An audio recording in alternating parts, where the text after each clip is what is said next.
कितने बजे तक चलेगा ये 3 बजे? 3 बजे इन तीनों का हाँ। ये चलेगा 4 अच्छा, 11 बजे 11 बजे तक। ठीक है, तो उसके बाद आपका कितने लोग बैठेंगे सीट उसके पे? बाद 2 लोग बैठेंगे। 2 लोग बैठेंगे, हाँ ठीक है, तो 3 तो लगा, ये घटा के 2 3 लगा। हाँ ठीक है ना, मतलब 11 बजे के बाद टी ब्रेक के बाद। हाँ। उसके बाद में टी ब्रेक के बाद तो उसके चलता बाद रहेगा मैम वो 1 नहीं बजे तक। देखिए,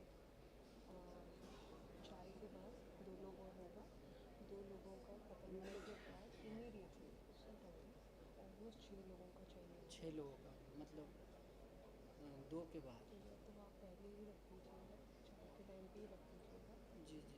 या फिर नहीं, एकदम से लंच हाँ। लंच के बाद 6 होगा ना? नहीं, उससे पहले भी 6 है। अच्छा, उससे लंच से पहले 6 है। ठीक है, मैं ब्रेक के बाद आपसे फिर एक बार पूछूँगा। ओके, अभी ठीक है चाय में आप मुझसे पूछिए। जी। ब्रेक हो जाएगा ना, 11 बजे चाय टी ब्रेक है, तो 11 बजे ब्रेक होगा, उसके बाद मैं आपसे पूछ के 6 लगा दूँगा। ठीक है। जी जी।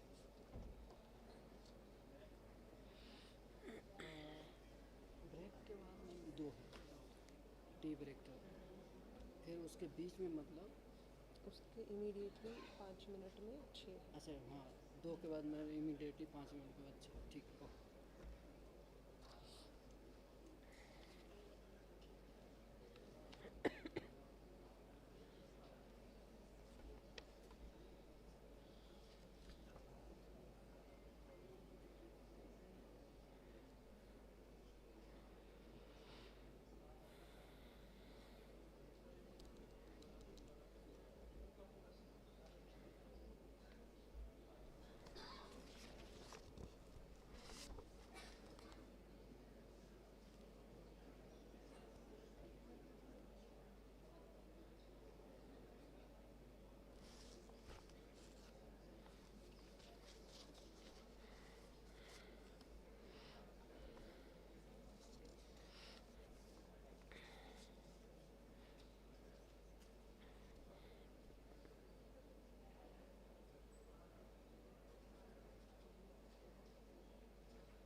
Every great journey begins with a resolute step.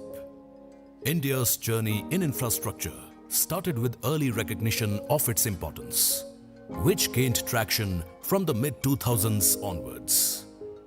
Established in 2006 by the Government of India, India Infrastructure Finance Company Limited or IIFCL finances key infrastructure projects from roads and power to renewable energy, airports, seaports and urban development.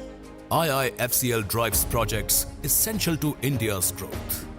आज भारत आधुनिक infrastructure के निर्माण के लिए ज्यादा से ज्यादा investment करने के लिए प्रतिबद्ध है, तो वही आज का भारत हर वो कदम भी उठा रहा है जिससे प्रोजेक्ट्स में देरी ना हो, रुकावटें ना आए, कम समय पर पूरा हो. Playing a pivotal role in advancing economic progress, IIFCL offers long-term financial support to transformative projects. Its milestone contributions include the financing of international airports in Delhi, Mumbai, Hyderabad, Goa and Jewar, Pune Metro Rail Project, APCO Sri Amarnath Ji Tunnelway, and India's first railway station redevelopment, Rani Kamlapati Station in Madhya Pradesh. In the past few years, IIFCL's new leadership has infused a fresh wave of market-driven dynamism and agility into its operations. This transformative approach has led to enhanced credit and risk management practices, the digitization of project monitoring for progress-linked disbursements, and a strategic focus on growth driven by internal accruals. It is indeed a proud moment for all of us at IIFCL as we enter our 20th year of operations. Reflecting back, our journey over the last 19 years has been full of challenges, learnings, growth, and most importantly, a deep commitment towards nation building. Till date, IIFCL has sanctioned around 3 lakh crores to over 800 infrastructure projects in India with a total project outlay of more than 14 lakh crores and disbursed around 150,000 crores. I take pride in highlighting that more than 50% of this business has been achieved in the last 4 years alone. At IIFCL, we believe in investing in Viksit Bharat's future and have financed around 28% of the country's PPP projects, all for shaping a connected, opportunity-driven tomorrow.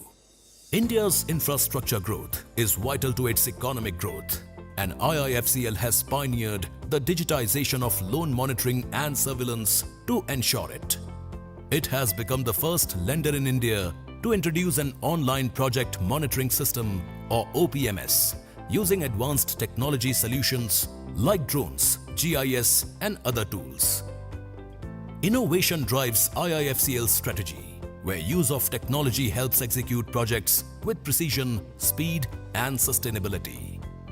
By integrating AI, machine learning and IoT, we are building smarter, future-ready infrastructure. In the last 4 years, we at IIFCL have seen consistent improvement and record highs in all businesses and financial parameters, be it sanctions, disbursements, profits, asset quality, and our net worth.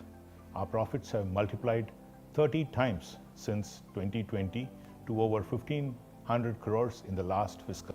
The quality of our assets, externally rated A and above, has increased to 92%, showcasing that we are growing with quality. There has been a 50% increase in IIFCL's value over this period, with about 5,000 crores having accrued internally and net worth crossing the 15,000 crore mark in September 2024.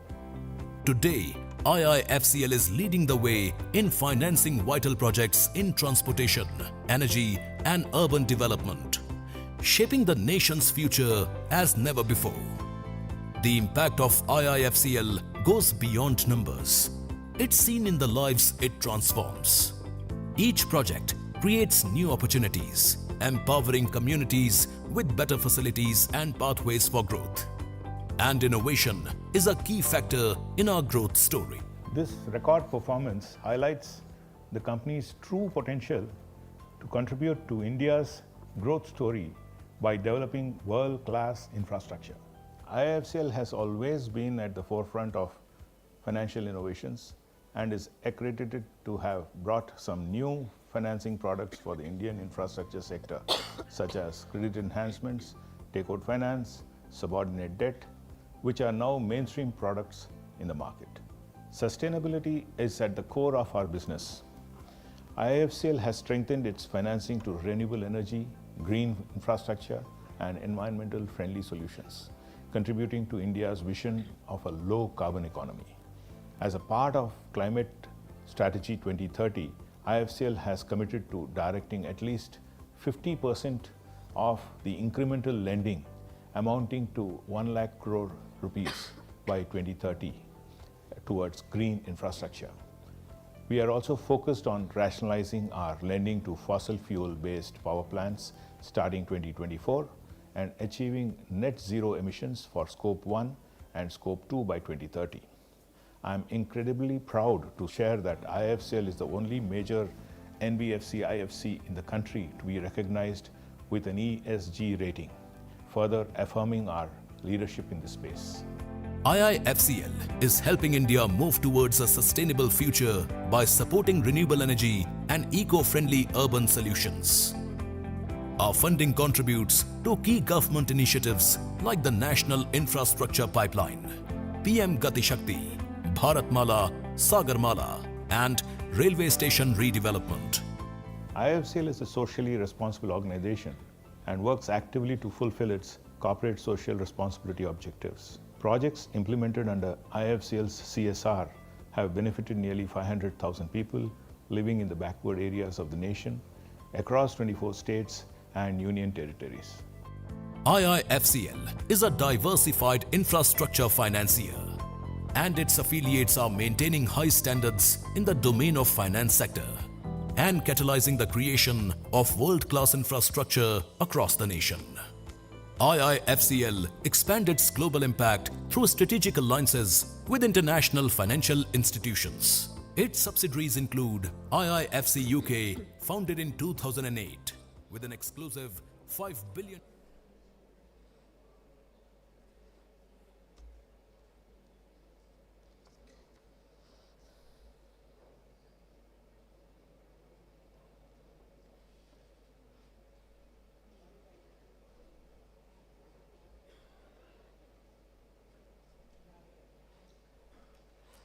Namaskar.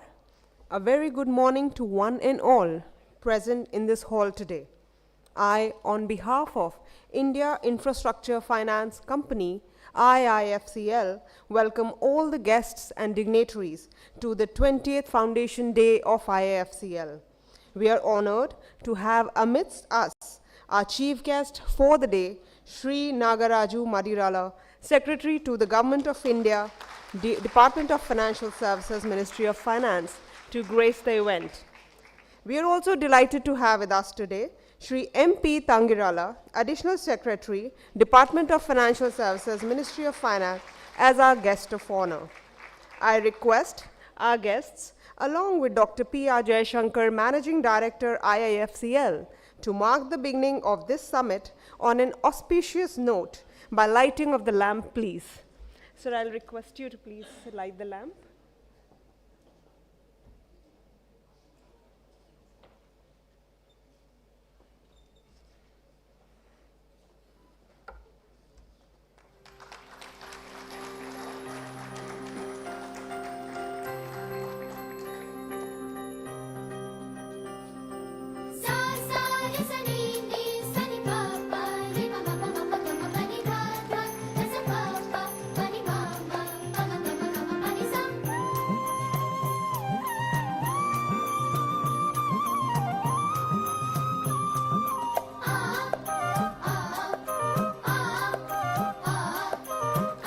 Thank you very much, sir. Round of applause, please. Thank you.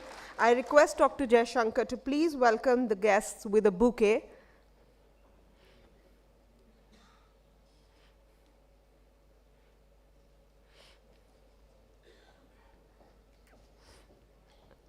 Welcome to Secretary, sir.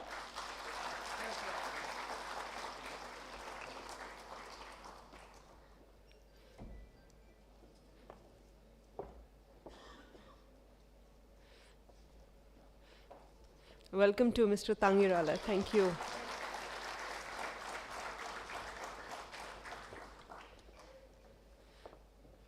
Thank you, sir. Ladies and gentlemen, today marks a significant milestone as we at IIFCL celebrate our 20th year of advancing infrastructure financing and contributing to India's development journey. On behalf of IIFCL, I am pleased to welcome all the esteemed dignitaries. Welcome, sir.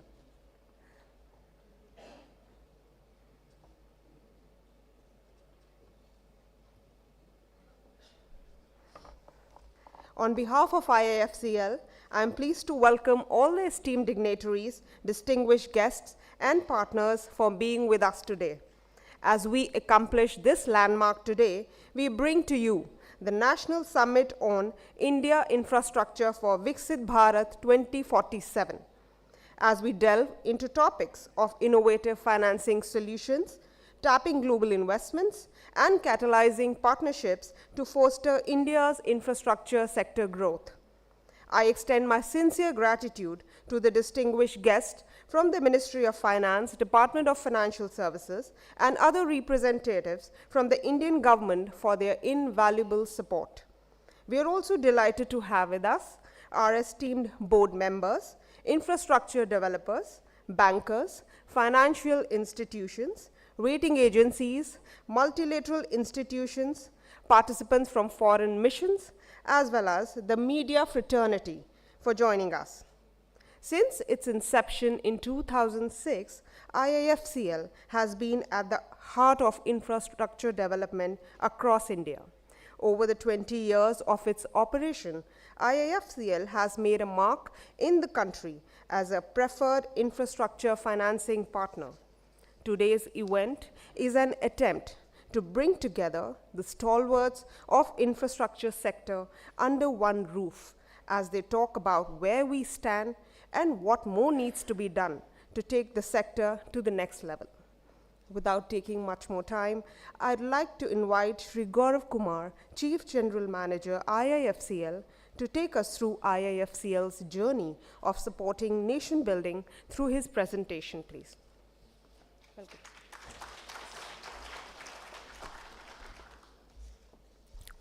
Thank you, Deepika. Good morning, Honorable Secretary, sir, Additional Secretary, sir, MD, sir, distinguished guests, all my dear colleagues at IIFCL Group, ladies and gentlemen. I take this opportunity to congratulate all my current and former colleagues at IIFCL on this occasion of completing 20 years of glorious operations.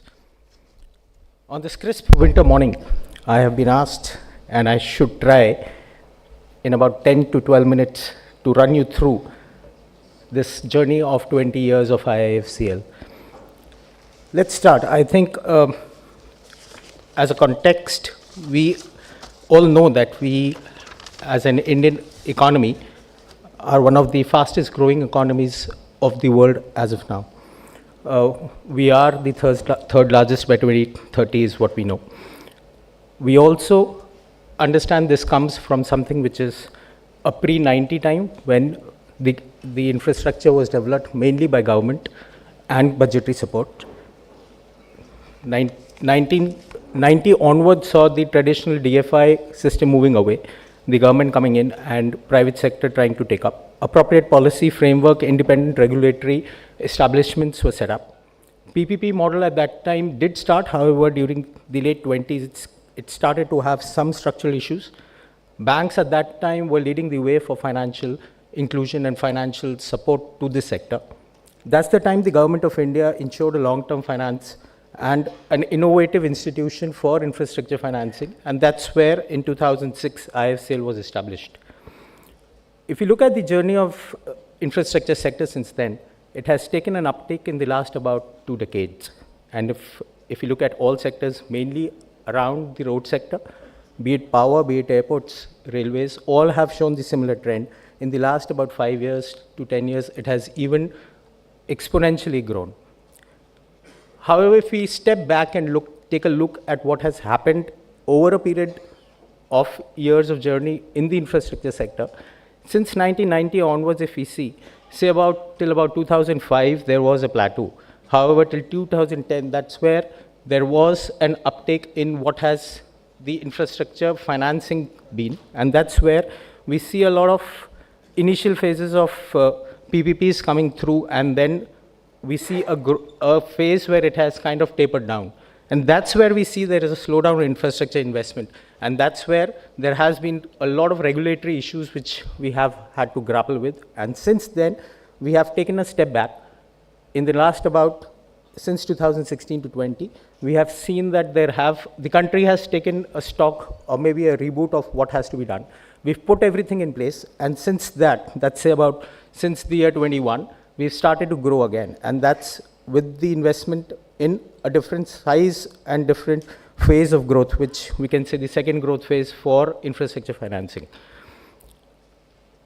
If we look at what has happened in the initial phase since 2000 to 2010, there has been an initial set of new assets. However, post 2018, 2020, we see clearly two different sets of infrastructure classes. One are the completed projects, which have been traditional infrastructure projects, be it power and roads, etc. However, now we see a different set of assets coming through, which is more on social infrastructure, be it the station redevelopment projects, be it bus shelters, be it multimodal logistics, data centers, etc., in addition to what has been in the social sector, which is traditional. Coming on to the same phase, if you look at what has happened in the 20s is the government supporting these projects more in infrastructure financing, whereas now we see a shift from the center and state to a more multilateral driven, new bond markets coming in, innovative products coming in, which is InvITs and bonds and TOTs and monetization, etc. We're looking at an expected investment. NIP, everybody is aware, it has gone up in the 2025 and has increased to 188 lakhs, and the projects have gone up. However, as per studies, we see that by 2030, we need an additional expenditure, and it is at about 143 lakh crores as an estimate. However, we understand that for Viksit Bharat, it's going to be much more. A look at the trend at what has happened in the financing sector of infrastructure. We look at NBFCs, which somewhere in 17 was not about 50%, has surpassed that trend, which means that NBFC and IIFCs are now taking a step forward and doing infrastructure financing, which is a good impetus for the sector, because these are long-term financiers. And that's where IIFCL has come in place. We are a government-owned, 100% government-owned entity. We are an NBFC IFC, and we are AAA rated. Looking at what we do, we not only look at, as a group, we just don't look at long-term financing. Through our subsidiaries, we do get into a lot of entire life cycle of infrastructure financing is what we look at. Be it advisory through our IPL, which is also into syndication and other advisory to government and project bidding processes. We have an asset management company, and we have a UK subsidiary which takes care of ECB financing for us. So we are across the entire life cycle of the infrastructure financing. We have played our roles and continue to do that in policy advocacy in terms of formulating of the HAM, getting into 525 models, be it the Kelkar committee and etc. If you look at a snapshot of what our journey has been over a period of time, by about 2017, we have been getting into places which is putting the structural place of IIFCL in place. We have subsidiaries in place, and we have the products which needed to be put in place and developed. 2015, we took up the role of a lead lender. So that's something which we have been doing now and have learned the ropes of the trade. In the last about 3 to 4 years is what we have been able to turn around the company. We, in 2020, have launched new products which are InvITs and bonds, which is more market-oriented. And that's why if we look at 2024, we are looking at our highest profit. We have already achieved more than 1,500 crores of profit. To be precise, it's 1,552 last year. and we expect to grow much further. Our NPAs have fallen to less than 1%, which is much, much healthier than anybody can expect in the contemporary world in our competition as well. Looking at what we have been doing in sanction and disbursement, we've almost doubled our sanctions and almost doubled our disbursements over a period of time. So from financial year 20 to about the current Q3, we have doubled our books in terms of sanctions and disbursements. 55% of this business has been done in the last about 4.5 years. So that's something which is exceptional growth and has been higher than any other time in the company. That has culminated into an outstanding loan book, which has again doubled almost. What we have in the process been able to do is we have diversified our portfolio. Earlier, our portfolio used to be a bit skewed. Now we look at all products being almost equal. So we're looking at direct lending, takeout finances, InvIT, bonds, and refinance. So it's all across the product line which we have been able to diversify a sector, and we would like to do a more diversification within the subsectors as well. Looking at what we've been doing under the direct lending being about 74%, it's more under construction projects. We're doing revenue earning takeout products, which is funding completed projects. We do bonds for completed infra projects. There is an InvIT guaranteed through credit enhancement. Incidentally, IIFCL is the first institution to have gotten this product into the industry. We do refinancing, which a lot of people in the room understand that it is financing the infrastructure financiers who are on lending to infra projects. This is something which is interesting. Our turnaround strategy, it culminates into getting the decreasing of NPAs to a sub 1% on a net NPA level, which is at 0.34. I would say that we are proud to say it is something which is unparalleled as of now. This has also resulted in something which is interesting to see, that the high quality of assets, which is A to a AAA asset loan book, has grown from 43% in FY20 to 92% in the current financial year. And mind you, it is not to government sector. This is all SPVs of infrastructure projects. So this is again something which we as IIFCL are very proud of, to say that we are the people who have asset qualities on SPV infrastructure financing book, which is 92 on a AA or a AAA loan book. Our profitabilities have grown, which I just mentioned. So we will be surpassing our 1500 mark to about 1650. This year is the target, and I think we should be able to achieve and surpass that if that's not possible. We have a footprint across the country, across sectors, across products, and we are not only located in one geographical area, it is all across the sectors in all products and all areas of infra financing. The impact which we've created because of this is, currently we are at about 23% of India's installed capacity in thermal. 11% of India's renewable capacity we have been able to assist. Road is about 22% of NH capacity, and if you look at HAM projects, we are pretty much the biggest lender to HAMs in the country, apart from what BOT we were doing. Airports, we are financiers to all airports in the country, be it the recent Java we have been assisting. It's Goa, Hyderabad, Delhi, Mumbai, Visakhapatnam, be it any, we are there, and I think the new ones also will be there. We incidentally have people in the room who have been leads to one of the difficult airport projects which recently we have been able to achieve. We're looking at ports, 35% of total port capacity we have been able to assist. We are also into urban infrastructure, be it Delhi, Gurgaon, Mumbai, and Pune metros. We're looking at solid waste management apart from other products under this subsector which we will be doing. As I said, in 2015, lead lender is what we were. Incidentally, IIFCL is the lead lender to the only station redevelopment project in the country at Bhopal, which is Rani Kamalapati. By all this, we've been able to create jobs of about 1.5 crore jobs, which we've been able to do, and majority of these projects are in rural areas. So that's the impact on the employment in the country which we've been able to have. This is something which we are again very proud of. Our resource book, which looks at equity by the government, since we are owned by the government, so that's something. Apart from that, what we have done is we have bonds which we've taken, which is domestic bonds, which is again about the same as what multilaterals and bank loans which we've been able to raise. So multilaterals, ADB, we are one of the largest lenders in the Asian, sub-Asian, in the Southeast Asian market for ADB. And we've been able to achieve this healthy mix of our resources so that we can be a long-term lender and can add value to that area. As I said, we've recently also started looking at something which is required on a larger scale in terms of sustainability and green. However, IIFCL is the only institution which in 2010 had established an ESMU department, which at that time no other NBFC, IFC had, or maybe any other financial institution would have, who's looking at infrastructure financing.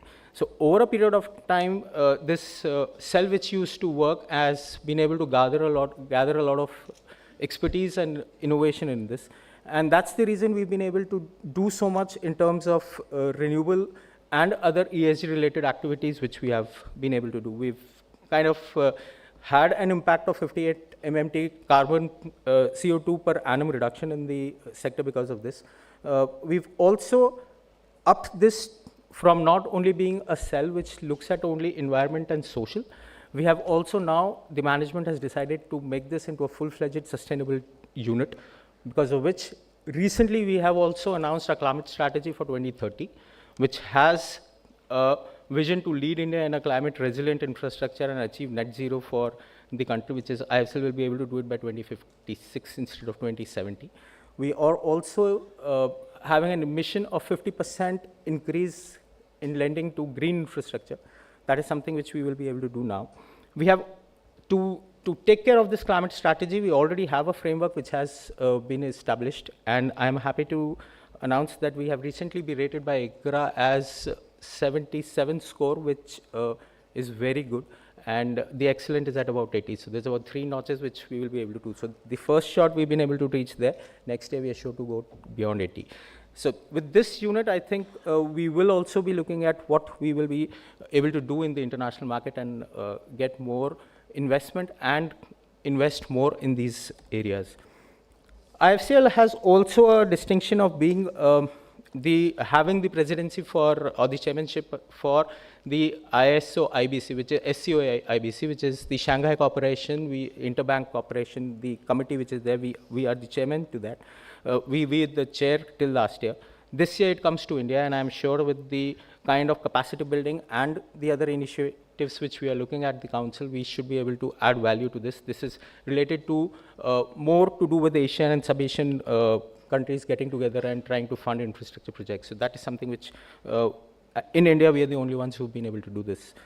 Our CSR initiatives, going back what we do on ESG fronts, we are happy to say that we are across the spectrum. We don't do only one on CSR, we just don't do one, or we don't outsource it. We have an internal team which has looked at right from flag post inauguration at the President's house in Hyderabad to something for the Jawans at the border, looking at the girl-child welfare. We're looking at nutrition at across. So it's across the spectrum, and these are only an illustration of what we're doing in addition to what any other institution does. Over a period of time, IIFCL has been playing its role in the reforms and regulatory advisory and what the government would look at. So be it standardization of the model concession agreement, looking at and hybrid models, be it the TOT or the INVIT, we have been able to put our expertise to the table, and that's where the government has also been able to take our suggestions in terms of what we can do in reforming the sector much better. Looking at what the theme says, Viksit Bharat 2047, current GDP, it looks at 3.36. We are looking at a GDP of 40 trillion. And we're looking at, everybody in the room understands that it's only infrastructure and incremental investment in infrastructure which will lead us to this. So everybody knows 1% increase in GDP needs to be backed by a certain number of investment in infrastructure projects, be it 0.3% in terms of water, be it 0.5 in other sectors, and be it 1% in power and road. Looking at that, we will need to have something which is much more. So that's something which we are doing. We're looking at new sectors. We are going to go into allied infrastructure and not only infrastructure. So that's something which we will be doing in the next year and stepping ourselves up. We have new products, which is sustainability-linked products and insurance, which we are going to be propagating and trying to get into the place. We have already started to increase our footprints, be it in the gift or other areas of within the country. We're currently situated only in Delhi. We think we will be able to do better if we move across the country to take care of this requirement. That's what we are trying to do. We have new sourcing avenues, be it in terms of multilateral and ECB lending. We are not only restricting to ADB, but we will be also moving to others so that our cost of funds on that front can also be looked at. So that's something which we will be doing. I think I will stop here and because that's the time given to me. Thank you very much.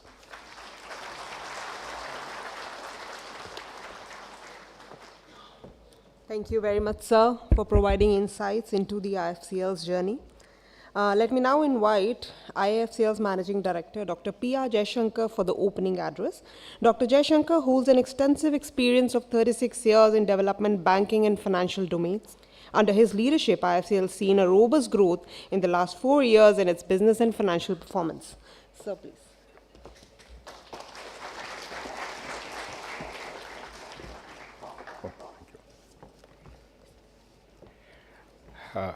Good morning to all of you. Respected Secretary Shri Nagaraju Madirala, Additional Secretary Shri Maruti Prasad Tangirala, Directors of the IIFCL Board, Senior Officials of the Government, Reserve Bank of India, rating agencies, Infrastructure Project Support and Service Fraternity is also present here today, banks, financial institutions, all the esteemed dignitaries here, and my dear colleagues at IIFCL.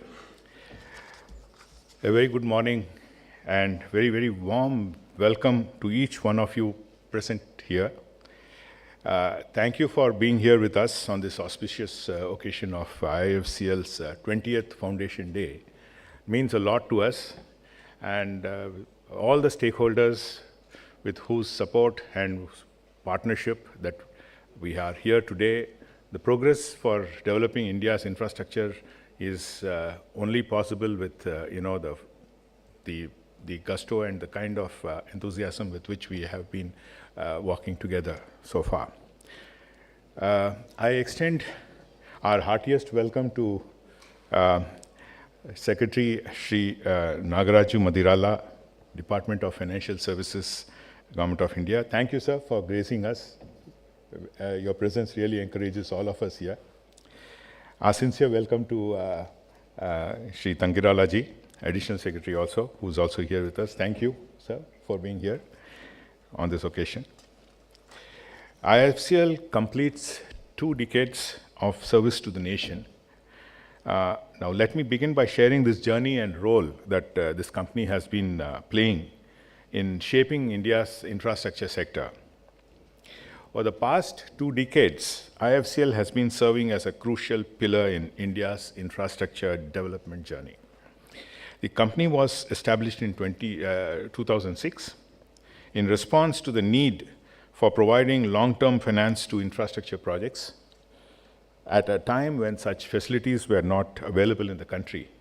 And besides, the mechanisms for getting private investments into infrastructure were just beginning to take shape. The environment was full of challenges, from funding gaps on one side to structural, contractual, and legal issues on the other side.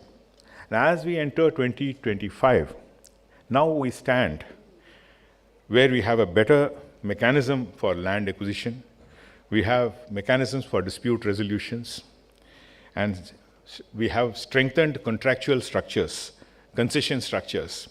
We have many concessioning authorities taking up these on very, very immediate basis. I would say the journey for IIFCL has been well in sync and coterminous with the journey of India's infrastructure sector as a whole. And 2 decades ago, the only instruments available for supplying finance to India's infrastructure projects was from commercial banks, which were constrained due to ALM issues, with over 80% of liabilities being short-term. Infrastructure assets are public facilities, and their life spans across generations. With the capital intensiveness and high sunk costs, the project viability in such ventures stem from robust and long-term concessional structures backed by very good financial architecture. This is when IIFCL stepped in, brought in long-term multilateral and other resources into India, and domestic resources also were gathered, and thus began the long-term loans for infrastructure projects. We introduced various new innovative financial instruments for the first time in India: the takeout finance, the subordinate debt, the credit enhancements, which are now mainstream products. We played a role in all the initiatives of the government in the infrastructure journey in India so far, some of which included conceptualizing the very first hybrid annuity model, structuring the initial investment trust models, being the investment advisor during the formation of the National Infrastructure Investment Fund, NIF, and many others. IIFCL has thus gradually facilitated building the financial architecture that exists for infrastructure financing today. Over the years, IIFCL has emerged as a vital force by facilitating long-term financing, nurturing public-private partnerships, and enabling the successful completion of many high-impact infrastructure projects, some of which are also on display in the exhibition stalls, which we have thought of having this time in our Foundation Day celebrations. They also serve to do some networking, and they build a platform for discussions and meeting of grounds between the various stakeholders today in the environment. We have demonstrated flexibility in all of our endeavors, whether it's through our pricing strategies, expanding into underserved territories and sectors, or leveraging technology to strengthen our monitoring structure. In the infrastructure growth story, the spearheading measures of the Government of India, be it as the major financiers for infrastructure projects, or that of regularly propelling reforms for bringing the necessary quality in systems and processes, for better risk allocations amongst the infrastructure participants and promoting the investor confidence in the sector. All these need special mention, and I commend the well-strategized approach. India is perhaps the only nation with a well-laid-out national infrastructure pipeline with the maximum number of ongoing projects, about 10,000 projects, and about 25% of them being in the PPP mode, which can also be said to be the largest public-private partnership exercise in the world.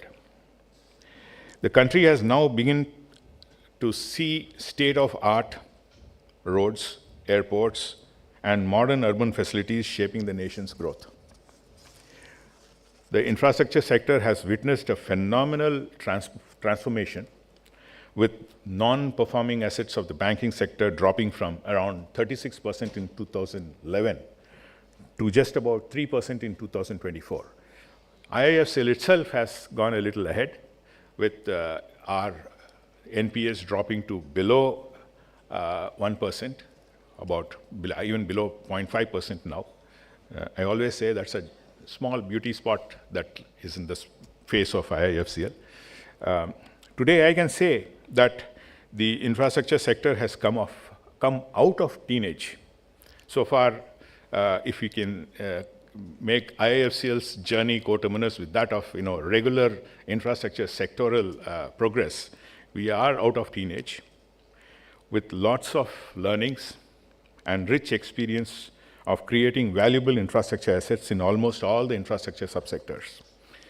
We have also gradually moved from a construction-oriented and led infrastructure project portfolio in the first decade of development to that of an array of infrastructure assets significantly comprising of completed and revenue-earning assets that have emerged as an asset class by themselves today.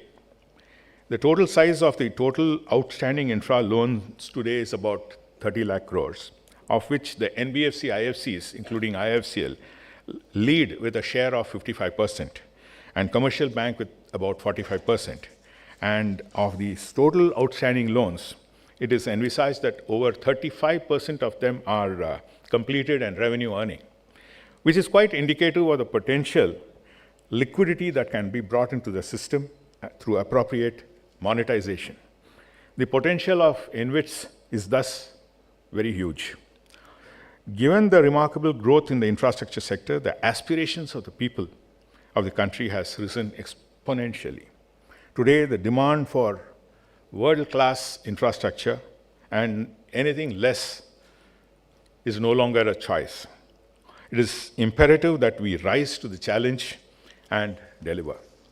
We are calling this new age, which the sector is entering and where the company is also entering, as a version 2.0 of infrastructure sector that is driven by the growing needs and aspirations of the people, which has stimulated development for quality infrastructure facilities in all subsectors, be it well-connected transport infrastructure, better and improved telecom services, 24/7 power facilities, and so on.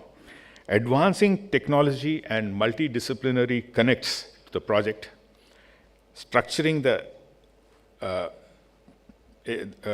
and particularly in the project structuring, this all lead to expansion of the project size, which do impact project costs. To keep up with the pace of the increasing costs and the scale of infrastructure projects, the concessioning and financing architecture will need to be adequately synced and enhanced. Significant de-risking has already been carried out by the government in the programs of the various infrastructure ministries. Here, I would like to compliment the NHAI in particular, that has been transformed from that of a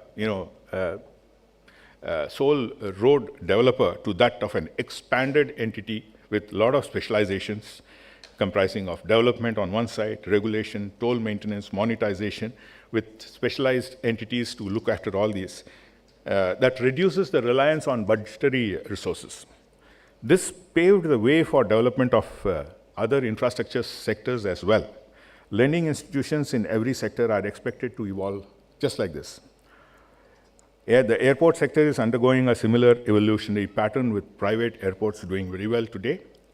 I believe that it would be pertinent for the Airport Authority of India to consider an ABC classification, categorization of airports, depicting high revenue earning airports, moderate revenue earning, and less or no revenues that must be strategically addressed. While monetization of high revenue ones is pertinent, employment of the ham model in the moderate revenues will help leverage budgetary resources with an appropriate proportion of private investments. Railways, for the longest time, have been financed by the government, and I think it's high time railways also employ PPP model more and attract private investments. It is an opportune time for this much-needed transformation in the railway sector. I believe the version 2.0 infrastructure would be driven by two essential forces. One is progressive enabling regulations that empower and fuel the sector's next leap forward. As per a World Bank report, infrastructure development thrives under robust public-private regulatory frameworks. This report suggests that more countries are doing and adopting public-private partnership-specific laws. As of 2023, 78% of economies had PPP-specific regulatory frameworks, and 56% of these economies enacted PPP-specific laws. India too, perhaps it's time, India too needs an infrastructure law to ensure standardized PPP structures with appropriately balanced risk allocations and effective enforcements of contracts for the benefit of all stakeholders in the system. The second is an insurance cover for termination payment risks. Termination payments is a key credit enhancement measure that is presently available to the road sector and a few other sectors as well. We met out of budgetary provisions. The benefit of an insurance cover for termination payments would be threefold. It would cut down the budget burden for the government. Second, it's a risk mitigation mechanism that can be offered by insurance companies to all infrastructure sectors, as against only a few sectors that are covered today to cover such termination risks. And lastly, businesses for insurance and reinsurance companies would also, expand. In this new era, financing infrastructure sector requires a multifaceted approach.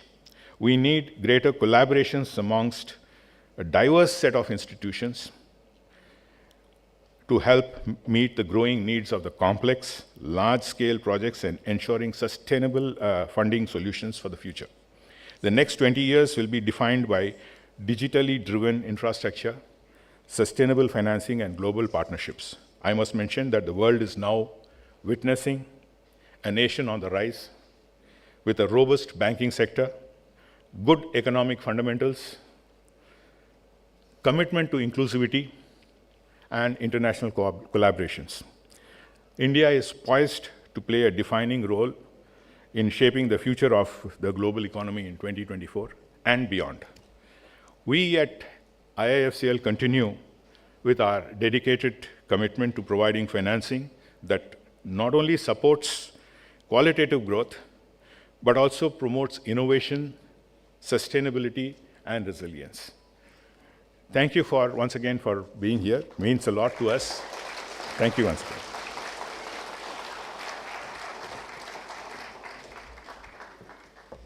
Thank you very much, sir, for setting the context for the day.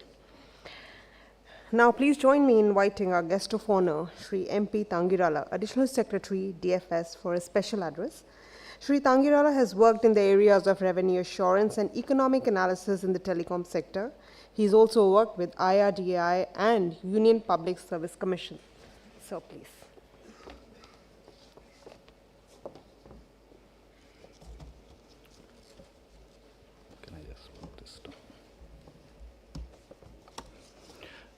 Good morning, respected Secretary DFS, Managing Director IIFCL, Joint Secretary DFS, the entire IIFCL family, business and industry leaders, bankers, central bankers, and friends from the media. A very good morning to all of you. It's exactly a year and a day today, since I was here last on the 19th Foundation Day of IIFCL, and it's a pleasure to come back and see the energy that IIFCL generates among its officers and how they do their work. It's also a pleasure to note that in the first 3 quarters itself, you achieved over 90% of your sanctions of the previous year. So I congratulate the entire IIFCL family on this 20th Foundation Day and for keeping the performance, the flag flying high. It's been IIFCL has indeed been for the past 2 decades, as has been explained in the presentation as well as by the MD IIFCL, has been a crucial pillar in the infrastructure financing as a new age financial institution. From the days where it was either government or the DFIs which used to do the financing. And it's again very striking that the entire portfolio of IIFCL is private sector. It's not government funding. Now, The past 4 years, as we all are aware, have tested the resilience of the global economy. We've had COVID, followed by various geopolitical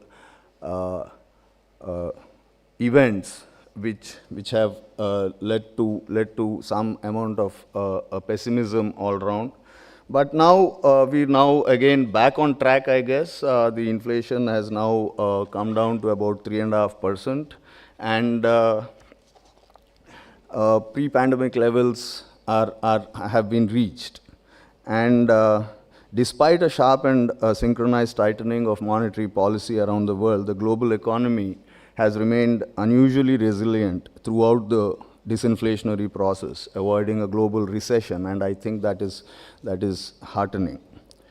So the global projections, as we all are aware, for growth are maintained at around 3.2%, and we are encouraged in the Ministry of Finance to see a pivotal shift in global monetary policy taking place. Reductions in policy rates have begun around central banks in the advanced countries. And this recalibration is important. It strengthens emerging market currencies and enables more effective disinflation strategies. However, while this is positive progress for our economy, sustaining this momentum will require us to address challenges arising from the different regional conflicts, the prolonged monetary tightening, I dare say, and potential financial market volatility through coordinated and innovative strategies. Cyclical imbalances have eased, and on the upside, there is a stronger investment recovery in advanced economies fueled by increased private sector investment, and this will boost growth prospects in emerging economies such as ours. Furthermore, accelerated structural reforms, particularly in labor force participation and market efficiency, could provide the momentum needed to support medium-term growth. We have had in 24 a remarkable performance of the Indian economy, and a real GDP at a robust 8.2% growth, which is, I mean, compared to 3.2, it's obviously far outpaced the global growth. And we have indeed done much far better than the advanced economies and even the emerging and developed economies. We are the fastest growing large economy in the world.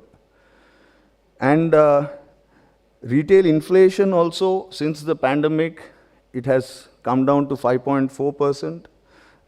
And looking ahead, that inflation, I believe, will ease to around 4.2% in FY26. India's foreign exchange reserves have moderated slightly from 700 billion to about 650 billion or so at the end of November. And then it's about 12 months of imports are covered, and 96% of the external debt is covered at this level of foreign exchange. The Indian rupee has largely remained range bound and has emerged as one of the least volatile currencies compared to its G20 counterparts. India, again, hearteningly, India has continued to attract global investors, and we saw positive net portfolio FPI inflows exceeding 44 billion USD, and there was some moderation, but FPAs have now become more optimistic about the Indian stock market, with net inflows amounting to about 3.8 billion till December 24. On the other hand, FDI has shown an impressive revival in FY25, with gross FDI inflows increasing from 42 billion in the first 7 months of FY24 to about 49 billion in the same period of FY25, a 15-16% growth. Our financial institutions are in a stronger position than ever, as are our banks. And the banks and NBFCs, the balance sheets have grown significant improvement. Employment also has shown an encouraging trend of growing workforce and a notable rise in manufacturing jobs and young talent influx into organized sectors. I think, again, I mean, there is no need to emphasize, as Kenneth Arrow and others have already said that many, many years ago, it's a no-brainer that infrastructure is the key to growth. And we have made impressive strides under the leadership of the Honorable Prime Minister, and this government has, as has also been explained, developed the national infrastructure pipeline, the Bharatmala, the Sagarmala, and Ude Desh Ke Nagrik. A number of initiatives have been taken which have started bearing fruit. I am happy to note the contribution of IIFCL to the growth of the infrastructure story in India. And as the MD has rightly pointed out, we are now so aspirational that we cannot afford to have anything less than world class in terms of the infrastructure. And in this context, I note the contribution of IIFCL towards sort of moving the infrastructure ecosystem up the value ladder. I'm also glad to note that IIFCL has done, financed about 30% of the nation's PPP projects. And at the same time, it has managed an exceptional profitability record, and both the operating profits and the net profits have grown.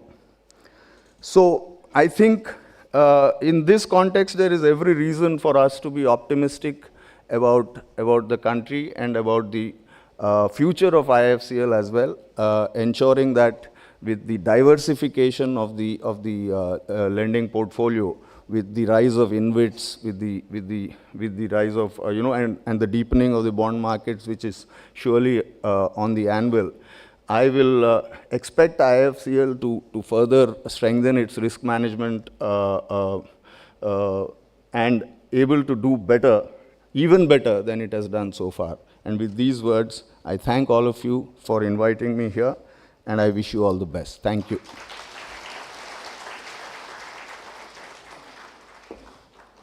Thank you very much, sir, for sharing your valuable thoughts. Ladies and gentlemen, now I would like to request our chief guest for the day, Sri Nagaraju Mariulalaji, to please grace the event and share his words of wisdom. Over the course of his service with Indian government, Sri Nagaraju has served at state, national and international level in the areas of public order, revenue, development administration, finance and international economic relations. Sir, I'd like you to invite for an address, please.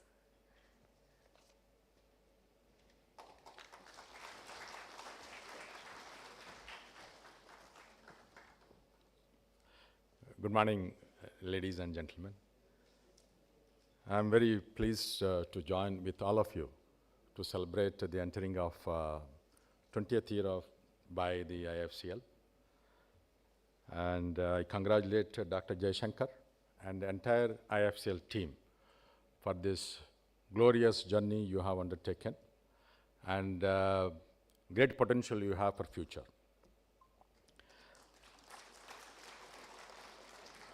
Now, Dr. Jaishankar spoke about the achievements and aspirations of IIFCL. I'm going to talk about only 4 or 5 points. I'm not going to read, I have a long speech with me, but I'm not going to torture you with that speech, okay? And see, my IIFCL has done very well. In fact, first time when Dr. Jaishankar met me, I told him, I remember the idea of IIFCL when I was a young officer in the finance ministry. I was in the finance ministry for many years. I was director at that time. When this idea came up, we have actually asked the World Bank, I was the director of World Bank, to give us the idea. And they came up with this idea. We run through, as usual, the mechanism, whatever is there. Then it was announced in the budget. I think 2006 or 7, I think 7, and then we set up, I think, 2008. Initially, this was housed in the Department of DEA, and then moved on to the DFS. And then we had a rough journey for about till 2012-13, and then started recovery. In fact, I'm amazed at the level of recovery that was achieved by IIFCL in the last 4.5 years under the able leadership guidance of Dr. Jaishankar and the entire senior management. I have noticed that till now you have 2.8 lakh crore was sanctioned and about 1.4 lakh crore was the dispersal for the various infrastructure projects. And then the amazing thing is 50% of that has happened in the last 4.5, 5 years under the current leadership. I think I would like to acknowledge and also recognize the contribution of Dr. Jaishankar and the entire team of IIFCL for doing so well in the last 4 years. Now, what should be, how much lending? I was talking to the IIFCL team. I think I visited your office also. I had the pleasure of visiting and then talking to most of you. What should be the lending next 3-4 years? I think what you have achieved is remarkable, very good, but I think you need to step up the plate. Next, I think 3 years, you should at least lend 1 lakh crore. While Jaishankar says to me, we will be able to do 70,000-80,000 crores, I think we need to have at least 1 lakh crore to fulfill the Viksit Bharat aspirations. And you have the capacity, you have the experience, and also you have the resilience to undertake very complex products and finance the infrastructure in the country. Now, one idea we have spoken, I think I firmly believe, is downselling. The projects which you have, the assets which have been completed, and we need to, because initial stage we take the risk of financing. Once the project is completed, working, the asset is generating revenue, we need to downsell these products. Not only the IIFCL, in fact, I have advised NAFID also. In fact, I have been advising all our banks. They should move away from the secured assets. You finance, ensure that the assets are secure, ensure that they are actually generating revenues. Then move away, downsell the products, and then you go for new financing to the larger projects, bigger projects, and very complex projects. That's how actually country will develop. Otherwise, we keep looking at the same thing. Okay, we have a good book portfolio. I think we'll continue to do that. We'll not be able to take up large-scale infrastructure projects in the country. I think all of you are aware. The Honorable Prime Minister and then Honorable Finance Minister, both of them have been repeatedly mentioning about the goals and objectives and the aspirations of Viksit Bharat by 2047. Now, to achieve that, not only, of course, we need a lot of things, we also need world-class infrastructure. I think one thing I want to urge IIFCL is that when you are financing, please look at the projects you are financing, the facilities you are creating, infrastructure you are building are world-class, which can actually, we all as Indians can claim that they are world-class, and also we feel proud about the institutions we have built. And that, I think, needs a lot of innovation, a lot of imagination by your own, not only your team, but also the promoters. You need to encourage the promoters to come up good standard infrastructure projects. If required, I think you need to do that as a separate department within the IIFCL. The 3 things which I would like you, IIFCL, to do is, one, innovative products. Coming to that, connected. One is governance structure, this is important, and regulatory, and the new financing. These 3 things should be combined together to create lasting projects in the country. So I think many of you must have visited both Europe and America. If you look at some of the infrastructure projects they have built 100 years ago, 150 years ago, they still stand. In fact, still the engineering marvel, the architecture, people still appreciate and recognize that. I think we need to do that. We need to build not only projects that are utility value, functionally good, but also aesthetically appealing. I think we need to build those kind of projects so that we feel proud about what we are building. Now, I always believed, I think most of you are infrastructure guys. I have never I have not financed any infrastructure, only talking like this.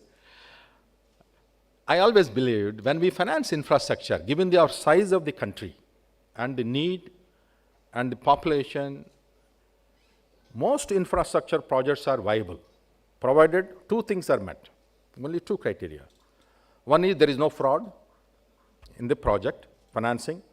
Financing is not diverted, and then there is no time delay.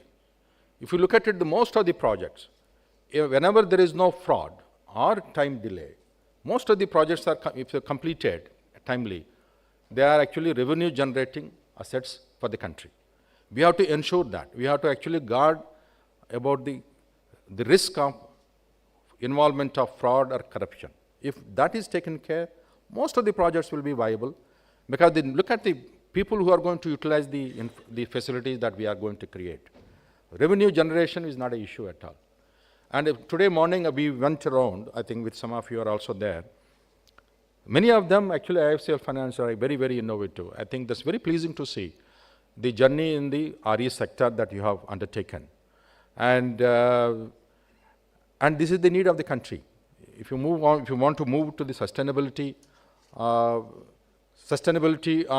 the country projects and the financing, I think we need to recycling is important. You need to use our natural resources. Again, that is very important. And then RE journey is there. We have ambitious goals. Prime Minister has mentioned for the country to achieve by 2070. All of those things are imperative guidelines or guiding principle for us to finance the good things. Now, the other two things I have is, one is, of course, while IIFCL alone cannot finance most of the projects on its own, you need to work together with other financing companies, both infrastructure financing companies as well as the banks. You need to work together, pool your synergies so that you will be able to finance large-scale projects. That is the need of the country now. Now, some of the projects I was impressed that somebody who was there, KKR, OTT, I think Hyderabad Ring Road. Some of you may not be knowing, Hyderabad Ring Road also financed by the Minister of Finance. We have taken a small loan from the Japan.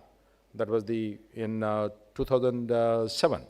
Then it was initially designed and everything was financed by the DEF side. Hyderabad Ring Road. Of course, Japanese assistance we have taken. So working together with institutions, both domestic and global, you'll be able to leverage your experience, and also you will bring more players into the financing structure. Now, the country needs are very, very large. I think all of us are aware, and we have a lot of things to do, and we have huge young population who want the best in the world possible in the country. So the tasks are very clear to us. From our side, DFS side will be ready to support the IIFCL in all your endeavors, and our support, you can always take it for granted, and we'll be very happy to do that.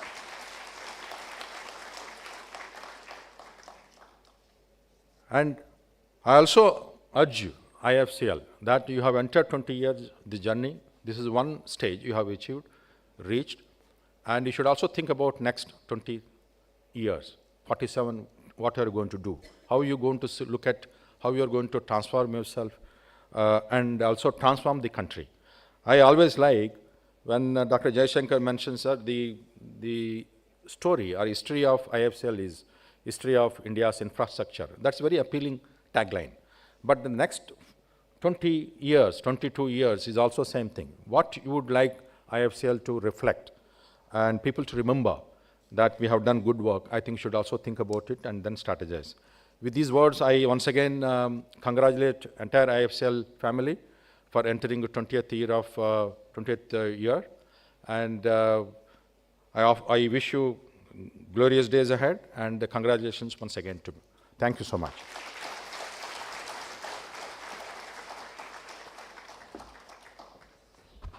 Thank you very much, sir, for sharing this valuable perspective on infrastructure financing. Your guidance is really motivating and it's inspiring.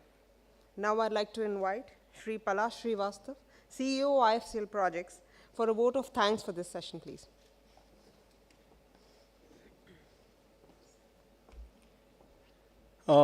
Thank you, and I would like to first invoke and thank the cosmic forces who blessed us this morning with a little shower and their blessings, which marks us, it is as an auspicious occasion for the journey ahead.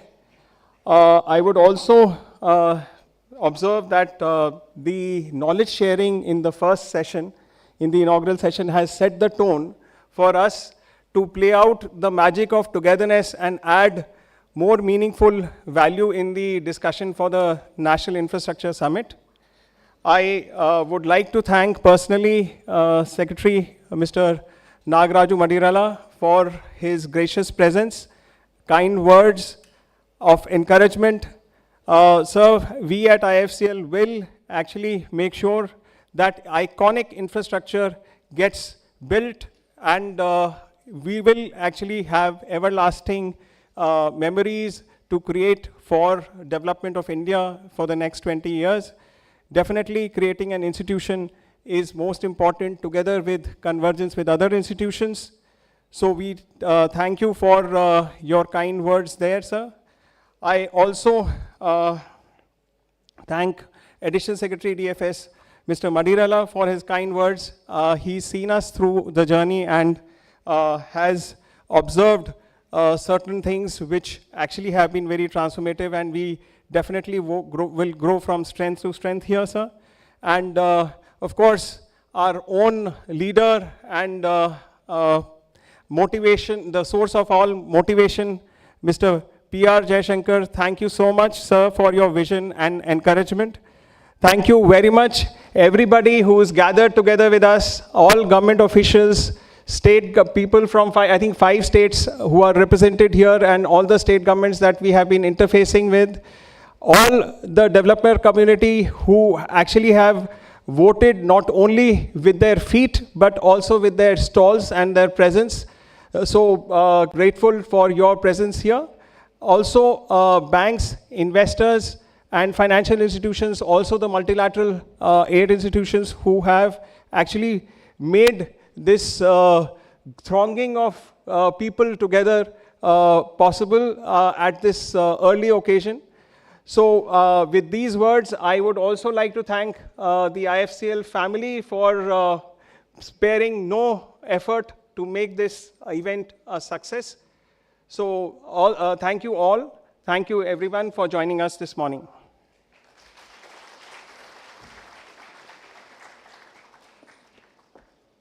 Thank you, sir.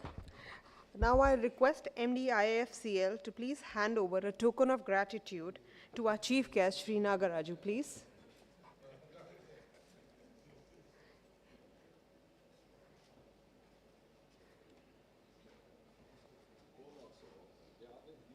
Can we have a round of applause, please?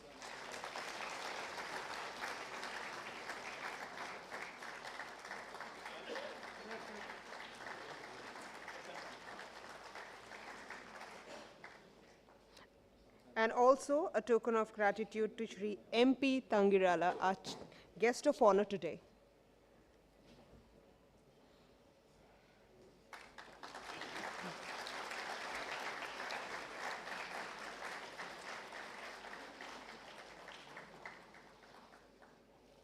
Thank you very much, everyone. This brings us to the end of this plenary session. We can have a group photograph, please.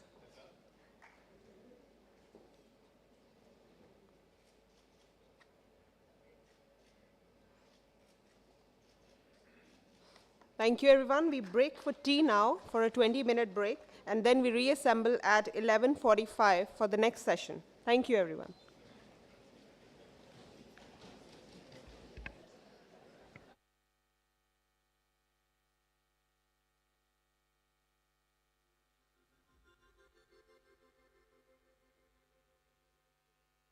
Every great journey begins with a resolute step. India's journey in infrastructure started with early recognition of its importance, which gained traction from the mid-2000s onwards. Established in 2006 by the Government of India, India Infrastructure Finance Company Limited, or IIFCL, finances key infrastructure projects, from roads and power to renewable energy, airports, seaports, and urban development. IIFCL drives projects essential to India's growth. आज भारत आधुनिक infrastructure के निर्माण के लिए ज्यादा से ज्यादा investment करने के लिए प्रतिबद्ध है, तो वही आज का भारत हर वो कदम भी उठा रहा है जिससे प्रोजेक्ट्स में देरी ना हो, रुकावटें ना आए, कम समय पर पूरा हो. Playing a pivotal role in advancing economic progress, IIFCL offers long-term financial support to transformative projects. Its milestone contributions include the financing of international airports in Delhi, Mumbai, Hyderabad, Goa and Jewar, Pune Metro Rail Project, APCO Sri Amarnath Ji Tunnelway, and India's first railway station redevelopment, Rani Kamlapati Station in Madhya Pradesh. In the past few years, IIFCL's new leadership has infused a fresh wave of market-driven dynamism and agility into its operations. This transformative approach has led to enhanced credit and risk management practices, the digitization of project monitoring for progress-linked disbursements, and a strategic focus on growth driven by internal accruals. It is indeed a proud moment for all of us at IIFCL as we enter our 20th year of operations. Reflecting back, our journey over the last 19 years has been full of challenges, learnings, growth, and most importantly, a deep commitment towards nation building. Till date, IIFCL has sanctioned around 3 lakh crores to over 800 infrastructure projects in India, with a total project outlay of more than 14 lakh crores and disbursed around 150,000 crores. I take pride in highlighting that more than 50% of this business has been achieved in the last 4 years alone. At IIFCL, we believe in investing in Viksit Bharat's future and have financed around 28% of the country's PPP projects, all for shaping a connected, opportunity-driven tomorrow. India's infrastructure growth is vital to its economic growth, and IIFCL has pioneered the digitization of loan monitoring and surveillance to ensure it. It has become the first lender in India to introduce an online project monitoring system, or OPMS, using advanced technology solutions like drones, GIS, and other tools. Innovation drives IIFCL's strategy, where use of technology helps execute projects with precision, speed, and sustainability. By integrating AI, machine learning, and IoT, we are building smarter, future-ready infrastructure.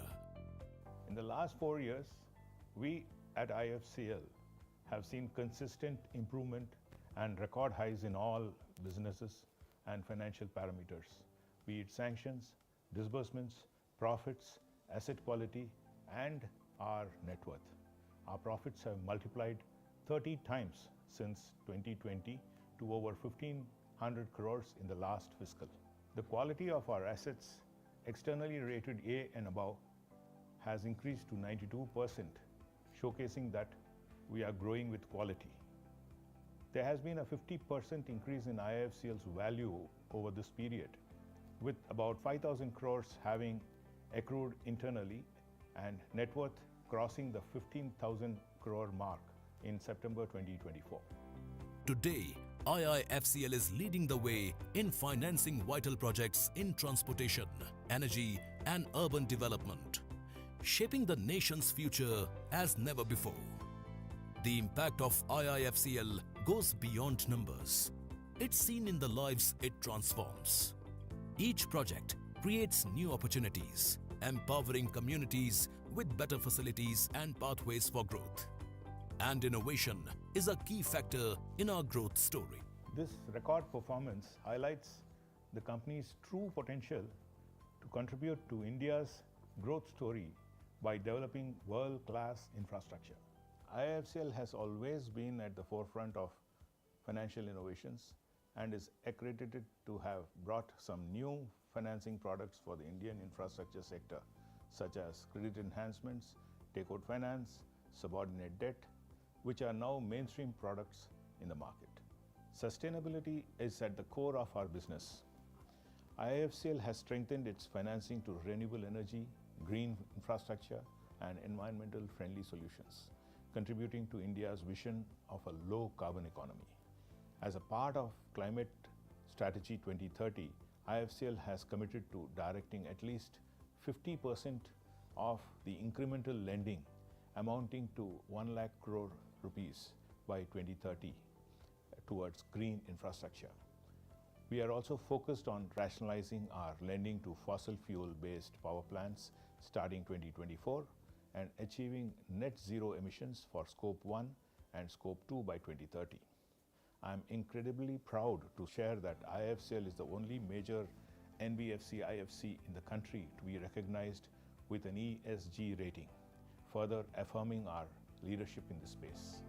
IIFCL is helping India move towards a sustainable future by supporting renewable energy and eco-friendly urban solutions. Our funding contributes to key government initiatives like the National Infrastructure Pipeline, PM Gati Shakti, Bharatmala, Sagarmala, and railway station redevelopment. IIFCL is a socially responsible organization and works actively to fulfill its corporate social responsibility objectives. Projects implemented under IIFCL's CSR have benefited nearly 500,000 people living in the backward areas of the nation across 24 states and union territories. IIFCL is a diversified infrastructure financier, and its affiliates are maintaining high standards in the domain of finance sector and catalyzing the creation of world-class infrastructure across the nation. IIFCL expanded its global impact through strategic alliances with international financial institutions. Its subsidiaries include IIFC UK, founded in 2008, with an exclusive $5 billion credit line from the Reserve Bank of India, and IIFCL Projects Limited, or IPL, which offers advisory support to governments and local organizations in project preparation and consultancy. IIFCL integrates growth with social responsibility, impacting over 5 lakh lives across 24 states and union territories through partnerships with government bodies, NGOs, and social institutions. IIFCL's journey is a testament to its commitment, building bridges, empowering communities, and helping India reach its full potential. With every project, we are not just financing infrastructure, we are investing in the nation's future. Our commitment to nation building remains unwavering and unstinted. As we embark on our 20th year of business, we are reminded of the lives that we have touched, the communities that we have transformed, and the significant impact that we have delivered to the society and the nation. IIFCL's journey is intertwined with the growth of the nation. We are dedicated to building world-class infrastructure and advancing the economy's development in line with the government's vision for transforming India into a developed economy by 2047. Having laid the foundation of India's infrastructure sector, we are now geared up to build into new frontiers to develop the next phase of infrastructure development version 2.0. IIFCL, funding foundation of the future.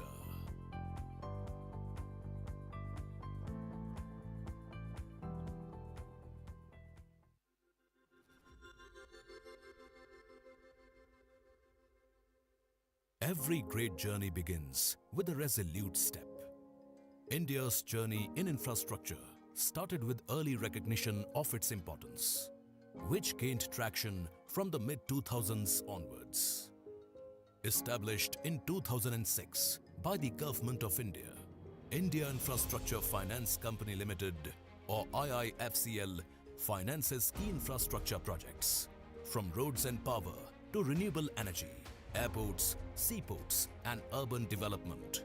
IIFCL drives projects essential to India's growth. आज भारत आधुनिक infrastructure के निर्माण के लिए ज्यादा से ज्यादा investment करने के लिए प्रतिबद्ध है, तो वही आज का भारत हर वो कदम भी उठा रहा है जिससे प्रोजेक्ट्स में देरी ना हो, रुकावटें ना आए, कम समय पर पूरा हो. Playing a pivotal role in advancing economic progress, IIFCL offers long-term financial support to transformative projects.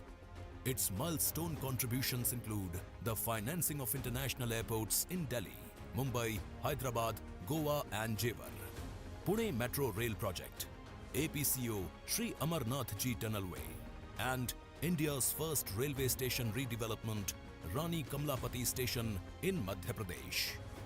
In the past few years, IIFCL's new leadership has infused a fresh wave of market-driven dynamism and agility into its operations. This transformative approach has led to enhanced credit and risk management practices, the digitization of project monitoring for progress-linked disbursements, and a strategic focus on growth driven by internal accruals.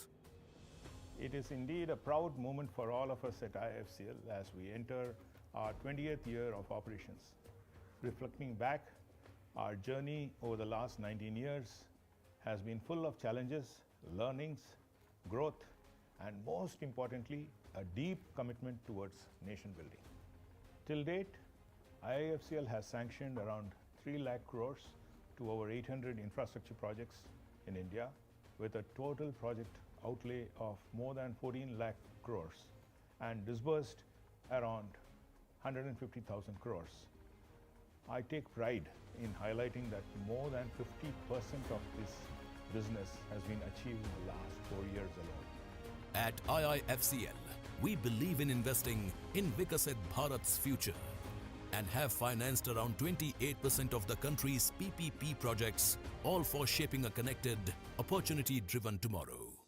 India's infrastructure growth is vital to its economic growth, and IIFCL has pioneered the digitization of loan monitoring and surveillance to ensure it.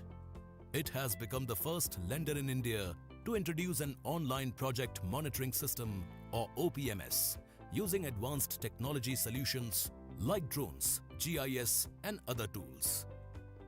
Innovation drives IIFCL's strategy, where use of technology helps execute projects with precision, speed, and sustainability. By integrating AI, machine learning, and IoT, we are building smarter, future-ready infrastructure. In the last 4 years, we at IIFCL have seen consistent improvement and record highs in all businesses and financial parameters, be it sanctions, disbursements, profits, asset quality, and our net worth. Our profits have multiplied 30 times since 2020 to over 1,500 crores in the last fiscal. The quality of our assets, externally rated A and above, has increased to 92%, showcasing that we are growing with quality. There has been a 50% increase in IIFCL's value over this period, with about 5,000 crores having accrued internally and net worth crossing the 15,000 crore mark in September 2024. Today, IIFCL is leading the way in financing vital projects in transportation, energy, and urban development, shaping the nation's future as never before. The impact of IIFCL goes beyond numbers. It's seen in the lives it transforms.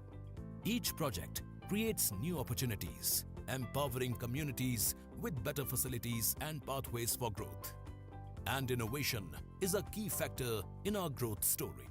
This record performance highlights the company's true potential to contribute to India's growth story by developing world-class infrastructure.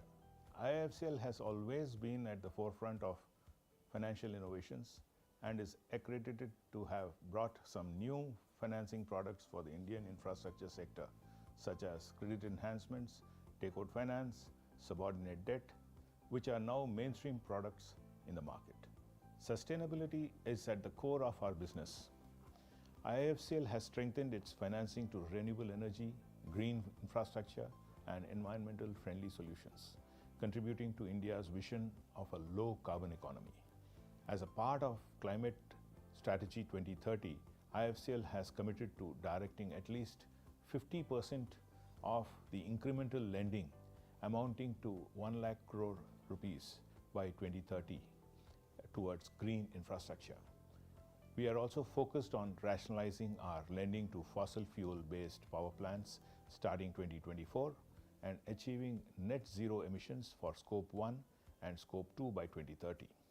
I am incredibly proud to share that IIFCL is the only major NBFC IFC in the country to be recognized with an ESG rating, further affirming our leadership in this space. IIFCL is helping India move towards a sustainable future by supporting renewable energy and eco-friendly urban solutions. Our funding contributes to key government initiatives like the National Infrastructure Pipeline, PM Gati Shakti, Bharatmala, Sagarmala, and railway station redevelopment. IIFCL is a socially responsible organization and works actively to fulfill its corporate social responsibility objectives. Projects implemented under IIFCL's CSR have benefited nearly 500,000 people living in the backward areas of the nation across 24 states and union territories. IIFCL is a diversified infrastructure financier, and its affiliates are maintaining high standards in the domain of finance sector and catalyzing the creation of world-class infrastructure across the nation. IIFCL expanded its global impact through strategic alliances with international financial institutions. Its subsidiaries include IIFC UK, founded in 2008, with an exclusive $5 billion credit line from the Reserve Bank of India, and IIFCL Projects Limited, or IPL, which offers advisory support to governments and local organizations in project preparation and consultancy. IIFCL integrates growth with social responsibility, impacting over 5 lakh lives across 24 states and union territories through partnerships with government bodies, NGOs, and social institutions. IIFCL's journey is a testament to its commitment, building bridges, empowering communities, and helping India reach its full potential. With every project, we are not just financing infrastructure, we are investing in the nation's future. Our commitment to nation building remains unwavering and unstinted. As we embark on our 20th year of business, we are reminded of the lives that we have touched, the communities that we have transformed, and the significant impact that we have delivered to the society and the nation. IIFCL's journey is intertwined with the growth of the nation. We are dedicated to building world-class infrastructure and advancing the economy's development in line with the government's vision for transforming India into a developed economy by 2047. Having laid the foundation of India's infrastructure sector, we are now geared up to build into new frontiers to develop the next phase of infrastructure development version 2.0. IIFCL, funding foundation of the future.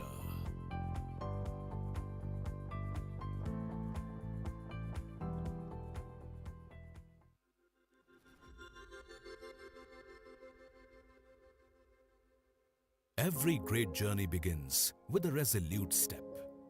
India's journey in infrastructure started with early recognition of its importance, which gained traction from the mid-2000s onwards. Established in 2006 by the Government of India, India Infrastructure Finance Company Limited, or IIFCL, finances key infrastructure projects, from roads and power to renewable energy, airports, seaports, and urban development. IIFCL drives projects essential to India's growth. आज भारत आधुनिक infrastructure के निर्माण के लिए ज्यादा से ज्यादा investment करने के लिए प्रतिबद्ध है, तो वही आज का भारत हर वो कदम भी उठा रहा है जिससे प्रोजेक्ट्स में देरी ना हो, रुकावटें ना आए, कम समय पर पूरा हो. Playing a pivotal role in advancing economic progress, IIFCL offers long-term financial support to transformative projects. Its milestone contributions include the financing of international airports in Delhi, Mumbai, Hyderabad, Goa and Jewar, Pune Metro Rail Project, APCO Sri Amarnath Ji Tunnelway, and India's first railway station redevelopment, Rani Kamlapati Station in Madhya Pradesh. In the past few years, IIFCL's new leadership has infused a fresh wave of market-driven dynamism and agility into its operations. This transformative approach has led to enhanced credit and risk management practices, the digitization of project monitoring for progress-linked disbursements, and a strategic focus on growth driven by internal accruals. It is indeed a proud moment for all of us at IIFCL as we enter our 20th year of operations. Reflecting back, our journey over the last 19 years has been full of challenges, learnings, growth, and most importantly, a deep commitment towards nation building. Till date, IIFCL has sanctioned around 3 lakh crores to over 800 infrastructure projects in India with a total project outlay of more than 14 lakh crores and disbursed around 150,000 crores. I take pride in highlighting that more than 50% of this business has been achieved in the last 4 years alone. At IIFCL, we believe in investing in Viksit Bharat's future and have financed around 28% of the country's PPP projects, all for shaping opportunity-driven tomorrow.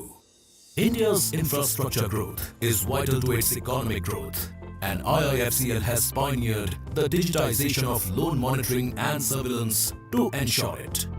It has become the first lender in India to introduce an online project monitoring system or OPMS using advanced technology solutions like drones, GIS and other tools. Innovation drives IIFCL's strategy, where use of technology helps execute projects with precision, speed and sustainability.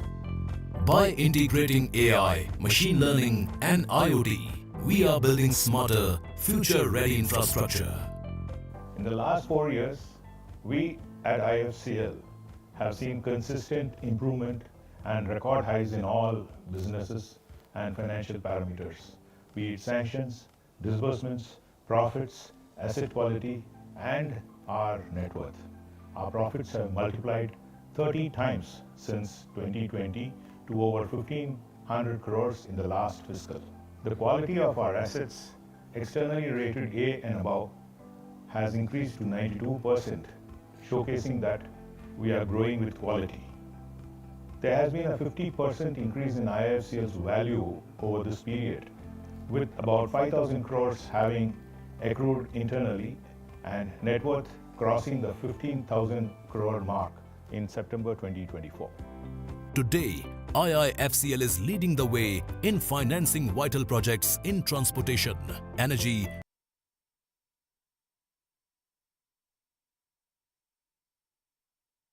the impact of IIFCL goes beyond. It's seen in the life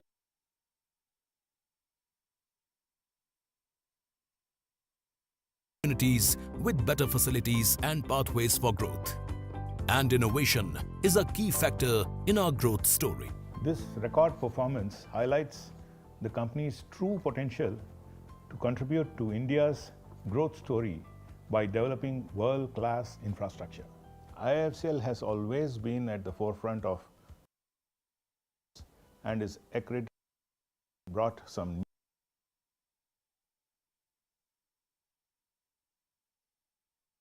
finance, subordinate debt, which are now mainstream products in the market. Sustainability is at the core of our business. IIFCL has strengthened its financing to renewable energy, green infrastructure, and environmental friendly solutions, contributing to India's vision of a low carbon economy. As a part of Climate Strategy 2030, IIFCL has committed to directing at least 50% of the incremental lending amounting to 1 lakh crore rupees by 2030 towards green infrastructure. We are also focused on rationalizing our lending to fossil fuel-based power plants starting 2024 and achieving net zero emissions for Scope 1 and Scope 2 by 2030. I am incredibly proud to share that IIFCL is the only major NBFC IFC in the country to be recognized with an ESG rating, further affirming our leadership in this space. IIFCL is helping India move towards a sustainable future by supporting renewable energy and eco-friendly urban solutions. Our funding contributes to key government initiatives like the National Infrastructure Pipeline, PM Gati Shakti, Bharatmala, Sagarmala, and railway station redevelopment.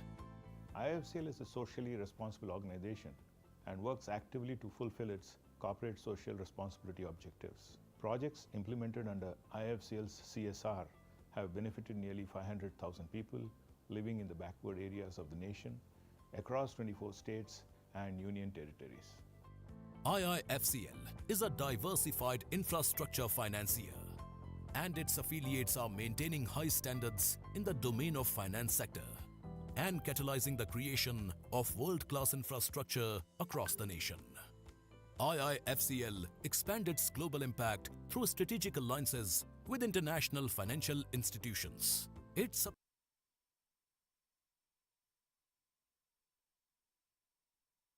$5 billion credit line from the Reserve Bank of India, IIFCL Projects Limited or IPL, which offers advisory support to governments and local organizations in project preparation and consultancy. IIFCL integrates growth with social responsibility, impacting over 5 lakh lives across 24 states and union territories through partnerships with government bodies, NGOs, and social institutions. IIFCL's journey is a testament to its commitment, building bridges, empowering communities, and helping India reach its full potential. With every project, we are not just financing infrastructure, we are investing in the nation's future. Our commitment to nation building remains unwavering and unstinted. As we embark on our 20th year of business, we are reminded of the lives that we have touched, the communities that we have transformed, and the significant impact that we have delivered to the society and the nation. IIFCL's journey is intertwined with the growth of the nation. We are dedicated to building world-class infrastructure and advancing the economy's development in line with the government's vision for transforming India into a developed economy by 2047. Having laid the foundation of India's infrastructure sector, we are now geared up to build into new frontiers to develop the next phase of infrastructure development version 2.0. IIFCL, funding foundation of the future.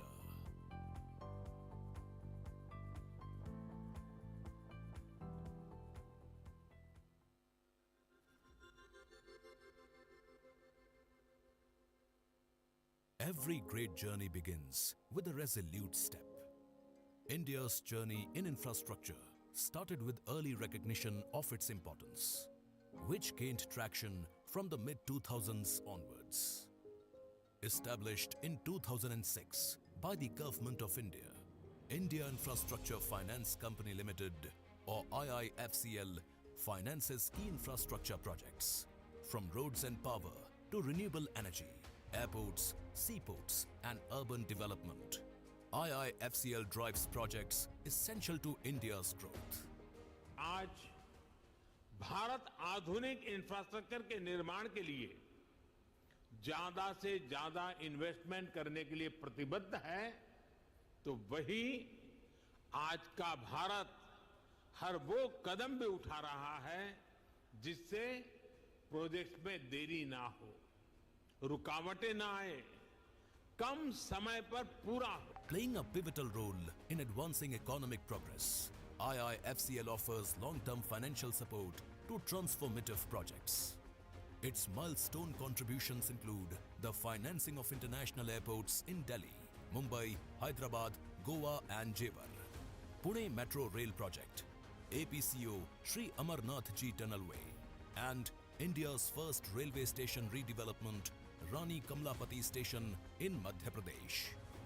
In the past few years, IIFCL's new leadership has infused a fresh wave of market-driven dynamism and agility into its operations.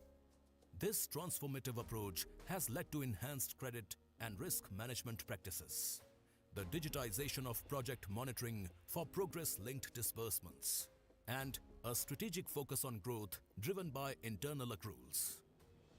It is indeed a proud moment for all of us at IIFCL as we enter our 20th year of operations. Reflecting back, our journey over the last 19 years has been full of challenges, learnings, growth, and most importantly, a deep commitment towards nation building. Till date, IIFCL has sanctioned around 3 lakh crores to over 800 infrastructure projects in India with a total project outlay of more than 14 lakh crores and disbursed around 150,000 crores. I take pride in highlighting that more than 50% of this business has been achieved in the last 4 years alone. At IIFCL, we believe in investing in Viksit Bharat's future and have financed around 28% of the country's PPP projects, all for shaping a connected, opportunity-driven tomorrow. India's infrastructure growth is vital to its economic growth, and IIFCL has pioneered the digitization of loan monitoring and surveillance to ensure it. It has become the first lender in India to introduce an online project monitoring system or OPMS using advanced technology solutions like drones, GIS and other tools. Innovation drives IIFCL's strategy, where use of technology helps execute projects with precision, speed and sustainability. By integrating AI, machine learning and IoT, we are building smarter, future-ready infrastructure. In the last 4 years, we at IIFCL have seen consistent improvement and record highs in all businesses and financial parameters, be it sanctions, disbursements, profits, asset quality, and our net worth. Our profits have multiplied 30 times since 2020 to over 1,500 crores in the last fiscal.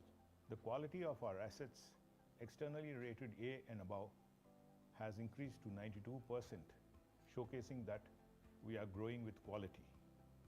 There has been a 50% increase in IIFCL's value over this period, with about 5,000 crores having accrued internally and net worth crossing the 15,000 crore mark in September 2024. Today, IIFCL is leading the way in financing vital projects in transportation, energy and urban development, shaping the nation's future as never before. The impact of IIFCL goes beyond numbers. It's seen in the lives it transforms. Each project creates new opportunities, empowering communities with better facilities and pathways for growth. And innovation is a key factor in our growth story. This record performance highlights the company's true potential to contribute to India's growth story by developing world-class infrastructure. IIFCL has always been at the forefront of financial innovations and is accredited to have brought some new financing products for the Indian infrastructure sector, such as credit enhancements, takeout finance, subordinate debt, which are now mainstream products in the market. Sustainability is at the core of our business. IIFCL has strengthened its financing to renewable energy, green infrastructure, and environmental friendly solutions, contributing to India's vision of a low carbon economy. As a part of Climate Strategy 2030, IIFCL has committed to directing at least 50% of the incremental lending amounting to 1 lakh crore rupees by 2030 towards green infrastructure. We are also focused on rationalizing our lending to fossil fuel-based power plants starting 2024 and achieving net zero emissions. I request for everyone to Scope 1 please take their and Scope seats 2 by so that we can move with the next session. to share that IIFCL is the only major NBFC IFC in the country to be recognized with an ESG rating, further affirming our leadership in this space. IIFCL is helping India move towards a sustainable future by supporting renewable energy and eco-friendly urban solutions. Our funding contributes to key government initiatives like the National Infrastructure Pipeline, PM Gati Shakti, Bharatmala, Sagarmala, and railway station redevelopment. IIFCL is a socially responsible organization and works actively to fulfill its corporate social responsibility objectives. Projects implemented under IIFCL's CSR have benefited nearly 500,000 people living in the backward areas of the nation across 24 states and union territories. IIFCL is a diversified infrastructure financier and its affiliates. I welcome back everyone to the next session of this day. So we have a slight change in the schedule. We go for the first panel discussion. Ladies and gentlemen, we'll proceed to our first panel discussion on the topic, Energizing the Mission for Development of India. We have some very eminent personalities from the infra space as part of this panel. The session shall be moderated by Shri Alok Barara. I'll first request Mr. Barara to please come up on the stage. Shri Alok Barara is the CEO of India Infrastructure Publishing. He holds extensive experience in publishing and analysis of various infrastructure sectors, including renewable energy and telecom. So please welcome. Can I have a round of applause, please? Thank you, and I'll hand it over to Sir from here onward to take this forward. I'll just start from that. Yeah, no, I'll go there, but I'll start from here. If I may request the delegates to please take their seats. Good afternoon. It's an honor for Indian infrastructure to be given an opportunity to host or moderate, I should say, this session, which is on energizing the mission for development of India. We have a wonderful panel, and it's my pleasure to introduce the panel to you. To begin with, we are very happy to have with us Mr. V. Walnam, Secretary, Ministry of Civil Aviation. Mr. Walnam has a very illustrious career with the government. He's earlier been Additional Secretary, Ministry of Finance, Joint Secretary, Ministry of Home Affairs, also Deputy Secretary, Ministry of Finance and Company Affairs as well. And he's also served as advisor to Executive Director at the World Bank. Please join me in welcoming Mr. Walnam to the dais. Also with us is Mr. Pavan Kant, who is CEO of Enterprise Invit. And Mr. Pavan Kant too has spent many years in infrastructure development, leading projects at Kalpatru, also being a CEO of Trill, and working with HCC and other such companies before. Please join me in welcoming Mr. Kant. Yes. Very happy to have with us Mr. Sanjeev Kaushik, who is Principal Finance Sector Specialist, ADB. Many of you know Mr. Kaushik from an earlier tenure when he was Deputy MD at IIFCL itself, also long association with infrastructure development from the days when he was in Kerala building ports, etc. Yes, please join me in welcoming Mr. Kaushik. Thank you. And finally, not finally, I should say, we have Mr. Pankaj Sindhwani with us, who's Chief Business Officer at Tata Cleantech, and he's tasked to build climate finance business across the mainstream and emerging sectors. And please join me in welcoming Mr. Sindhwani. Also with us is Mr. Palash Srivastava, who is CEO of IIFCL Projects Limited. Mr. Srivastava has been working in infrastructure development sector now and financing for about 25 years. And as CEO of IIFCL Projects, he contributes significantly to national infrastructure policies. Please join me in welcoming Mr. Srivastava. So with your permission of the panelists, I will come over here and sit.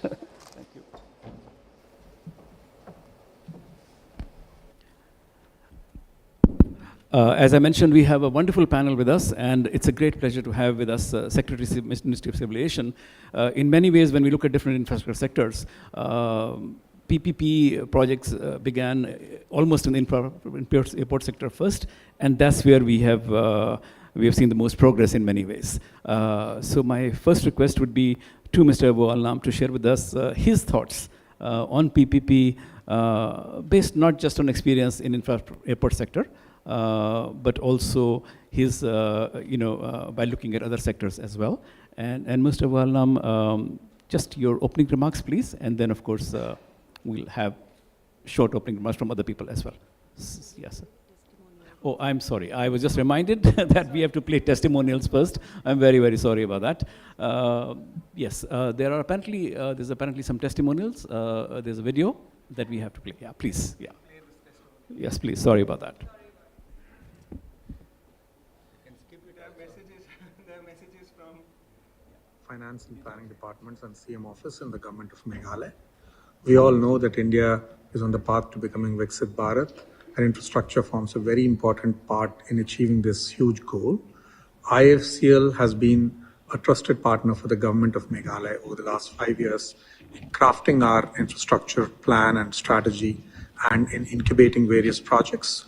I wish IIFCL and the group the very best, and want to thank them for all the support that they have provided to the state of Meghalaya over the last few years in making several of our projects successful. Thank you. Happy occasion of Foundation Day. I congratulate Jai Shankarji and the whole IIFCL family. What an amazing journey in these 20 years. Hats up to you all, your hard work.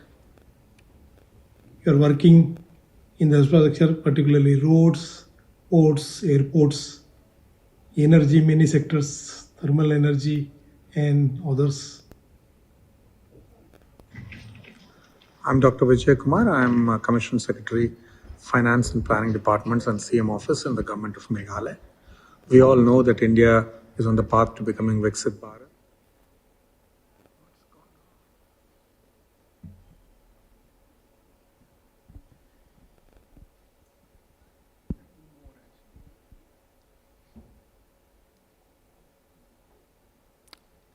Perhaps we can play them after the panel? Yes. Yeah? Okay, all right.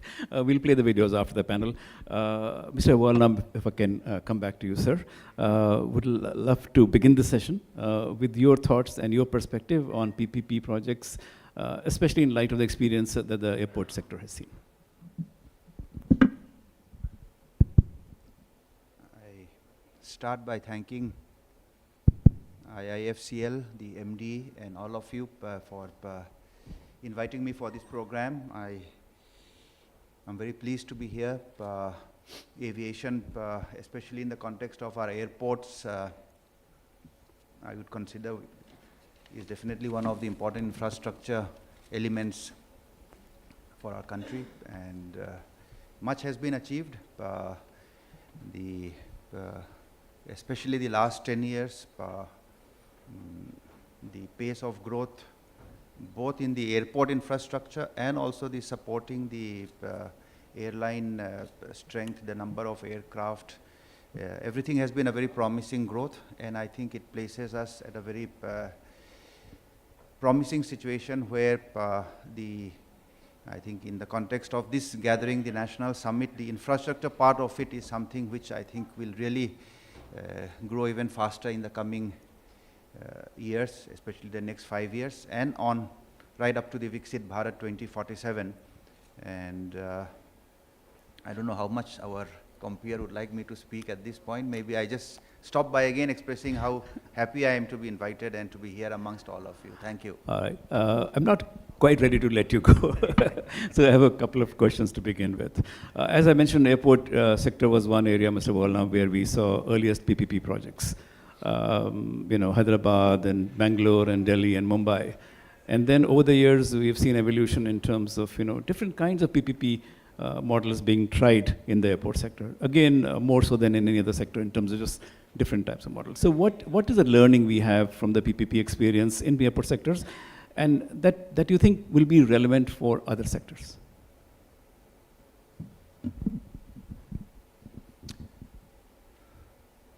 So the PPP airports, the structures have been slightly different, but there are some things which have more or less remained constant. So starting with the sort of factual positions, for instance, the land for these airport projects are always something which the state government concerned has made available at their cost. So that has been a very uniform pattern right from the first PPP airports, which was in the jurisdiction of where my dear friend Mr. Sanjeev Kaushik, Kerala, Kochi airport was one of the first airports to come up, and a very illustrious kind of airport structuring and functioning. So the land has always been the state government's responsibility right up till today, and even in the upcoming whatever projects are being felt. So, and that I feel is a robust framework in the sense there is no ifs and buts. If a region has to have an airport, if a city has to have an airport, then it is the state government which handles that part, which involves the socio-economic aspects, these even socio-political aspects. So I think it provides a good framework because the state government is there to handle the land part. Then the second part again, which has not changed, is that the financing is purely for the private partner to bring in. So in that way, again, the main responsibility for the financing has been with the private partner, and I think that is also what has brought in the rigor and the efficiency and the system improvements. So I think these two are the foundations on which our PPP in airports have happened. On the government side, I think the regulatory framework is now maturing quite nicely. So the tariff fixation, which is there with our autonomous body called the AERA, A-E-R-A, the Airport Economic Regulatory Authority. So they have been given the statutory backing, and they go through on one side autonomous from the government, and on the other hand a very consultative and transparent process. So all the stakeholders, all the investors, all those who are interested in the airport investment and its revenues have a say in that. So I think that is again a very strong pillar, and it will continue. It is well set, it is becoming more mature, and with the growth in the air passenger, the aspirations which we are seeing really just growing by leaps and bounds every day, I think the airport sector will remain a very dynamic infrastructure sector, and look forward to more discussions here. Okay. Sir, one more question for you before I go to the others. What is the role of PPP right now, or likely to be, I should say, in Kolkata and Chennai?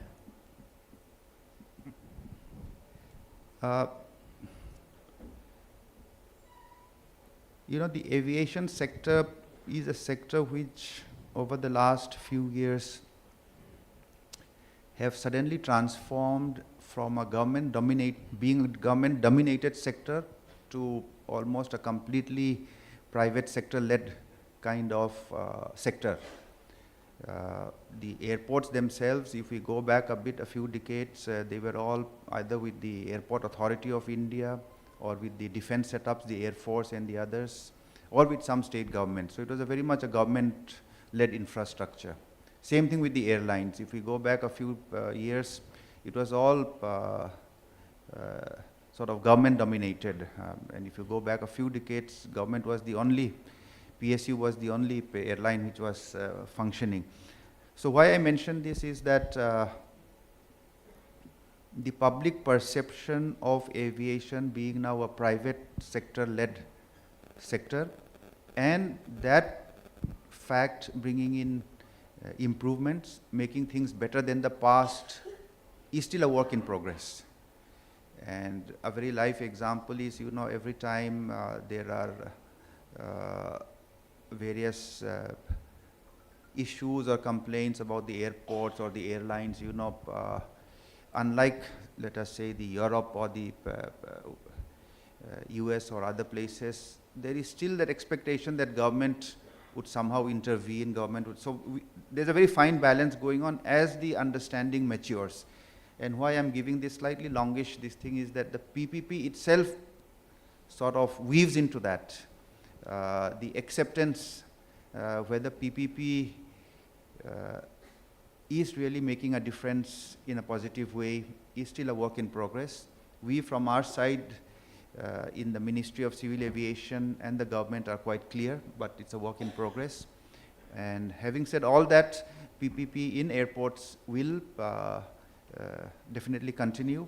Even as we speak, the new airport in Jewar, Noida, the new airport in Navi Mumbai, the new airport in Bhogapuram near Vishakhapatnam are all examples of major PPP airports that are in active preparation, and in fact some more in the pipeline, and which will, in fact, a new development that we see is that the new PPPs would tend to be now state government-led PPPs, state airports, where they will reach out to private players through a tendering process and develop the airport. So that we are seeing a very clear trend. In fact, the three which I just named are all examples of that.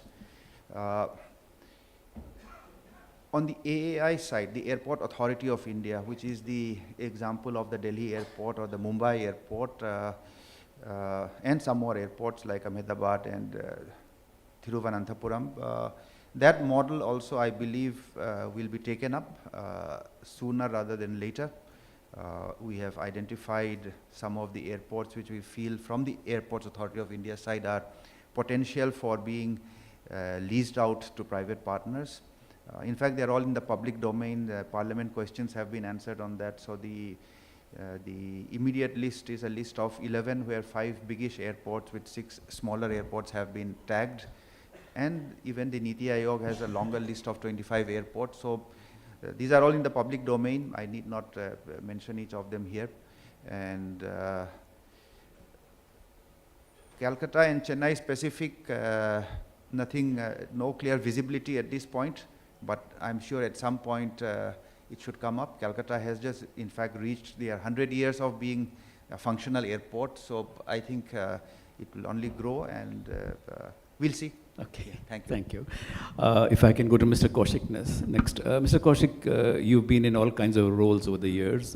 You've been a promoter, you've been a policymaker, you've been a lender, you've been a public lender, you've been an advisor. So, and you've seen a lot of PPP projects. A lot have gone pretty well. Most of them have gone pretty well. Some perhaps haven't.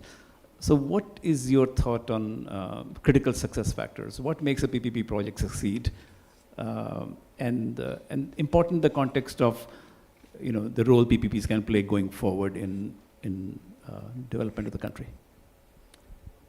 Thank you, Alok. If I could just, before I answer that, take a minute to say how wonderful it feels to sit here with my batchmate and close friend, Mr. Mang, Secretary, but also on the same stage where on the same day in 2018, I bid farewell and IIFCL bid farewell to me, and my daughter was dancing on this stage, Bharatnatyam. So it's homecoming in some senses for me to the IIFCL family.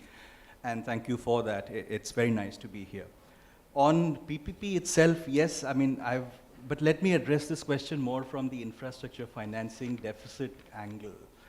And as you know today, India, of course, faces challenges in terms of building new infrastructure, but also upgrading infrastructure that it already has, but also in terms of climate resilience of that infrastructure. The whole urbanization phenomenon is something which nobody needs to expand on. So a lot of estimates have been put on the kind of infrastructure finance that is required. One Niti Aayog or McKinsey report, I forget which, talked about $1 trillion for climate resilient infrastructure. But there are several estimates of many more times that. Now, nowhere is this amount going to be nearly enough if we were to rely only on government budgetary grants. Government can only do so much, but the rest has to come from private investment.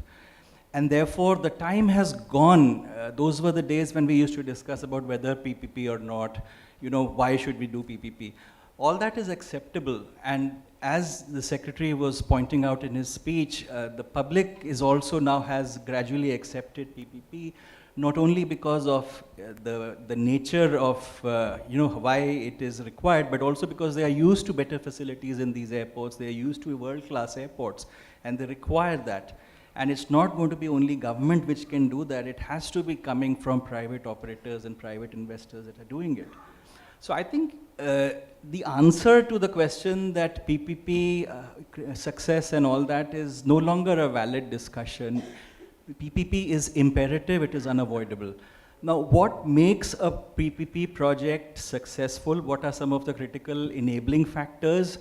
And if I draw upon my experiences from Kerala, where I helped set up the international seaport, Vilnius Airport near Trivandrum, I think the realization that these are state assets, land, the initial investment, the connectivity, etc., but then no private sector player will come and develop a large infrastructure project if the risks were not taken care of. You have to work very closely and collaboratively with the private developers to make sure there are risk mitigants.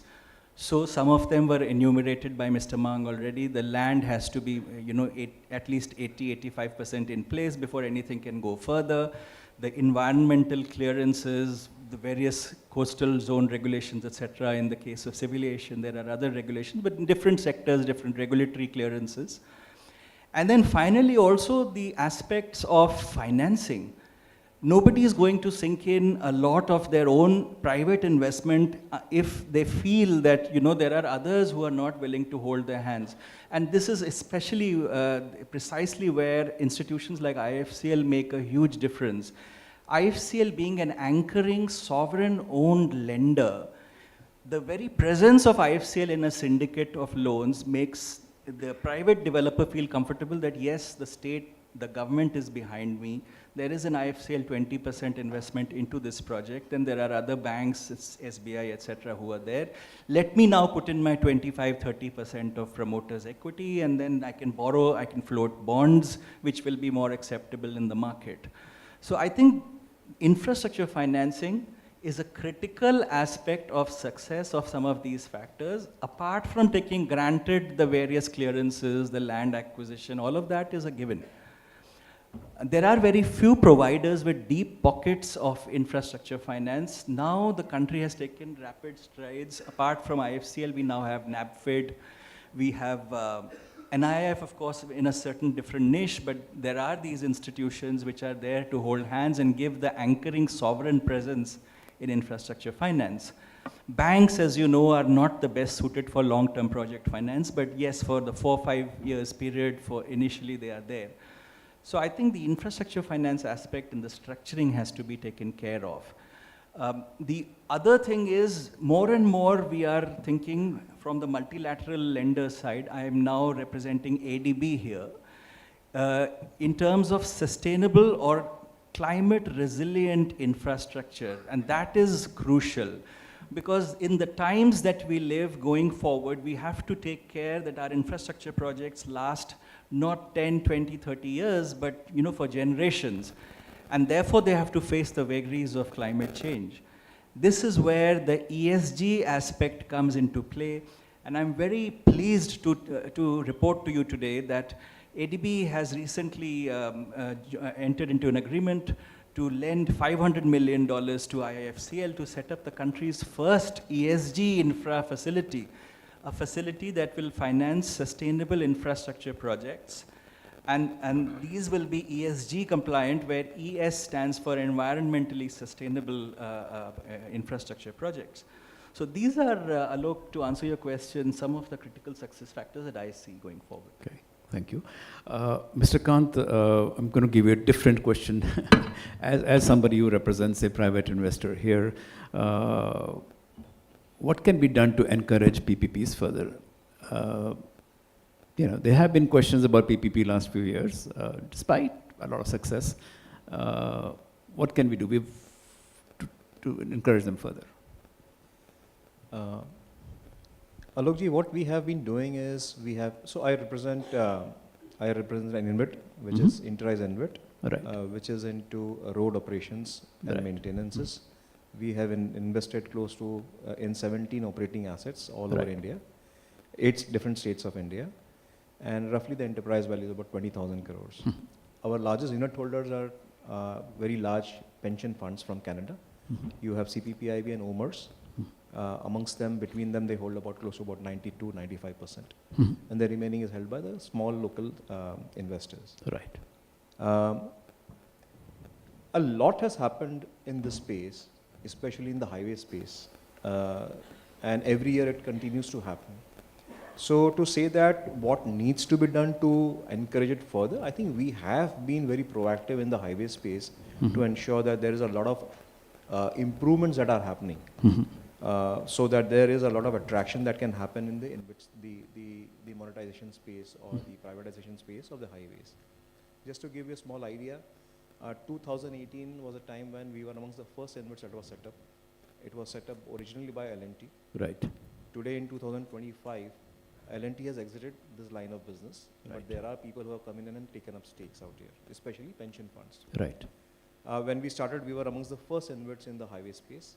Today, in 5 years' time, there are close to about 12 or 13 InvITs only in the highway space. Right. The InvITs have raised close to about 120,000 crores of investments into the highway space alone. Right. There are some improvements that have significantly happened in this space. You know, for instance, the erstwhile model of BOT, the toll-based projects, that has undergone some amount of improvements, where they brought in aspects as clear as when land is acquired, only then can you go out and then tender the projects. Right. Right. There have been some transition that has happened from doing the revenue testing at the end of 10th year. They have brought about improvements in the revenue testing method, where earlier it was linked to, let's take the traffic, now it is linked to the revenues basis. Right. And that has removed the anomalies. There is a lot of effort that is being put in by the MORTH as well as NHI to ensure that the disputes, differences are resolved faster, quicker between people and the concessionaire, so that they are not put at pain. Right. The pain is greatly reduced. We have come out to a new model of monetization. The model of monetization is TOT, that has been rolled out successfully by NHI. There have been hiccups in the past. Right. Every alternate package was sort of not tendered out or was unable to be closed. But today, in the last 1 year, you know, it's achieved 100% strike ratio, where they've actually gone about and tendered out successfully their TOT packages. These are toll, operate and transfer packages. Right. There have been improvements in that. What they have done is they have increased the concession period now to 20 years. They have brought about testing period at the end of every 5 years to test for revenue. If there's a shortfall in revenue, then the concession period increases. If it's more, then it reduces. So a lot of improvements also happened on that. But of course, having said that, it doesn't mean that there is no room for improvement. There are specific instances where this can happen significantly better. One of the areas is how do we actually look at ensuring ECBs to come in? You know, how do we ensure better governance standards? You know, Sanjeev ji spoke about the ESG part of it. You know, given the fact that a lot of investors are going to come in from outside India, right. How are we going to ensure that the projects that are taken up over here meet the governance norms that are required? What is the focus that the authorities would also put on the governance aspect? What is the focus that the authorities would put on to the environmental aspect, and how are they going to measure these projects?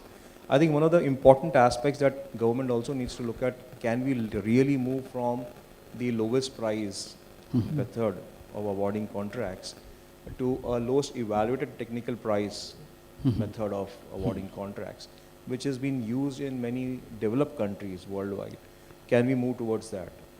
Because I think that's one aspect, if we are able to sort of come to terms on, that will ensure that there is a proper price that people bid for, and it is sustainable to do the projects at that price. Earlier in the morning, the first session, there was a discussion about only those projects which have been met on time and where the corrupt practices are not there. Or I would say, let's take, there are compromises on quality, let's take. If they are not there, then to that extent, those projects are successful.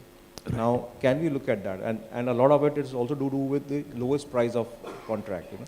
Having won the contract, to avoid blacklisting, people may want to go about doing a project. But at the end of the day, it's going to be a futile exercise in many projects. So some of these aspects we need to look at how can we improve that. Okay. In the next few rounds, I'll ask you specifically about BOT and lack of interest in BOT for some time, although this seems to be reviving. If I can come to you now, Mr. Sindhani. I think, what are the key challenges in financing PPP projects? And the challenges that still remain. I mean, over the years, there have been many challenges, many have been addressed. What are still the key challenges in financing PPP projects? Thank you. Glad to be here. Many congratulations to IIFCL and its entire team on its 20th anniversary. They've done such splendid job, and we are happy to have partnered with them in many projects as a borrower ourselves, and in many ways co-syndicator, co-lender as well. If you could just take a minute and introduce Tata Capital to you and why it is important to just build the context. So Tata Capital, the clean tech finance within Tata Capital was something that came into existence almost 12 years back. It started as a joint venture between Tata Capital and IFC Washington. So that was also in many ways a partnership between a public enterprise and a private enterprise to address something as crucial as climate finance. And let me tell you, in those days, it was not really visible to us how this journey will be, because infrastructure finance, climate finance was always seen to be a very risky asset class. Our cost of fund used to be higher than the cost of fund, say, for any other asset class. And today I'm proud to say that we've done more than 400 projects, must have lent more than $3.5 billion worth of money. Our NPA is probably amongst the lowest in the industry, and return on asset is close to 3%, return on equity is almost 18-19%. So it only goes on to say that, so long as the critical factors remain in focus, and I'll come to those critical factors. You talked about challenges, because most of our work has also been around the PPP projects, which is first and foremost is regulatory and policy environment, right? And I think in the last 10 years, what has been the most definitive discerning difference is the stable policy and regulatory environment. That has helped a great deal. If you look at some of the most successful PPP models, HAM is one such example, hybrid annuity model in roads. And we've seen how resilient it was even during COVID days. The other example is within renewables, for instance. We've seen more than 300,000 crore worth of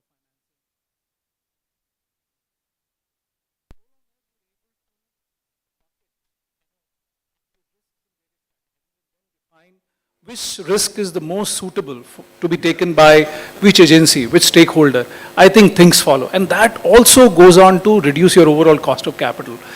To give you an example, today, a project where SECI is an off-taker, or NTPC is an off-taker, where a private sector player is developing that project, today the pricing could be as low as GSEC plus 100 basis points. Now this is unparalleled, right? So that's the kind of risk premium that lenders are attaching to a project, where the payment security mechanisms are in place. So if something similar could be done in all the other sectors, I think the cost of capital will come down, and therefore the affordability angle will be better addressed, which is so very crucial for India. So the challenges are the same as they are seen by developers, right? Sanjeev ji referred to those, Pawan Kant also referred to those. And I think in the first session also, Mr. Jaishankar was also referring to that, ultimately, if your policy and regulatory environment remains stable, you have proper contract enforceability mechanisms in place, you have very good probability of not going wrong. And this is what the past has shown. Of course, I can talk about the challenges that still remain. For instance, land acquisition is something which can still be improved. In various sectors we have seen. And where I think we will need to be slightly more cautious is, see, the sectors are evolving, the products are evolving, so there are new nuances. For instance, 60 or 70% of the entire tendering in renewables last year was to complex energy auctions, right? They were no longer plain vanilla solar, plain vanilla wind, right? Right. Those were hybrid or FDRE or RTC projects. Yeah. Now, do we really have the capacity at the developer's end or at the lender's end to be able to appraise those projects? What kind of risks are we saying? So far it was all the procurement, commodity game, procurement or cost of capital. Now it is also about engineering. Do you have those skills? Right. How do you identify those skills? And how do you build for those skills at the developer's end, at the lender's end? I think that is very important. That is true for all the other sectors also. Right. Wind, I'll give you an example. We've I think seen... I'll come back to in the next round to ask you further.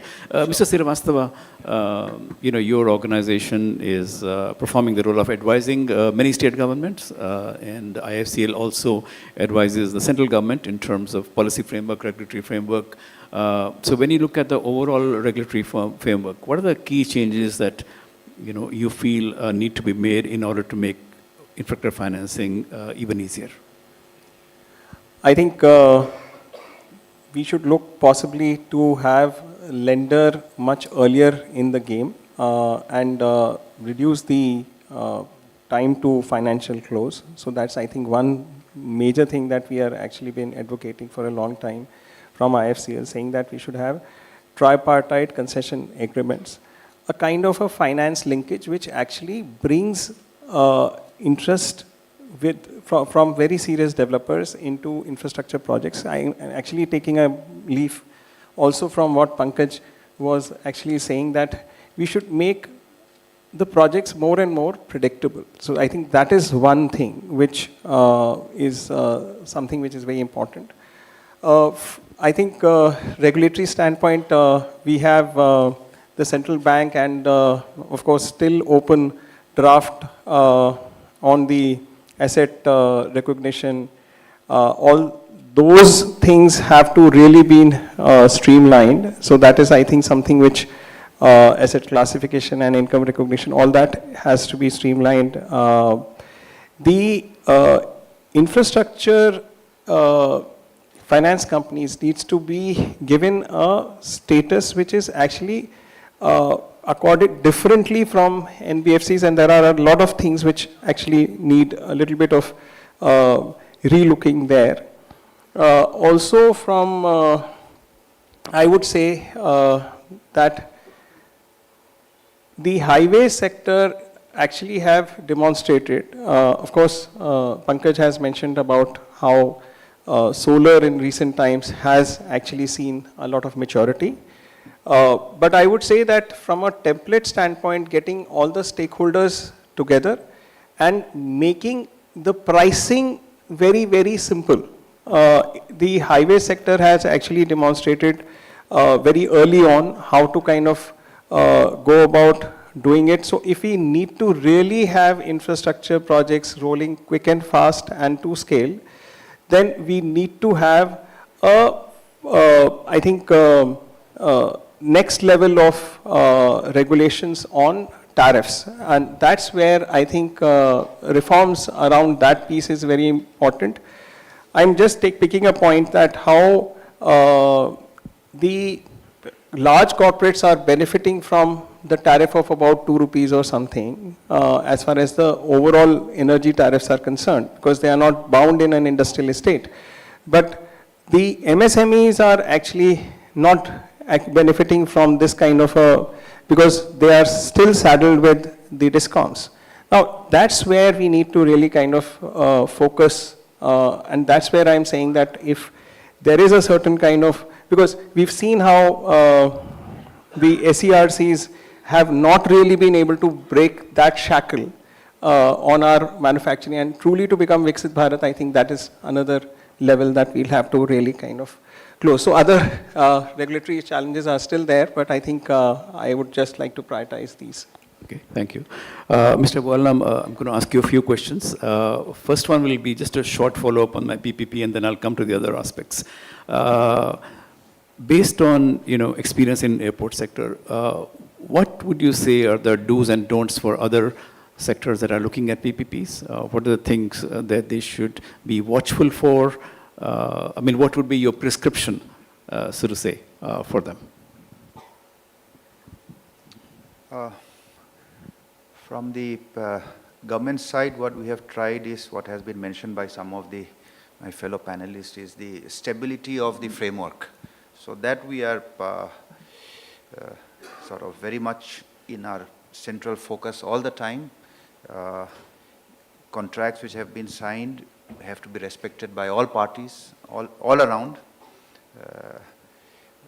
I often say government itself, unless there's a clause, does not have just a free hand, to keep on thinking that it can. So that stability and respect to the framework, which comes either through a statutory provision or through the concession agreements which have been signed, or whichever clauses are there, that is something which we have to respect. And that, I think, would benefit any of the infrastructure sectors that we have, because infrastructure by design tends to have a long gestation period and a long investment period. So I think that certainty, that confidence that the framework would remain stable, I think for us who are inside the country, and I think even more so if we are to attract international investors or international developers and various other agencies, I think it's even more important. So that is what I would highlight. Yeah. Okay. Mr. Wallam, development of transport infrastructure, development of airport infrastructure, of course, plays a key role in energizing the development of the country itself. Now, within these sectors and within airport development, or I should say that when we're looking at airport development, what are the, from your point of view, what are the different aspects that you are focused on right now? What are your priorities or your ministry's priorities over the next 1 year, 2 year, 3 year, 4 years in this respect? Let me respond to that by, first a little bit on the potential that we see. It's frequently highlighted that the number of air passengers have doubled in the last 10 years.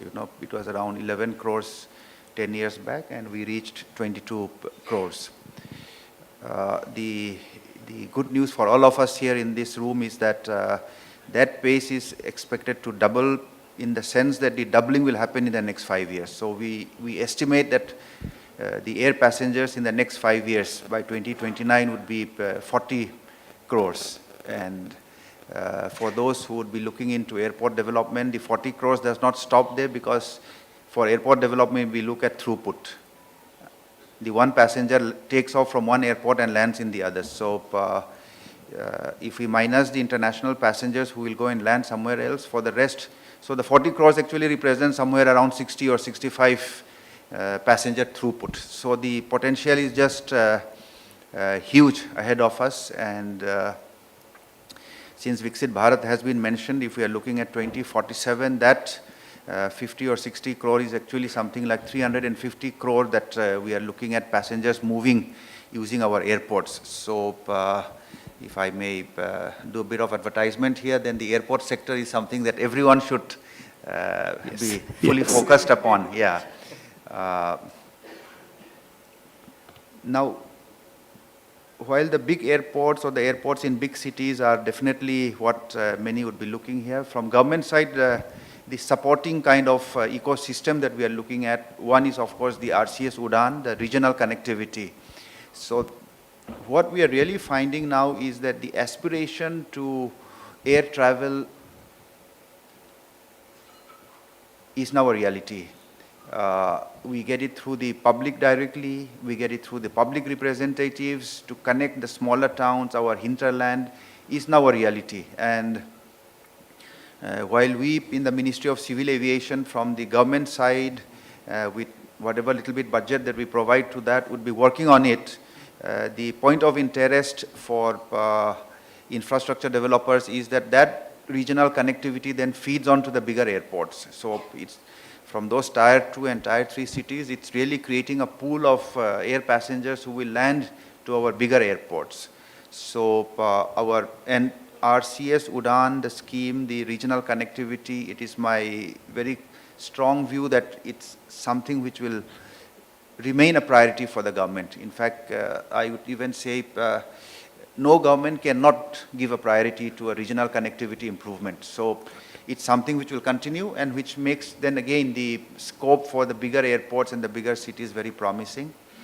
And along with that, in fact, going even further, the helicopter side also, again, another very important element in connectivity, connecting different remote areas would be a focus for us. And a recent initiative has been the seaplanes, again something which links up the entire chain of air connectivity. So earlier it was tried, and when we analyzed, we found that the regulations and the requirements were maybe more stringent than what was required. We have liberalized that. We have, and to sort of speed up the process, we even organized demo flights during the month of November and different corners of our country. So the demo flights went to Lakshadweep. Everyone, both from the UT administration, the private parties who were involved, were excited about the potential, the tourism sector, the hotels and all. They went and did a few flights in Kerala. Again, always a front runner in the tourism sector. So there, then Andhra Pradesh, then they came to Andaman and Nicobar Islands. They went to the northeast, the Brahmaputra river front, with the potential of connecting Kaziranga and all. Then they even went further up to Meghalaya, the Umiam Lake, which is a big lake near the Shillong city. So, and the demo actually made clear how easily it could be operated. The seaplanes, the amphibian ones, connecting between a water body and the airports. So in fact, the Minister of Civil Aviation, after the program, flew from that place to the Guwahati airport. What would have taken him about 3 hours, he could reach in about 20 minutes. So the ecosystem is being developed from the government side, and the rising population and the potential of the growing population, I think, really makes it a very promising sector. Yeah. Okay. I've been told that I have till 1 o'clock apparently for the panel discussion. Mr. Kaushik, as a representative of ADB, and maybe you can speak on behalf of ADB or you can speak in your personal capacity, what would be the 2 or 3 things you would want the government of India to do to encourage infrastructure development in general, or development, or PPPs, whatever you think is your passion right now? There is one big one, which is all of 2 or 3 rolled into one. Wonderful, that's better. Which is a much quicker decision making. And maybe I can afford to say some of these things, you know, given the hats that I wear. That you've been there, yes. As an insider also. So I can be a little critical, even though my batchmate is here and he will indulge me. So they are making great strides on the government side. But I find from the recipient side, at least from the multilaterals, decision making is still very slow. There is a vision which is outlined by the top leadership. And so the FM announces something in the budget, PM has laid out a vision, but then when it comes into the ministry at the lower middle levels, I think the file movement up and down is still very slow, and that loss of momentum in the execution really frustrates everybody. Certainly I, from the ADB, I'm speaking in my own capacity now, not as an ADB representative here, but I feel very frustrated sometimes when I compare the speed of decision making in India that I see when I compare it with some of our neighboring countries also, Bangladesh, even Sri Lanka is so, so I think that speed of decision making, and that is where in the morning Secretary DFS was talking about how we need to reduce time delays, we need to have cost escalations. All that is linked to this one aspect. Right. So once there is a vision outlined by my boss, right, the Prime Minister or the FM, yeah, things should flow. And okay. I know it's so quicker easier. decision making is one. Yeah. What else would you want from the second government? point is, I think the country now needs to, and like the Secretary pointed out, there are in every sector some top few projects, mega projects. Identify your maybe top 50 projects across the country, that these are my mega infrastructure projects I have to deliver in the next 5 years. Take out your best 5 or 10 officers, put them in charge at the state government level. States are very involved now. Put them in charge, call them and say your neck is on the firing line. Right. 6 months, there will be a review. Whatever problems you have, you come to us, we will solve. I think execution is a big issue, right, especially at the state level. So go beyond the monitoring group that they have right now. Exactly. Yeah. So decision making, second point is execution. Right. And the person in charge, make him really accountable and let then things pay. if that doesn't happen. I think those 2 or 3 things we'd really love to see. Okay. Mr. Kant, you have a choice of 2 questions. I can either ask you the same question I asked Mr. Kaushik, or I can ask you, how do we get more BOT in road sector, or is it even required? You can choose one or the other. Perhaps. Go ahead. Okay, so I think it's very interesting, this particular discussion and dialogue. If we were to look at how we can roll out more BOTs or more PPP projects, I think there are few aspects which could also be helping us to roll out improvements that are required in the sector. Like for instance, one is faster clearances. I think our sector has been mired with very slow clearances. Especially when you look at divestment, it takes months to get the file cleared out. An existing promoter wants Which I should say is the improvement. It used to take years. It used to take years, but yeah, I mean, some of the large platforms that have closed in the last few years, it has taken 12 months to 15 months to give the permission for divestments. I think that is a time frame that is being taken at this moment of time. Right. So that is one part of it. The other part of it is with respect to how do you actually, one big uncertainty that people today would have is that the mode of transport is changing. Post-COVID, the behavior pattern of people is changing. For instance, people don't shy away from spending more and traveling on another expressway which is going to cost them much higher than what it would cost on traveling on a conventional highway. And they don't mind spending that extra, even if it means saving about 15-20 minutes. So obviously the premium that they pay for saving 15 minutes of time is much higher. So the tendency of people is changing. Now these tendencies nobody has witnessed. We have not witnessed. The government has certainly not witnessed that. And hence, do we have in our contracts a reset norm, a reset clause, where people come together and reset things? And this was one of the things that Kilkar committee had also mentioned, that you need to look at certain clauses which would help you. I think bringing about some of those aspects now, when we are seeing those realities, is something that will be very, very helpful. And again, taking this point further, see, we are talking about highways. Unfortunately, we have always had a tendency of one size fits all. So when it was highways that was being developed, it was highways. Right. Now, when the railways would come in, it's going to be railways that is going to be developed. Right.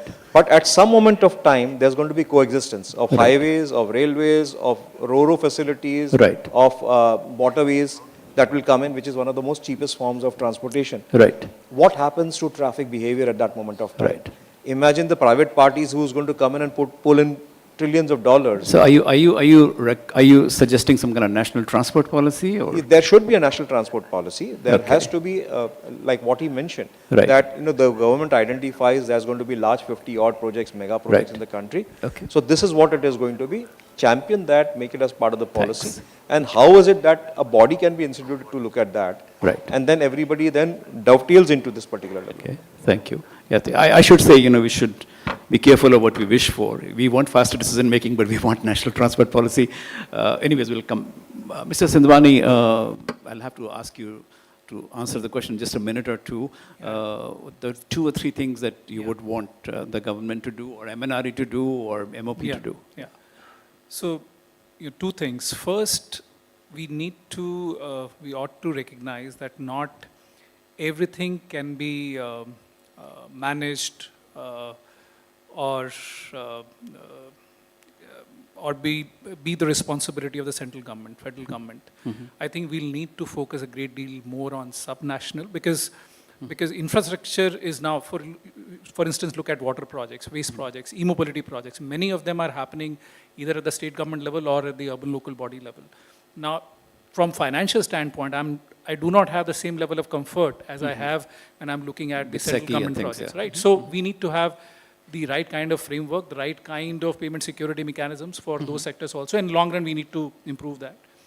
And the second, I'll just, what Sanjeev was mentioning, I think that's a very pertinent point, the speed of decision making in government. Right. So we'll stipulate to that. No. So I'm not talking about that. Just indulge me for a minute more, or for a half a minute more. I'm talking about the role of multilateral institutions themselves. Public finance is scarce, and I think the multilateral institutions can play a very vital role in in allocating that risk capital today, which bridges that gap between perceived risk and the real risk. That's where the role of multilateral institutions is very, very important. I think the decision making in the multilateral DFI institutions will also need to be improved a great deal more. Yeah, if I can just, Mr. Kaushik, is that possible? I mean, given the fact you're not doing direct lending as such? Absolutely possible. The $500 million that we've given to IIFCL to manage the fund is actually going to sub-projects. Sub-project, right? okay. All right, okay. Mr. Srivastava, same thing that I would ask you. I know I asked you earlier about regulatory framework. Outside of that, what are the what's the one thing that's on your wish list? See, I think one, impact funding is very important for any government initiative to garner support from the private sector. So, like you had the golden quadrilateral being announced, and that was a stable thing so you got the equipment suppliers, you got the contracting companies, you got the toll operators from all over the globe lining up. So that impact investment framework, I would say it aligns very well with what the other speakers have been also saying, that 50 large projects. But I would say to again take the point that there has to be a replicability, built in. So that, if we are doing transmission, I don't really need to actually, as a financial institution, keep reinventing or reappraising the projects if the transmission projects are likely to come in a, say on the same geographical vector. Right. So that is something which we would need to really kind of build. We have come a long way, but I think these two things are going to be important to take forward. He's thinking from a policy point of view, if I got him right. Yeah, from a policy point of view. Okay, we've come to the last round now, and my question to each one of you is going to be, is there something that I didn't ask you about? I'm sure there are a lot of things I didn't ask you about. Something that you feel is important, that you didn't get an opportunity to, to speak about. Mr. Wallam, we're going to begin with you again. No, I think much has been already expressed, but what always strikes me is, ultimately as a country, I feel that the efficiency improvements that we bring in, at each level. So even the decision making is an element of efficiency, and to the contractors also. EPC is a very good contracting system, but then lots of inefficiencies get into that also. So. Ultimately, whether it's the private fund or the government fund or anyone's fund and any system, the efficiency. So I would just like to end from my side by saying that efficiency improvement is the thing which will make our country progress, make everyone progress. And I think from wherever we are, from whichever angle that we are working on, I think that is what should always be within our sight. Yeah. Okay, thank you. Thank you. So closing thought, I shouldn't say thoughts, closing thought, Mr. Kaushik? So just on that point, two things. One is on efficiencies, very rightly. I think some of the inefficiencies creep in because of governance issues. We can blame government middle levels and all that, but they are also trying to safeguard a few things, and because they have had bad experiences from promoters who've been trying to take them for a ride. So I think governance issues, we all need to soul search and do introspection. And all stakeholders. It is so endemic and ingrained in us by now, I doubt if we can do very much about it. But the second point that I'm going to mention is something we can do a lot about, which is to attract more and more concessional financing in areas which are not necessarily well resourced. Right. There are some under-resourced infrastructure sectors, for example, education, health, where traditional lending money doesn't flow. Right. Or there are international providers of concessional finance. If you get that kind of cheap, let's not use the word cheap, but very subsidized money into private investment in some of these sectors, it will serve to catalyze further flow of funds into that money. So as a nation, we have to sit and think how to attract concessional financing from providers like Korea Exim, from the Climate Technology Fund, from the Green Climate Fund, so many funds into the country, and that should be a high priority for us. Thank you. Mr. Kant? I think if you were to look at Viksit Bharat, and with respect to that, I think it's a very daunting task in front of all of us. but something which is not unimaginably way off. I think we all need to come together and move towards that. I think we can achieve it. The most important part that we need to look at is how do we work with the government to ensure that the number of projects and the type of projects that come out are such that they become, there's a space for everyone to coexist. Okay. You know, for instance, in our road sector itself, if you were to look at it, there are close to about 70 odd active developers and agencies currently vying for road projects, active. Now, if you were to just do a comparison of when it was China who was developing their road network, how many were there? Roughly about 35 odd. Okay. Right, You know? right. I'm not saying that you cut it down to 35, Right. but what we have is we have a fantastic 5-phase model that we have, Right. from EPC Right. to BOT to HAM to TOTs to NWITs. So we have fantastic model in front of us. How do we in that create scale for each one so that the players are able to identify the space that they want to operate in and move in and grow in that? I think we have a fantastic opportunity. Mr. Sindani, you have 30 seconds. Yeah. So I'll keep it crisp. Scale, defining the vision, defining the mission that we have for next 20 years.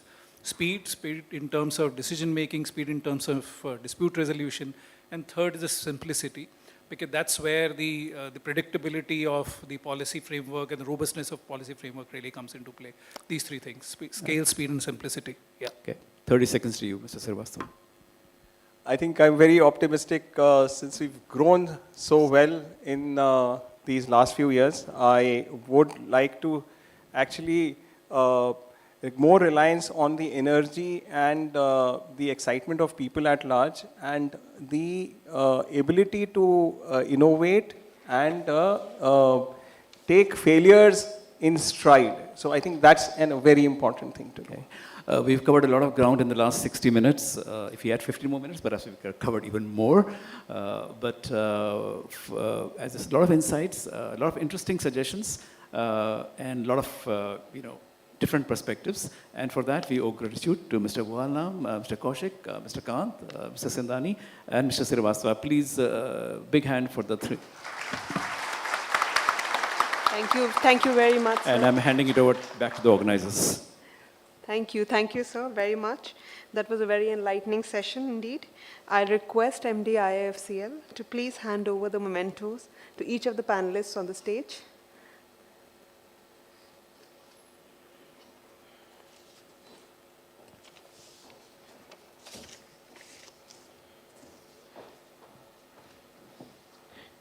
To Shri Bunlum Man, Secretary, Ministry of Civil Aviation. Can we have a round of applause, please?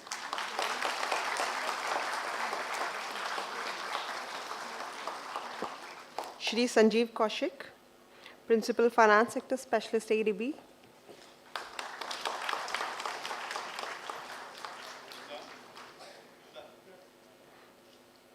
Shri Pankaj Sindwani, Chief Business Officer, Tata Cleantech.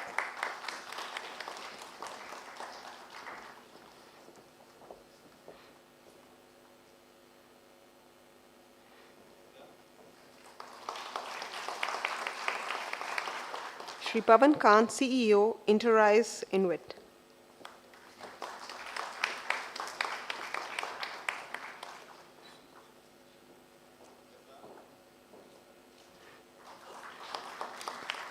Shri Palash Srivastav.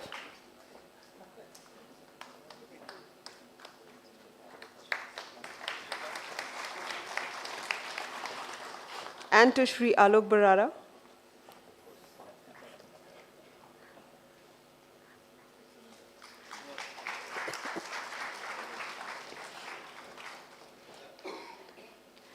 Thank you, everyone. Can we have a group photograph, please, sir, before we disperse?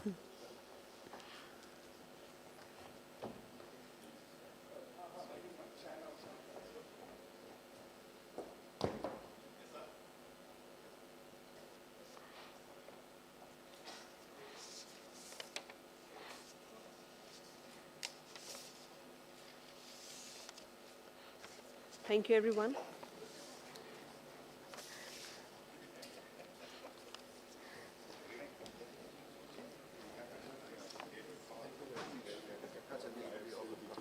Oh, okay.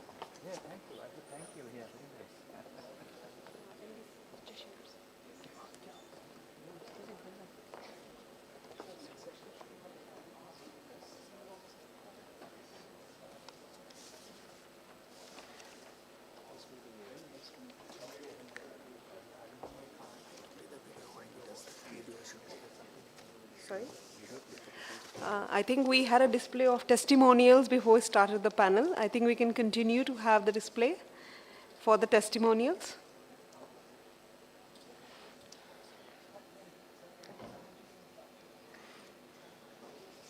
Gujarat has been at the forefront of infrastructure development in the country, and to achieve the goal of Viksit Bharat enshrined by Honorable Prime Minister, Gujarat is one of the first states to develop the vision document for the achievement of the goals for a Viksit Bharat. Gujarat has done tremendous progress as far as the port and road infrastructure is concerned, urban development, rural development, and water infrastructure development. In every sector, Gujarat has done commendable progress, which has resulted in industrial growth, employment generation, and reduction of logistics cost, and overall a better ease of living for the people.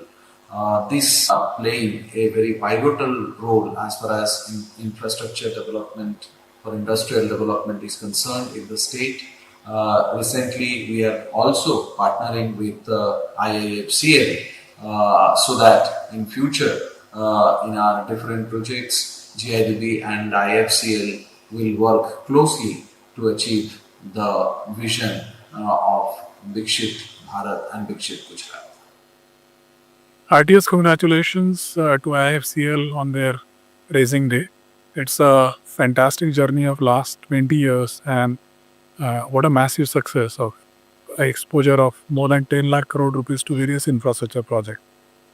Congratulations to Jaishankar ji and his team, and I wish that this journey will be more and more brighter and colorful in coming days. This is when India really requires a lot of support in public infrastructure, and it's going to be a massive thing to happen in future. So the role of IIFCL is again very important here, and I think the uniqueness of this organization is that various innovative products like in wheat, as well as infrastructure financing, part financing. They have an office in UK also, which can give them a lot of advantage for other organizations also. So there will be a lot of new things which we would like to see under the leadership of Mr. Jaishankar, and I wish best.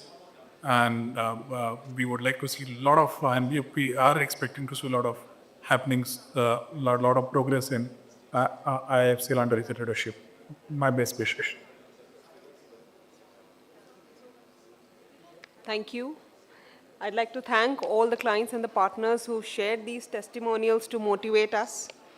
And ladies and gentlemen, now we have a thrilling and enlightening fireside chat with the Managing Director of IIFCL, Dr. P.R. Jaishankar. Sir, may I request you to please join us on the stage?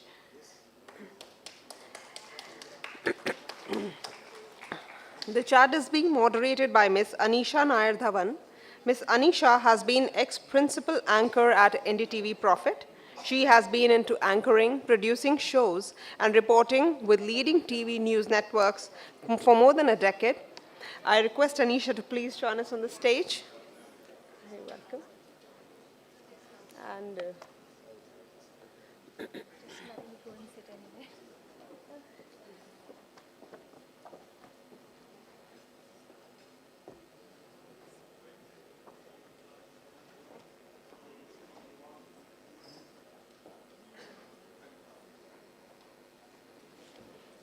thank you. It's over to you, Anisha.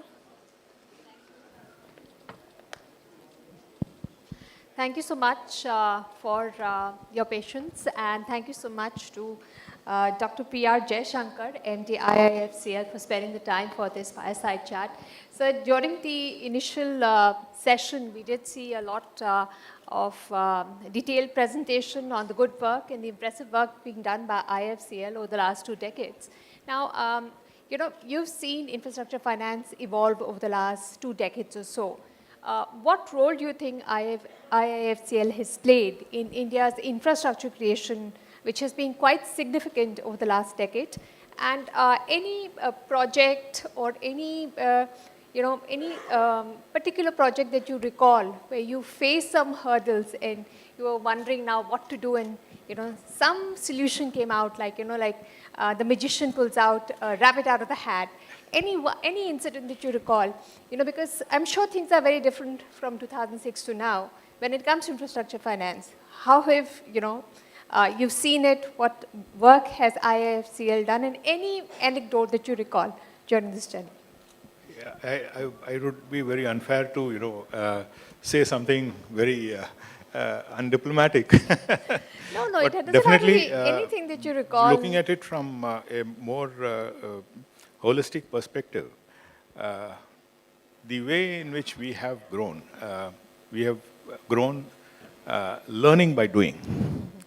And IIFCL has been, I would always say, that we have been, in the growth path as the infrastructure sector grew. So we have seen everything what happened. The challenges of the past were definitely there.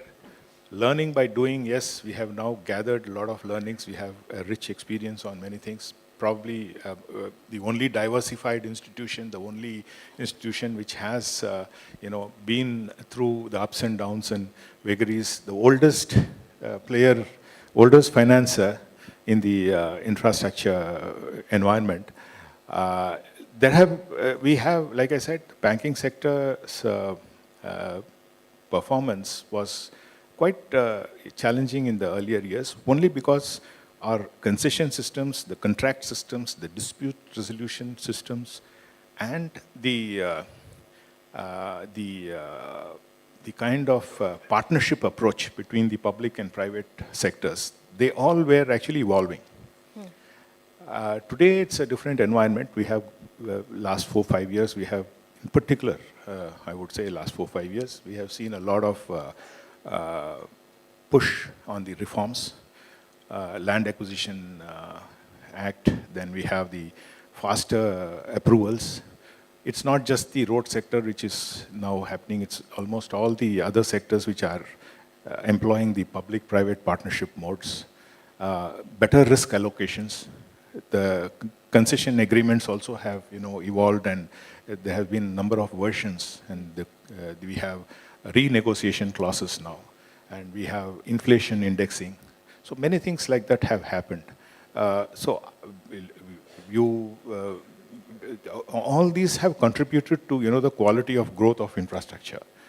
The earlier days, while learning by doing, we definitely faced all the hurdles and challenges, and we have had piled a lot of non-performing assets in the process. But in the current environment, I would say that infrastructure projects are perhaps the most safest assets to lend. Yeah, but did you think of infrastructure assets being as Why? safe during the hard times right after the financial crisis, when we saw that slow patch coming in, when there was all this PNB finance scam, and the entire financial market froze.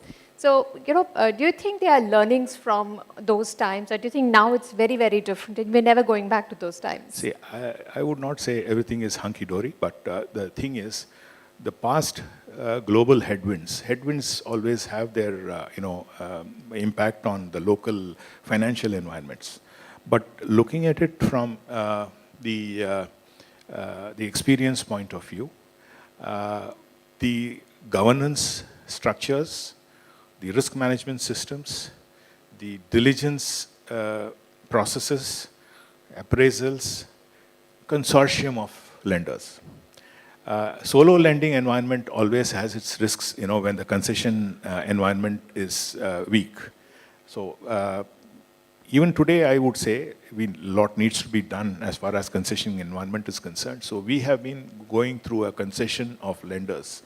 And it's not just one institution which actually employs all these elements together. It's a multiplicity of institutions which employ their wisdom into lending. And if you have the right structures, the right risk management systems, and all these things what I just mentioned, I am absolutely certain that infrastructure would definitely be the most qualitative asset that any institution will have. That's very, very exemplified from our own balance sheet, because we have 92% of our asset portfolio are A, AA, and AAA rated. Perhaps in the past, it would have been about 20% of such assets, A, AA, and AAA. So now we have come a long way, and we are looking at the 20% having transformed into 92%. So that's the change which has been brought about. And it's not about one institution, it's about regulations, it's about the government initiatives for putting the best practices in the infrastructure ministries, and a lot of other schemes. So I think it's a mixture of all which has led to the kind of good, robust platforms that we have today. So your portfolio and your book is looking very good. That's something I think exceptional that you've done. How have you seen infrastructure financing change over the last 2 decades? Because initially started with the government, then we had some start-stops with PPPs, and now it's, a lot of private participation is also coming through. Are there some structural issues that still remain with infrastructure financing? Because, the RBI has certain restrictions for banks when it comes to sectoral exposures. NBFCs have their own issues where RBI has also been tightening, its reins a little bit. So what was it then? How has it evolved? And what are you looking forward to? And what are the structural issues that still exist? Long-term financing is not just about one institution giving very, very long-term loans. I've always maintained that, it has to be a multiplicity of institutions, and, the right amount of risk appetite that needs to be there for each institution to take the kind of risks in the lending in that particular phase and life cycle of the infrastructure project. Earlier, the banks and financial institutions were faced with only construction-oriented and construction-led projects, because in the first phase, it was only construction and construction. Today, we have an asset portfolio which actually comprises both of construction and ongoing construction projects, and it is also completed and revenue-earning projects. That revenue-earning projects have become an asset class by themselves, and we have a lot of global interest in that. That's where, the additional, resources are actually flowing into the Indian infrastructure economy. But I would say that long-term financing is all about how you can look at real long-term. What does long-term? Long-term is not just about 15 years or 20 years of concessions which are, developed by an agency based on, predictable cash flows.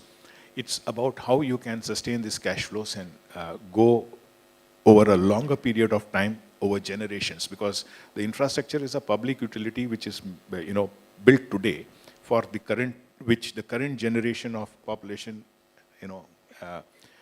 enjoys. But it's going to be there for the next generation and other generations to come. It's going to be beyond that. So I think, costs which the current generation is paying is only for, this asset. So I think that has to be distributed over a period of time. When you look at it from a cost distribution over a longer period of time, you need to employ such financial structures, and the architecture should be such that construction part can be taken over by the institutions which can, absorb that kind of risks. The banks and institutions like IIFCL and few others, Power Finance Corporation, or, you have the lenders, who have been there for the last 10, 20 years. They can absorb the construction risk very well. So 3 years, 4 years. But, the infrastructure asset can be relayed from one set of institution to another set of institutions. And that's how, long-term financing happens. And this will happen with a very good interplay between financial institutions and the bond market. bond market is very, very active in the various other, world economies. So I think we have to have a good interplay. So when you have this kind of a relay, then we can, emulate examples like the Channel Tunnel or the Japanese lines or something like that, where financing can happen over 100 years. And where, we need, and longer the financing, the better the, ease of, distribution of cash flows and the installments which come in. So I think that makes the project all the more viable. So we need such structures. And if we need to go, beyond this 15 to 20 year financing that we have today, the asset liability matches, between the banks and the financial institutions, which have to be managed. I think let every institution fund as per their appetites and as per the, potentials of their liabilities, rather than getting into a more asset-specific tenor. So I think that is what needs to change in the architecture, and if that needs to be done, we need changes in the regulations, financial regulations. And there's where RBI needs to step in and take note of it and change infrastructure, particularly for infrastructure projects. I always used to say that, the regulations today are such that you have the same parameters employed for both retail loans as well as for commercial and infrastructure loans. A cat can turn around very fast. If you ask the elephant to turn around with the same pace and at the same time, it's going to be very, very difficult. So I think, that's what I mentioned, that in the World Bank report now, they have said that 56% of the economies, global economies, have infra-specific laws, and 76% of the economies have infra-specific regulations. I think we must take cue from that, and I think RBI should take note of this. Beyond what the RBI does when it comes to reforms, what other kind of reforms do you want to see in the infrastructure sector? Because it was mentioned in the PPT also that there needs to be, the concessionaires have to be agreed upon, and there has to be a mechanism of dispute resolution as well. What other reforms are required in infrastructure and infrastructure financing? We still have to have stronger concessional structures. India is perhaps the only country which has the credit enhanced, the government of India playing a very, very great role in giving credit enhancements by way of covering the termination risks. So many of us have not been talking about it, but I think we had a global conference recently in London when we talked about it, a lot of interest evinced on that. Termination cover is provided by the government through its budgetary specifications and budgetary provisions by way of, through the NHAI. And a few other sectors are also giving this. I think if you replace this termination cover with by insurance companies, insurance for termination of projects, it will ease the budgetary burden.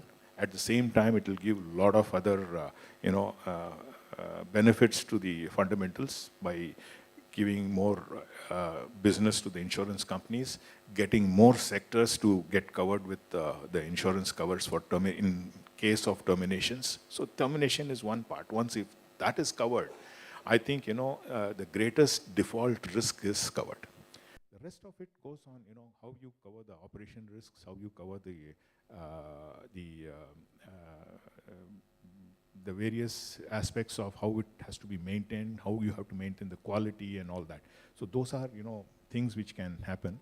And as InvITs are there today, we have more global investors in the InvITs. And InvITs are more or less managing all the quality completed and revenue earning assets. And I see that, the global practices will definitely percolate down. Already we are seeing state-of-art roads, the quality of roads, accident proneness, so many things, how you have to keep, amenities available at, close stretches. All those things are happening.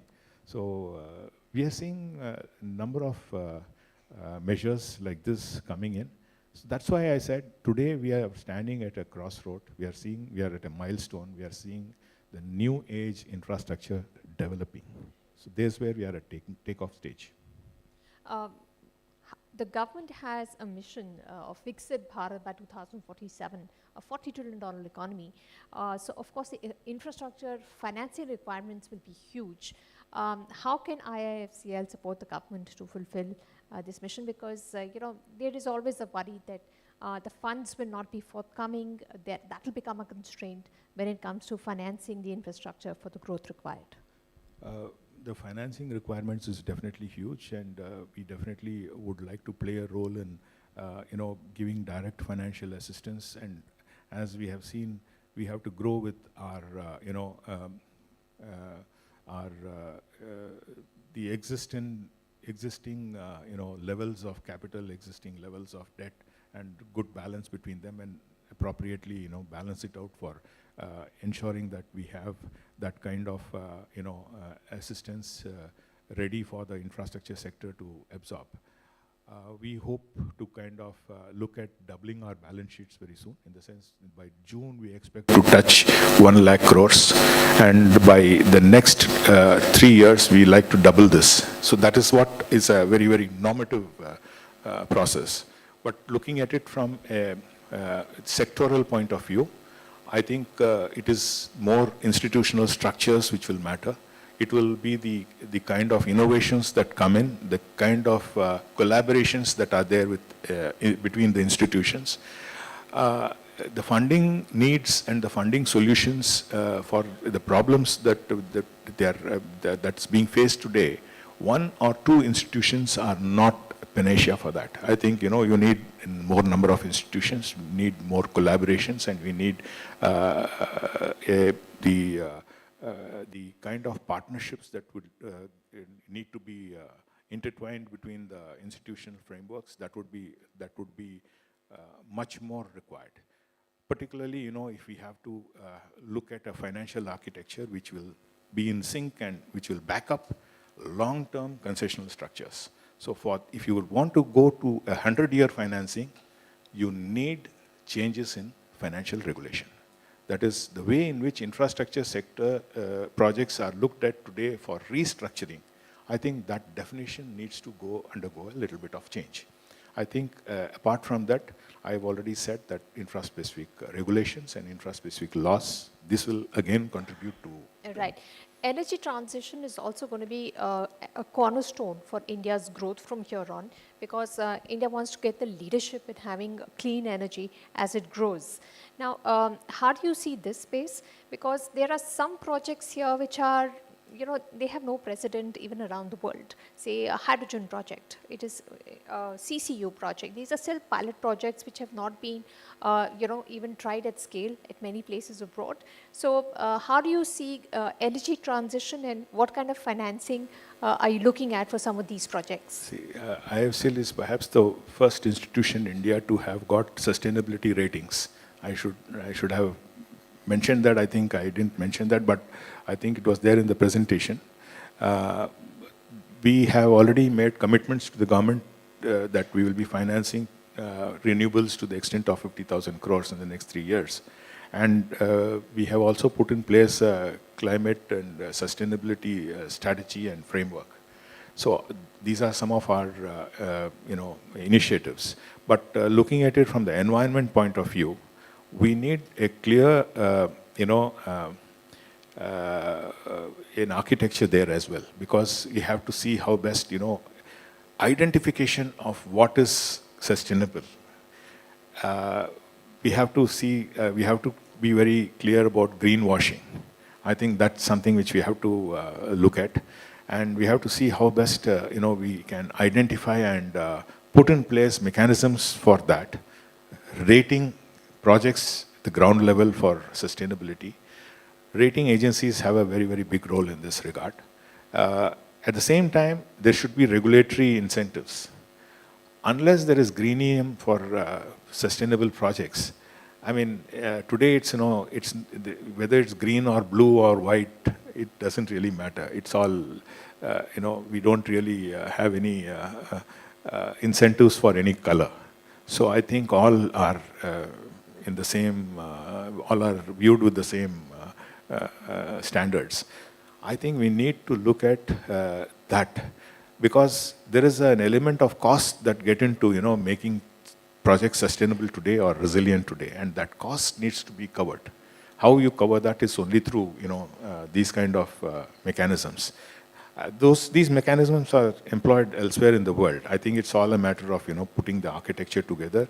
Regulator has already, the SEBI has already put in its disclosure norms, and I think the Reserve Bank of India is also working out something. Rating agencies have their role to play. I think it's a matter of So where does the fund come from? Is it going to be more of green bonds? Is it going to be structured finance? In today's environment, there is no incentive for. Like I said, it is all. There is no color, specifications. So there is no greenium for the green bonds. All right.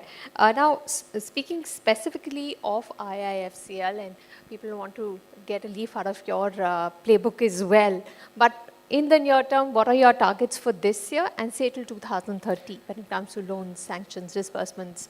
Any numbers? We have a target of 50,000 crores, of which we have achieved almost 85% till December. For this financial year? The next financial year? This next financial year, we would like to, almost grow at the same pace. We have looking at a CAGR of 20%. So we expect to touch the 1 lakh crore balance sheet size by June. And we would like to touch the 2 lakh crore balance sheet size by 28. Okay. So I think this is what... Doubling very fast. Also wanted to find out from you what kind of innovative financing models you would like to see in India, say something that has worked abroad for infrastructure. Do you think something like that can be replicated in our country? You spoke about invites. There are venture capitalists also who are very keen on mature products. But how do you drive in capital where the risk is high, where it's not mature yet? See, I think the regulations have to be, carefully calibrated according to the strength and the robustness of our concession systems and our structural environment in the ground level. Today, we don't have still we have weaknesses in the concession systems. We have weaknesses in the structural systems. The dispute resolution environment is still evolving. Many things like that. Plus, there's a question on governance and predictability of the projects also. Even let me give you an example of the London, where I sit in the chair of the IIFCL, IFC UK. We don't have. I was just telling Mr. Rajaraman this morning that we don't have capital, limitations for doing business. So I think with $100 million, we are 100 million pounds. We are managing $5 billion, which is possible in a place like London because of the kind of legal systems they have. They have a small example is the asset tracing mechanism. You just told to tell an anecdote. I'll not name the company, but globally renowned player and a very, very strong, probably one of the biggest infrastructure players in India and in the Asian region, who actually went down under and could not, but yes, there was the promoter guarantee. And IIFC UK was there in the consortium. And thanks to the London laws, we could do the asset tracing wherever it was in the globe. Almost, we went all the way up to Antarctica. And what was the recovery there? 100%. 100%. Without any loss. And the entire consortium benefited. And it's not just one example. We have such examples. Wherever IFC UK is there, this kind of, safety net will be there for all the other lenders. The biggest safety or biggest risk-proof English any loss. project is getting IFC UK into a project? Is that the only way forward? Well, yes, I can promote IFC UK here as well because I'm the chairman, but I think the English loss is what I'm talking about. But we our have asset laws tracing. have also changed. We have IFC. That's why I said we need infra-specific laws because we need asset tracing. there are so many weaknesses in the legal system, contractual, enforcements, contractual provisions, and many things like that. That is one of the reasons, even in the ease of doing business, India does not rank high because of the enforcements of contracts. But it's not just about that. Everything is evolving. I think in the last 20 years, if you see the journey, the last 4-5 years have been tremendous, and it has been, very, very steep growth. And to keep up with that growth, we need to also put in these kind of structures. That's what I meant. All right. Now, the Indian government also goes and pitches our country as a very investor-friendly destination to bring in foreign capital into the country. So how can you help the government here or partner with the government to attract this investment into infrastructure assets in our country? Do you work with multilateral organizations? When there are bilateral agreements, how do you then, negotiate with your, comparative companies in those countries? What role can you play? We are already working with all the multilaterals. We are working with all the multilaterals who are in India, and we are also inviting multilaterals into India who have never stepped into India. So those are also there. We have also been holding global conferences. We have held few conferences in London and elsewhere to showcase Indian infrastructure project environment to investors elsewhere in the world, and that's been very, very well received. We have, been able to get the government also. The secretary was there, and I think we have a very, very ongoing dialogue with the help of the high commissions in various places to kind of do such, investor programs. We'll continue with them, and we'll see how best we get investors into India. It's not important that they just come into IIFCL, but it's basically, we are trying to look at the whole holistic, potential of the infrastructure environment. If they come in through equity to develop projects, the developers can be interfaced with them. If they come in to, lend to institutions in India, we have other lenders. The last conference that we had partnered with NABFID and Exim Bank. Exim Bank has always been there with us in all the other earlier conferences as well. So we are looking at, both equity and debt providers come into the environment as such. All right. Last question for you. Any tips or tricks or any, ideas that you have for other players in this market? Because you have shown us that you have completely diversified your resources, you have improved upon the quality of assets, and you also mentioned that, when you lend for the long term, but you must repay for the short term, there's an inherent problem. So how do you get over those problems and, do what IIFCL has done over the last few years? It is very simple, and let's keep it simple. It has to be, you have to do the right things again and again. Be consistent, that's all. Thank you so much, Dr. Jaishankar, for speaking with us. I'm sure that has given you lots of insights on infrastructure financing in our country and the road ahead. Thank you so much for speaking with us. Thank you. Yeah, indeed, a lot of insights. Thank you, Anisha. Thank you, sir. And we break here for lunch, and we join back after 45 minutes, and we start at 2:30 sharp for the next session. Thank you, everyone. Yeah, we can have a photo, please.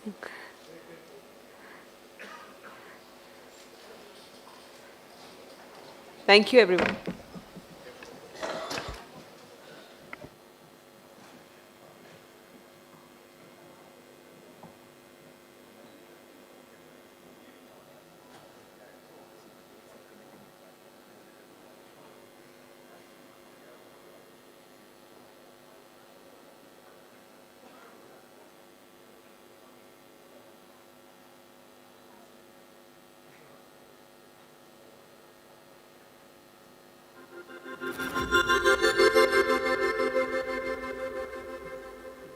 Every great journey begins with a resolute step. India's journey in infrastructure started with early recognition of its importance, which gained traction from the mid-2000s onwards.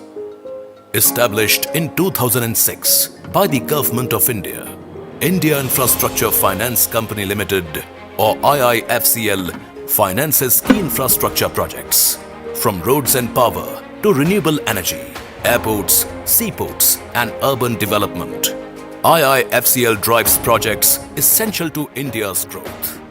आज भारत आधुनिक infrastructure के निर्माण के लिए ज्यादा से ज्यादा investment करने के लिए प्रतिबद्ध है, तो वही आज का भारत हर वो कदम भी उठा रहा है जिससे प्रोजेक्ट्स में देरी ना हो, रुकावटें ना आए, कम समय पर पूरा हो. Playing a pivotal role in advancing economic progress, IIFCL offers long-term financial support to transformative projects.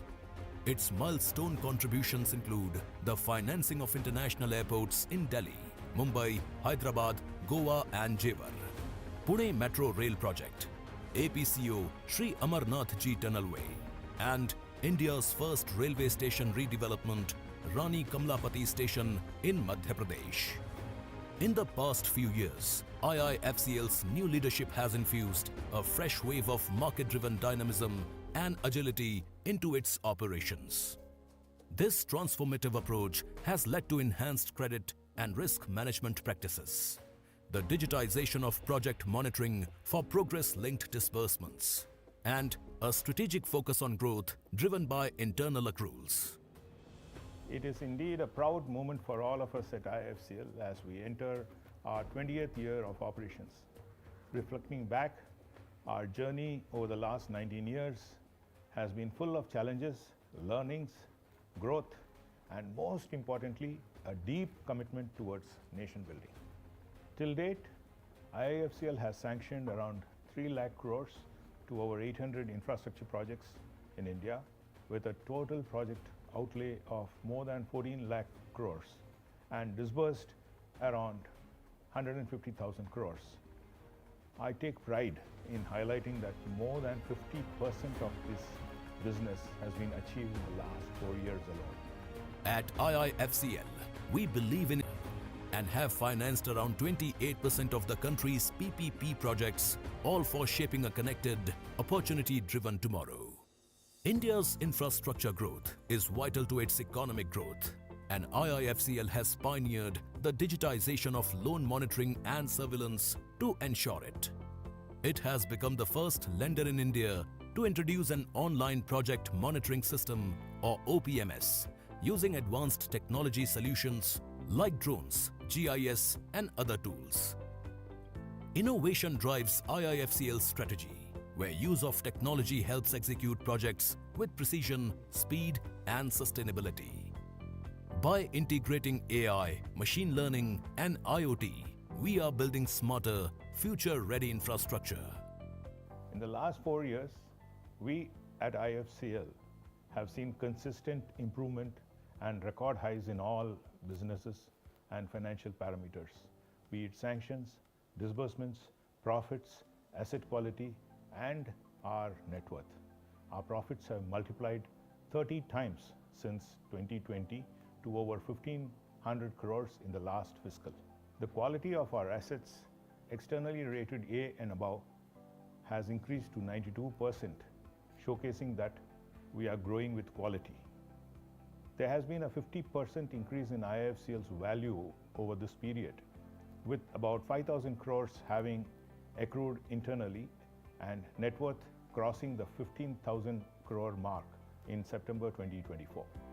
Today, IIFCL is leading the way in financing vital projects in transportation, energy and urban development, shaping the nation's future as never before.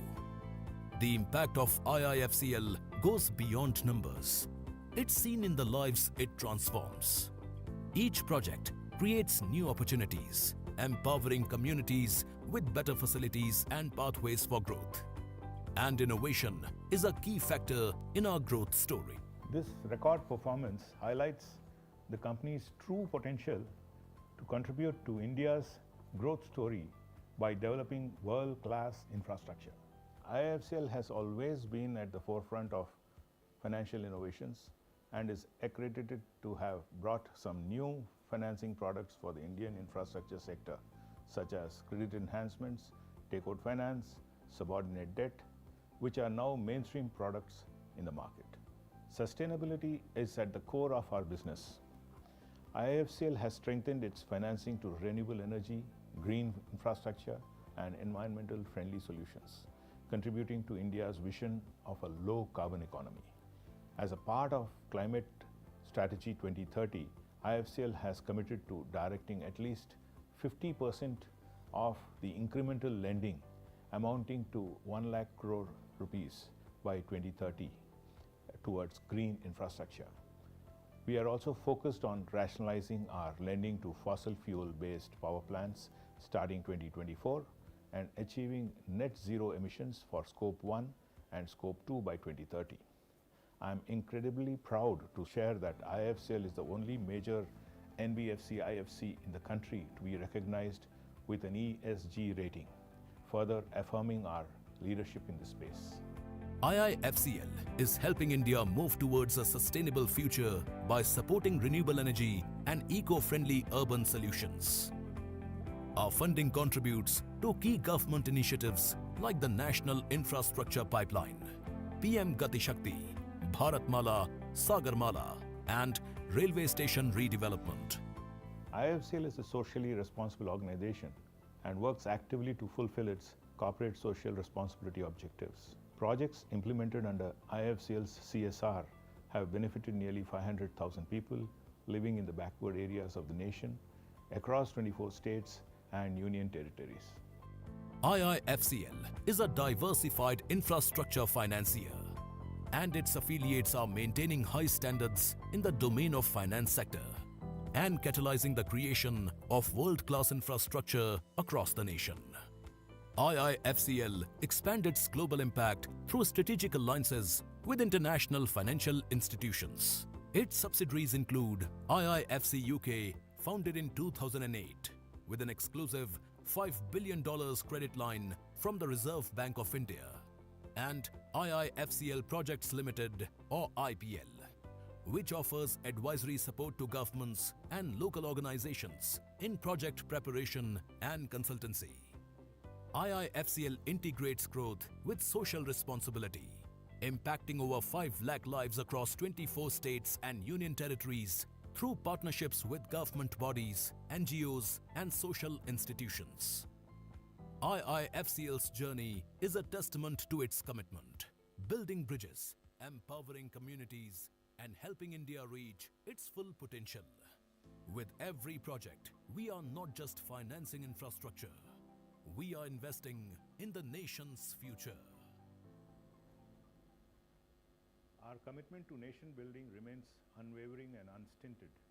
As we embark on our 20th year of business, we are reminded of the lives that we have touched, the communities that we have transformed, and the significant impact that we have delivered to the society and the nation.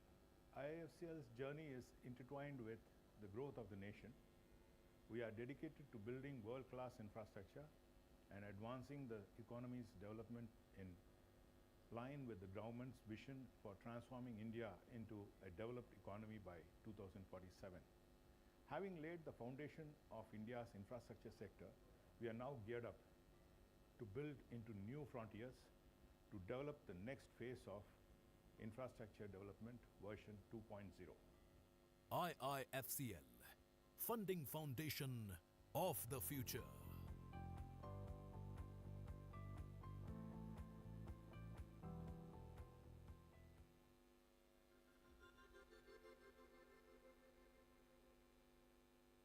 Every great journey begins with a resolute step. India's journey in infrastructure started with early recognition of its importance, which gained traction from the mid-2000s onwards. Established in 2006 by the Government of India, India Infrastructure Finance Company Limited, or IIFCL, finances key infrastructure projects, from roads and power to renewable energy, airports, seaports, and urban development. IIFCL drives projects essential to India's growth. आज भारत आधुनिक infrastructure के निर्माण के लिए ज्यादा से ज्यादा investment करने के लिए प्रतिबद्ध है, तो वही आज का भारत हर वो कदम भी उठा रहा है जिससे प्रोजेक्ट्स में देरी ना हो, रुकावटें ना आए, कम समय पर पूरा हो। Playing a pivotal role in advancing economic progress, IIFCL offers long-term financial support to transformative projects. Its milestone contributions include the financing of international airports in Delhi, Mumbai, Hyderabad, Goa and Jewar, Pune Metro Rail Project, APCO Sri Amarnath Ji Tunnelway, and India's first railway station redevelopment, Rani Kamlapati Station in Madhya Pradesh. In the past few years, IIFCL's new leadership has infused a fresh wave of market-driven dynamism and agility into its operations. This transformative approach has led to enhanced credit and risk management practices, the digitization of project monitoring for progress-linked disbursements, and a strategic focus on growth driven by internal accruals. It is indeed a proud moment for all of us at IIFCL as we enter our 20th year of operations. Reflecting back, our journey over the last 19 years has been full of challenges, learnings, growth, and most importantly, a deep commitment towards nation building. Till date, IIFCL has sanctioned around 3 lakh crores to over 800 infrastructure projects in India with a total project outlay of more than 14 lakh crores and disbursed around 150,000 crores. I take pride in highlighting that more than 50% of this business has been achieved in the last 4 years alone. At IIFCL, we believe in investing in Viksit Bharat's future and have financed around 28% of the country's PPP projects, all for shaping a connected, opportunity-driven tomorrow. India's infrastructure growth is vital to its economic growth, and IIFCL has pioneered the digitization of loan monitoring and surveillance to ensure it. It has become the first lender in India to introduce an online project monitoring system or OPMS using advanced technology solutions like drones, GIS and other tools. Innovation drives IIFCL's strategy, where use of technology helps execute projects with precision, speed and sustainability. By integrating AI, machine learning and IoT, we are building smarter, future-ready infrastructure. In the last 4 years, we at IIFCL have seen consistent improvement and record highs in all businesses and financial parameters, be it sanctions, disbursements, profits, asset quality, and our net worth. Our profits have multiplied 30 times since 2020 to over 1,500 crores in the last fiscal. The quality of our assets, externally rated A and above, has increased to 92%, showcasing that we are growing with quality. There has been a 50% increase in IIFCL's value over this period, with about 5,000 crores having accrued internally and net worth crossing the 15,000 crore mark in September 2024.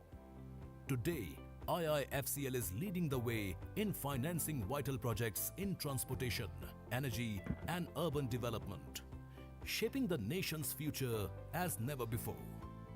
The impact of IIFCL goes beyond numbers.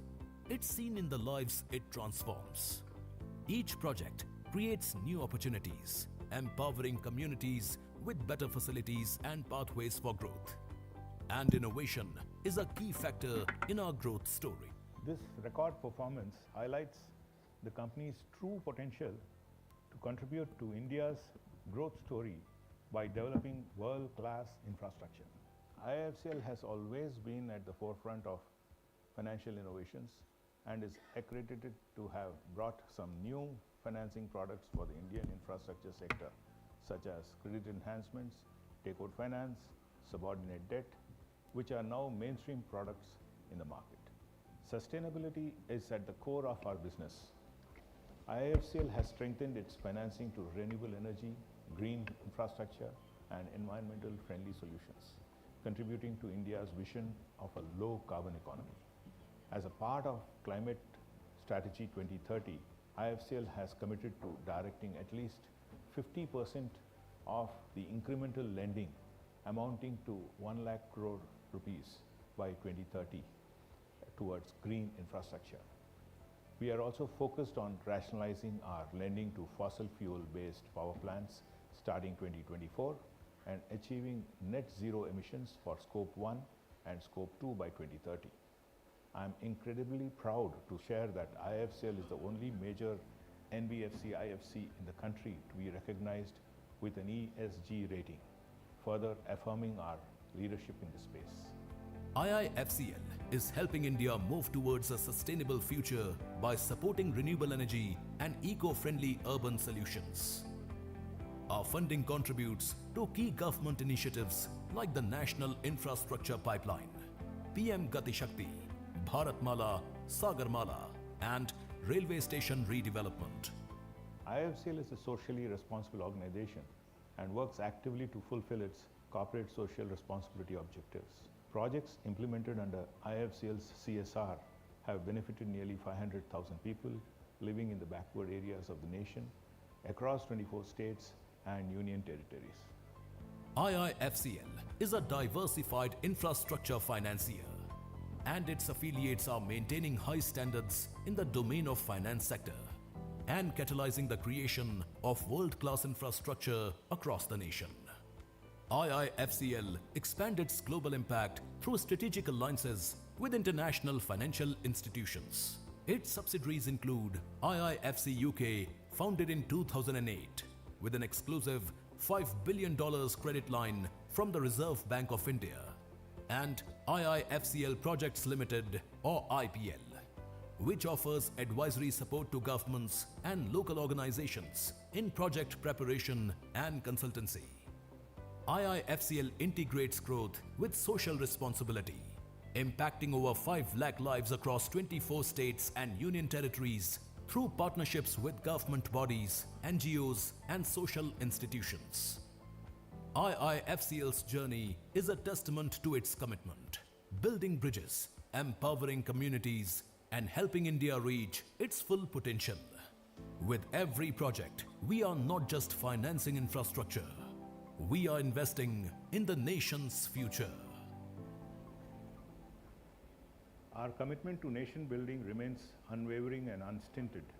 As we embark on our 20th year of business, we are reminded of the lives that we have touched, the communities that we have transformed, and the significant impact that we have delivered to the society and the nation.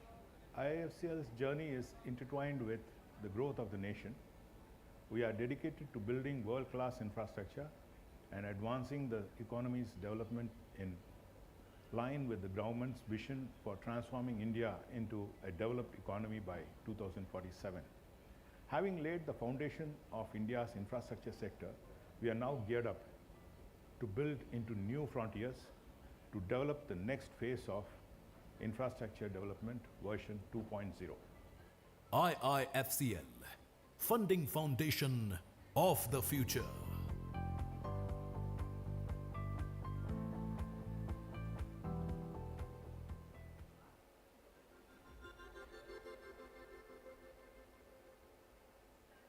Every great journey begins with a resolute step. India's journey in infrastructure started with early recognition of its importance, which gained traction from the mid-2000s onwards. Established in 2006 by the Government of India, India Infrastructure Finance Company Limited, or IIFCL, finances key infrastructure projects, from roads and power to renewable energy, airports, seaports, and urban development. IIFCL drives projects essential to India's growth. आज भारत आधुनिक infrastructure के निर्माण के लिए ज्यादा से ज्यादा investment करने के लिए प्रतिबद्ध है, तो वही आज का भारत हर वो कदम भी उठा रहा है जिससे प्रोजेक्ट में देरी ना हो, रुकावटें ना आए, कम समय पर पूरा हो. Playing a pivotal role in advancing economic progress, IIFCL offers long-term financial support to transformative projects. Its milestone contributions include the financing of international airports in Delhi, Mumbai, Hyderabad, Goa and Jewar, Pune Metro Rail Project, APCO Sri Amarnath Ji Tunnelway, and India's first railway station redevelopment, Rani Kamlapati Station in Madhya Pradesh. In the past few years, IIFCL's new leadership has infused a fresh wave of market-driven dynamism and agility into its operations. This transformative approach has led to enhanced credit and risk management practices, the digitization of project monitoring for progress-linked disbursements, and a strategic focus on growth driven by internal accruals. It is indeed a proud moment for all of us at IIFCL as we enter our 20th year of operations. Reflecting back, our journey over the last 19 years has been full of challenges, learnings, growth, and most importantly, a deep commitment towards nation building. Till date, IIFCL has sanctioned around 3 lakh crores to over 800 infrastructure projects in India with a total project outlay of more than 14 lakh crores and disbursed around 150,000 crores. I take pride in highlighting that more than 50% of this business has been achieved in the last 4 years alone. At IIFCL, we believe in investing in Viksit Bharat's future and have financed around 28% of the country's PPP projects, all for shaping a connected, opportunity-driven tomorrow. India's infrastructure growth is vital to its economic growth, and IIFCL has pioneered the digitization of loan monitoring and surveillance to ensure it. It has become the first lender in India to introduce an online project monitoring system or OPMS using advanced technology solutions like drones, GIS and other tools. Innovation drives IIFCL's strategy, where use of technology helps execute projects with precision, speed and sustainability. By integrating AI, machine learning and IoT, we are building smarter, future-ready infrastructure. In the last 4 years, we at IIFCL have seen consistent improvement and record highs in all businesses and financial parameters, be it sanctions, disbursements, profits, asset quality, and our net worth. Our profits have multiplied 30 times since 2020 to over 1,500 crores in the last fiscal. The quality of our assets, externally rated A and above, has increased to 92%, showcasing that we are growing with quality. There has been a 50% increase in IIFCL's value over this period, with about 5,000 crores having accrued internally and net worth crossing the 15,000 crore mark in September 2024. Today, IIFCL is leading the way in financing vital projects in transportation, energy and urban development, shaping the nation's future as never before. The impact of IIFCL goes beyond numbers. It's seen in the lives it transforms. Each project creates new opportunities, empowering communities with better facilities and pathways for growth. And innovation is a key factor in our growth story. This record performance highlights the company's true potential to contribute to India's growth story by developing world-class infrastructure. IIFCL has always been at the forefront of financial innovations and is accredited to have brought some new financing products for the Indian infrastructure sector, such as credit enhancements, takeout finance, subordinate debt, which are now mainstream products in the market. Sustainability is at the core of our business.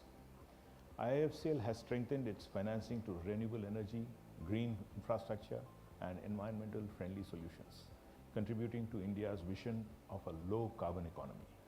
As a part of Climate Strategy 2030, IIFCL has committed to directing at least 50% of the incremental lending amounting to 1 lakh crore rupees by 2030 towards green infrastructure.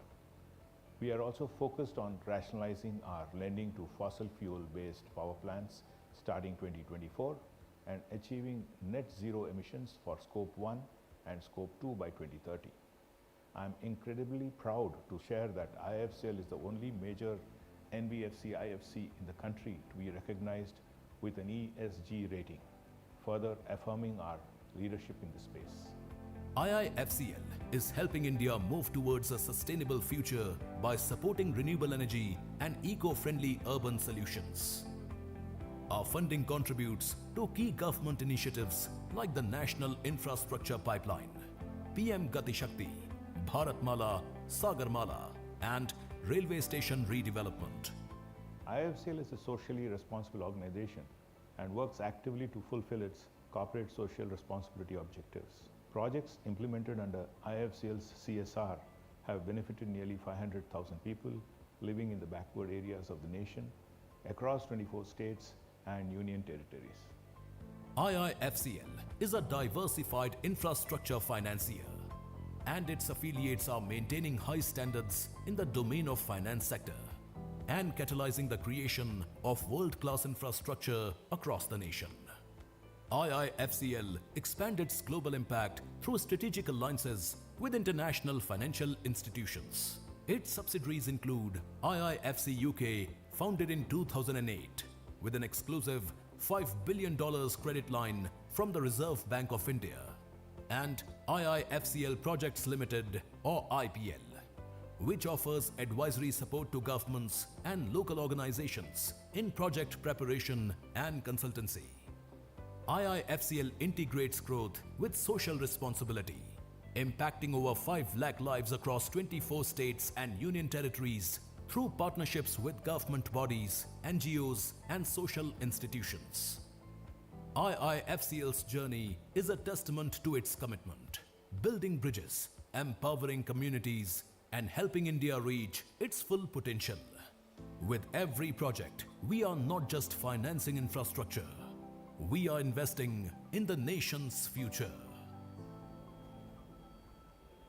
Our commitment to nation building remains unwavering and unstinted. As we embark on our 20th year of business, we are reminded of the lives that we have touched, the communities that we have transformed, and the significant impact that we have delivered to the society and the nation. IIFCL's journey is intertwined with the growth of the nation. We are dedicated to building world-class infrastructure and advancing the economy's development in line with the government's vision for transforming India into a developed economy by 2047. Having laid the foundation of India's infrastructure sector, we are now geared up to build into new frontiers to develop the next phase of infrastructure development version 2.0. IIFCL, funding foundation of the future.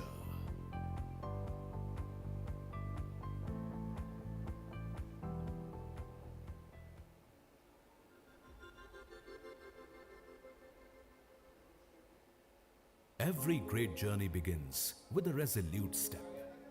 India's journey in infrastructure started with early recognition of its importance, which gained traction from the mid-2000s onwards.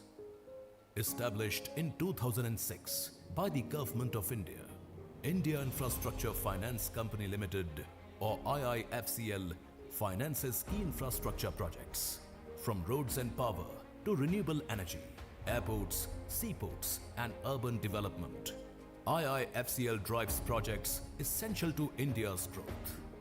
आज भारत आधुनिक infrastructure के निर्माण के लिए ज्यादा से ज्यादा investment करने के लिए प्रतिबद्ध है, तो वही आज का भारत हर वो कदम भी उठा रहा है जिससे प्रोजेक्ट्स में देरी ना हो, रुकावटें ना आए, कम समय पर पूरा हो. Playing a pivotal role in advancing economic progress, IIFCL offers long-term financial support to transformative projects. Its milestone contributions include the financing of international airports in Delhi, Mumbai, Hyderabad, Goa and Jewar, Pune Metro Rail Project, APCO Sri Amarnath Ji Tunnelway, and India's first railway station redevelopment, Rani Kamlapati Station in Madhya Pradesh. In the past few years, IIFCL's new leadership has infused a fresh wave of market-driven dynamism and agility into its operations.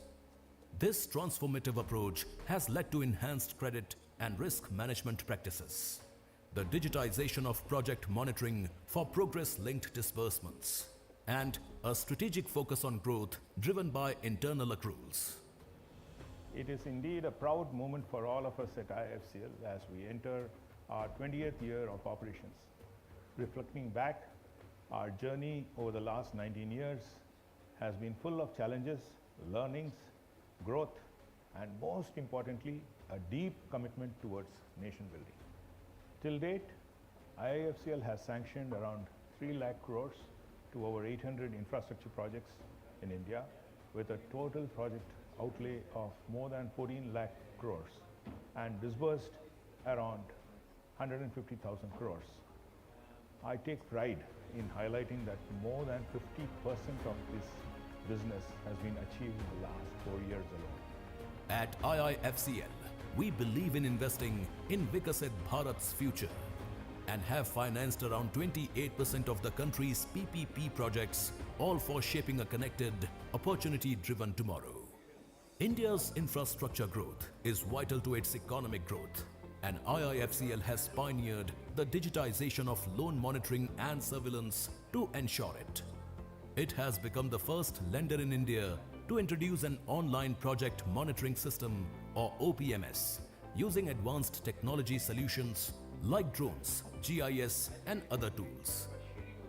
Innovation drives IIFCL's strategy, where use of technology helps execute projects with precision, speed and sustainability. By integrating AI, machine learning and IoT, we are building smarter, future-ready infrastructure. In the last 4 years, we at IIFCL have seen consistent improvement and record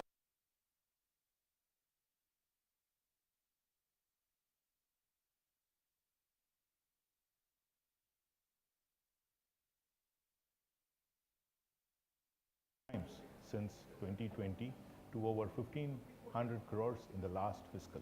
The quality of our assets, externally rated A and above, has increased to 92%, showcasing that we are growing with quality. There has been a 50% increase in IIFCL's value over this period, with about 5,000 crores having accrued internally and net worth crossing the 15,000 crore mark in September 2024.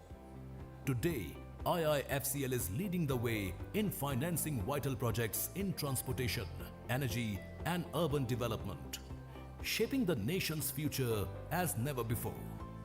The impact of IIFCL goes beyond numbers. It's seen in the lives it transforms. Each project creates new opportunities, empowering communities with better facilities and pathways for growth. And innovation is a key factor in our growth story. This record performance highlights the company's true potential to contribute to India's growth story by developing world-class infrastructure.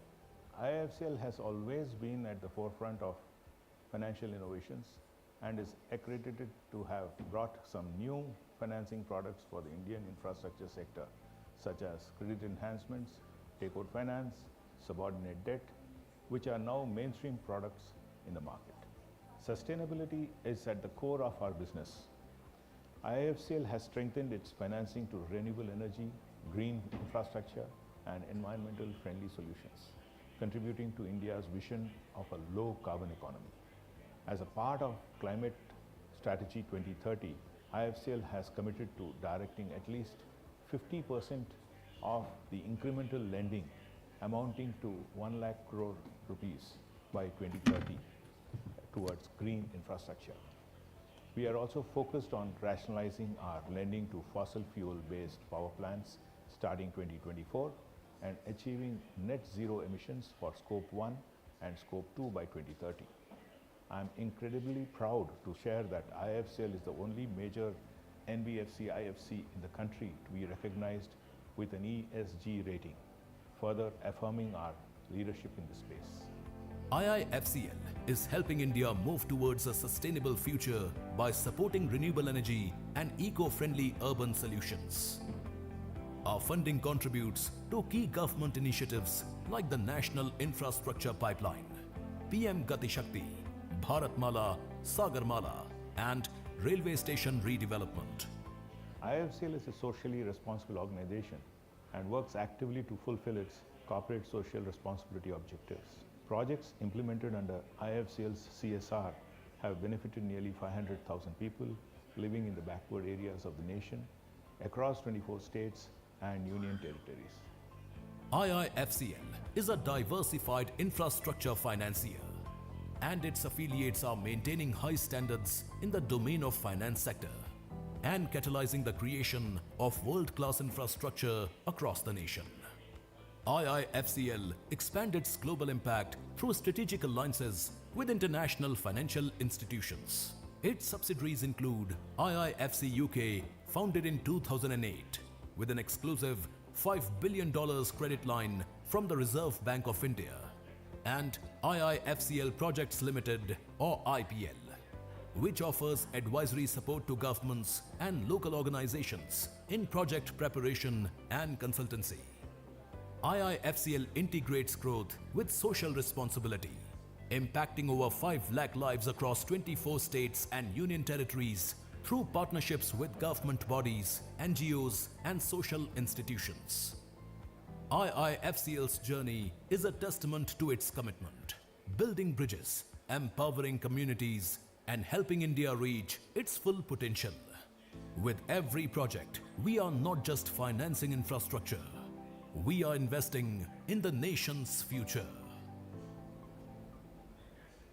Our commitment to nation building remains unwavering and unstinted. As we embark on our 20th year of business, we are reminded of the lives that we have touched, the communities that we have transformed, and the significant impact that we have delivered to the society and the nation. IIFCL's journey is intertwined with the growth of the nation. We are dedicated to building world-class infrastructure and advancing the economy's development in line with the government's vision for transforming India into a developed economy by 2047.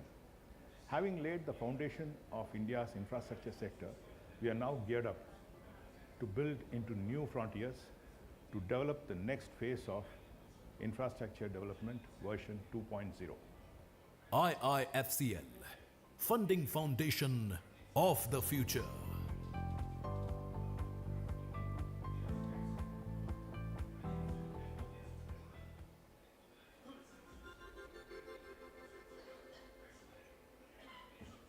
Every great journey begins with a resolute step. India's journey in infrastructure started with early recognition of its importance, which gained traction from the mid-2000s onwards. Established in 2006 by the Government of India, India Infrastructure Finance Company Limited, or IIFCL, finances key infrastructure projects, from roads and power to renewable energy, airports, seaports, and urban development. IIFCL drives projects essential to India's growth. आज भारत आधुनिक infrastructure के निर्माण के लिए ज्यादा से ज्यादा investment करने के लिए प्रतिबद्ध है, तो वही आज का भारत हर वो कदम भी उठा रहा है जिससे प्रोजेक्ट्स में देरी ना हो, रुकावटें ना आए, कम समय पर पूरा हो. Playing a pivotal role in advancing economic progress, IIFCL offers long-term financial support to transformative projects. Its milestone contributions include the financing of international airports in Delhi, Mumbai, Hyderabad, Goa and Jewar, Pune Metro Rail Project, APCO Sri Amarnath Ji Tunnelway, and India's first railway station redevelopment, Rani Kamlapati Station in Madhya Pradesh.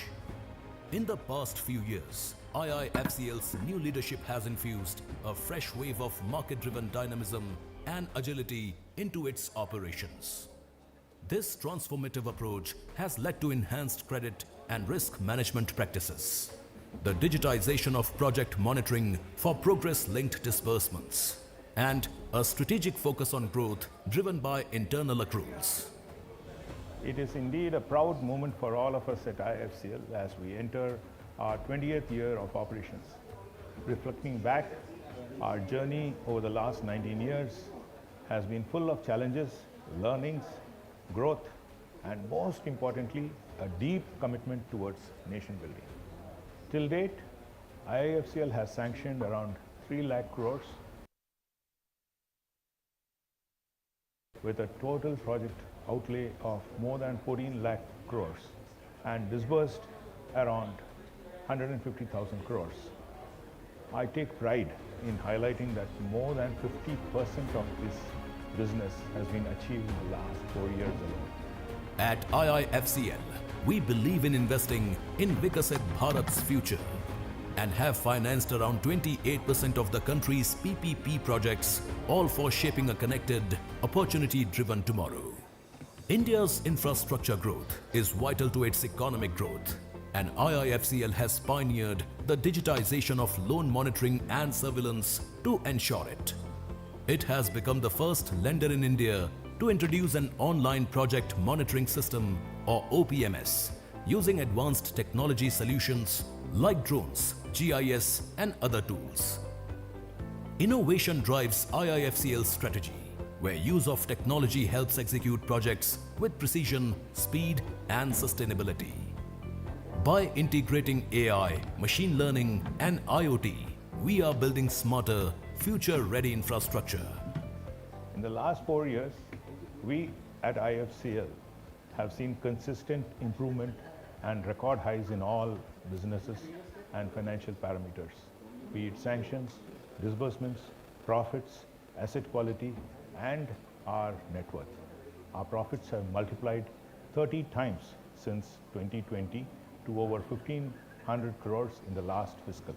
The quality of our assets, externally rated A and above, has increased to 92%, showcasing that we are growing with quality. There has been a 50% increase in IIFCL's value over this period, with about 5,000 crores having accrued internally and net worth crossing the 15,000 crore mark in September 2024. Today, IIFCL is leading the way in financing vital projects in transportation, energy and urban development, shaping the nation's future as never before. The impact of IIFCL goes beyond numbers. It's seen in the lives it transforms. Each project creates new opportunities, empowering communities with better facilities and pathways for growth. And innovation is a key factor in our growth story. This record performance highlights the company's true potential to contribute to India's growth story by developing world-class infrastructure. IIFCL has always been at the forefront of financial innovations and is accredited to have brought some new financing products for the Indian infrastructure sector, such as credit enhancements, takeout finance, subordinate debt, which are now mainstream products in the market. Sustainability is at the core of our business. IIFCL has strengthened its financing to renewable energy, green infrastructure, and environmental friendly solutions, contributing to India's vision of a low carbon economy. As a part of Climate Strategy 2030, IIFCL has committed to directing at least 50% of the incremental lending amounting to 1 lakh crore rupees by 2030 towards green infrastructure. We are also focused on rationalizing our lending to fossil fuel-based power plants starting 2024 and achieving net zero emissions for Scope 1 and Scope 2 by 2030. I'm incredibly proud to share that IIFCL is the only major NBFC IFC in the country to be recognized with an ESG rating, further affirming our leadership in the space. IIFCL is helping India move towards a sustainable future by supporting renewable energy and eco-friendly urban solutions. Our funding contributes to key government initiatives like the National Infrastructure Pipeline, PM Gati Shakti, Bharatmala, Sagarmala, and railway station redevelopment. IIFCL is a socially responsible organization and works actively to fulfill its corporate social responsibility objectives. Projects implemented under IIFCL's CSR have benefited nearly 500,000 people living in the backward areas of the nation across 24 states and union territories. IIFCL is a diversified infrastructure financier, and its affiliates are maintaining high standards in the domain of finance sector and catalyzing the creation of world-class infrastructure across the nation. IIFCL expanded its global impact through strategic alliances with international financial institutions. Its subsidiaries include IIFC UK, founded in 2008, with an exclusive $5 billion credit line from the Reserve Bank of India, and IIFCL Projects Limited, or IPL, which offers advisory support to governments and local organizations in project preparation and consultancy. IIFCL integrates growth with social responsibility, impacting over 5 lakh lives across 24 states and union territories through partnerships with government bodies, NGOs, and social institutions. IIFCL's journey is a testament to its commitment, building bridges, empowering communities, and helping India reach its full potential. With every project, we are not just financing infrastructure, we are investing in the nation's future. Our commitment to nation building remains unwavering and unstinted. As we embark on our 20th year of business, we are reminded of the lives that we have touched, the communities that we have transformed, and the significant impact that we have delivered to the society and the nation. IIFCL's journey is intertwined with the growth of the nation. We are dedicated to building world-class infrastructure and advancing the economy's development in line with the government's vision for transforming India into a developed economy by 2047. Having laid the foundation of India's infrastructure sector, we are now geared up to build into new frontiers to develop the next phase of infrastructure development version 2.0. IIFCL, funding foundation of the future.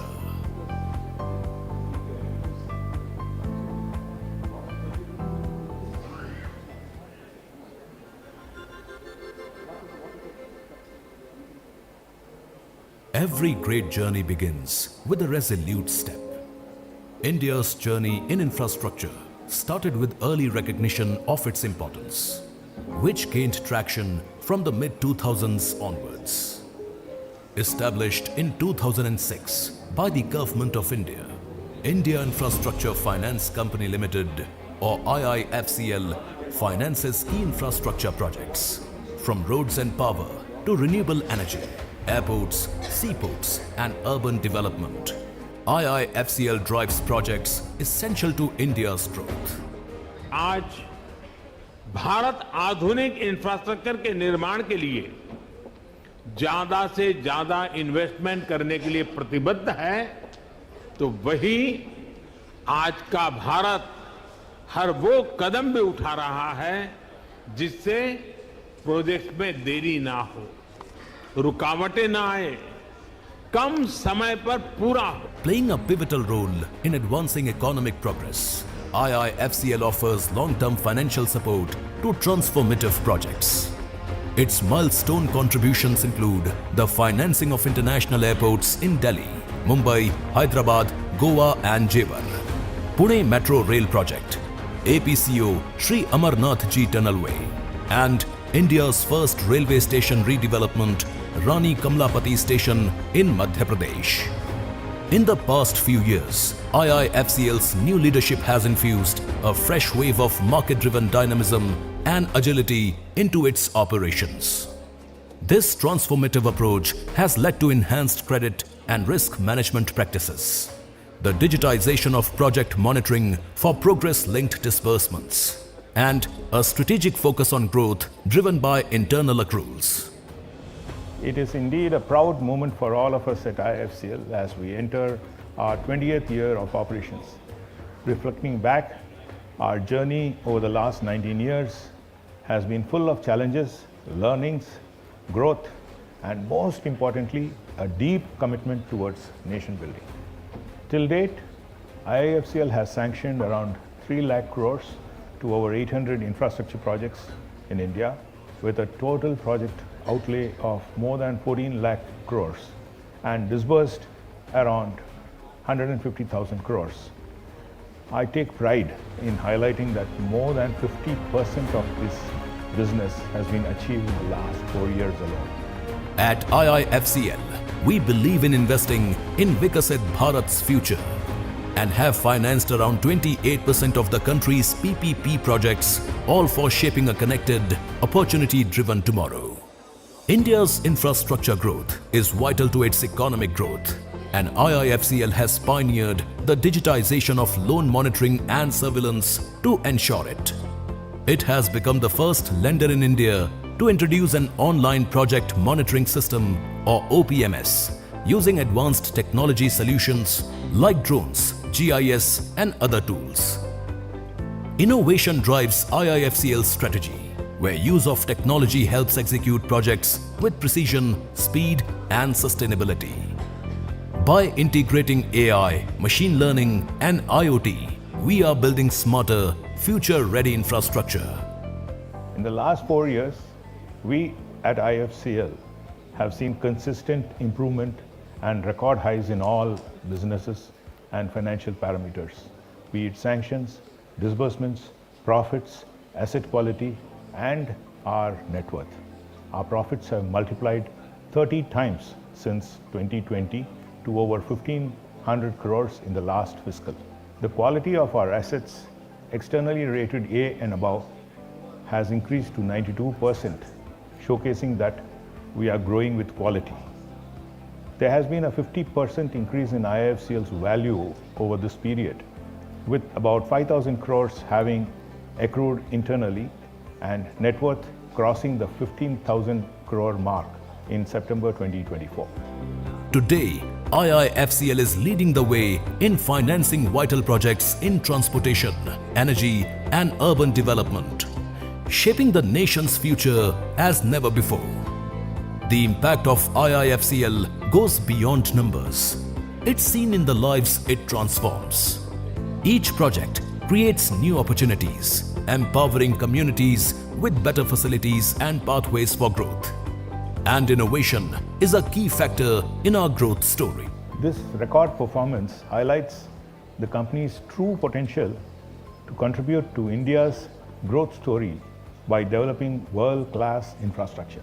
IIFCL has always been at the forefront of financial innovations and is accredited to have brought some new financing products for the Indian infrastructure sector, such as credit enhancements, takeout finance, subordinate debt, which are now mainstream products in the market. Sustainability is at the core of our business. IIFCL has strengthened its financing to renewable energy, green infrastructure, and environmental friendly solutions, contributing to India's vision of a low carbon economy. As a part of Climate Strategy 2030, IIFCL has committed to directing at least 50% of the incremental lending amounting to 1 lakh crore rupees by 2030 towards green infrastructure. We are also focused on rationalizing our lending to fossil fuel-based power plants starting 2024 and achieving net zero emissions for Scope 1 and Scope 2 by 2030. I am incredibly proud to share that IIFCL is the only major NBFC IFC in the country to be recognized with an ESG rating, further affirming our leadership in this space. IIFCL is helping India move towards a sustainable future by supporting renewable energy and eco-friendly urban solutions. Our funding contributes to key government initiatives like the National Infrastructure Pipeline, PM Gati Shakti, Bharatmala, Sagarmala, and railway station redevelopment. IIFCL is a socially responsible organization and works actively to fulfill its corporate social responsibility objectives. Projects implemented under IIFCL's CSR have benefited nearly 500,000 people living in the backward areas of the nation across 24 states and union territories. IIFCL is a diversified infrastructure financier, and its affiliates are maintaining high standards in the domain of finance sector and catalyzing the creation of world-class infrastructure across the nation. IIFCL expands its global impact through strategic alliances with international financial institutions. Its subsidiaries include IIFC UK, founded in 2008, with an exclusive $5 billion credit line from the Reserve Bank of India, and IIFCL Projects Limited, or IPL, which offers advisory support to governments and local organizations in project preparation and consultancy. IIFCL integrates growth with social responsibility, impacting over 5 lakh lives across 24 states. I request everyone to please take their seats. People who are outside the hall, may them be requested to be inside.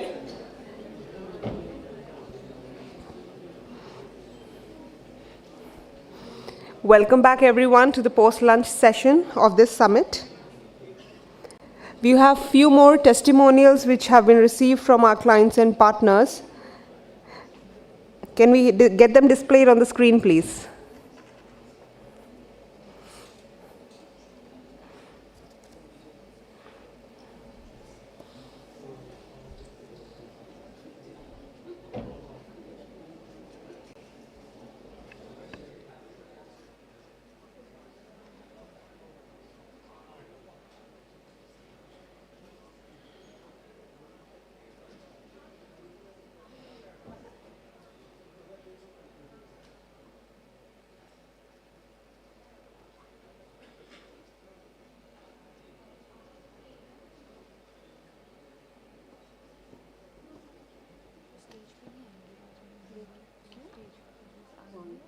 On behalf of IndiGrid, we extend our heartfelt congratulations to IIFCL on completing 20 impactful years.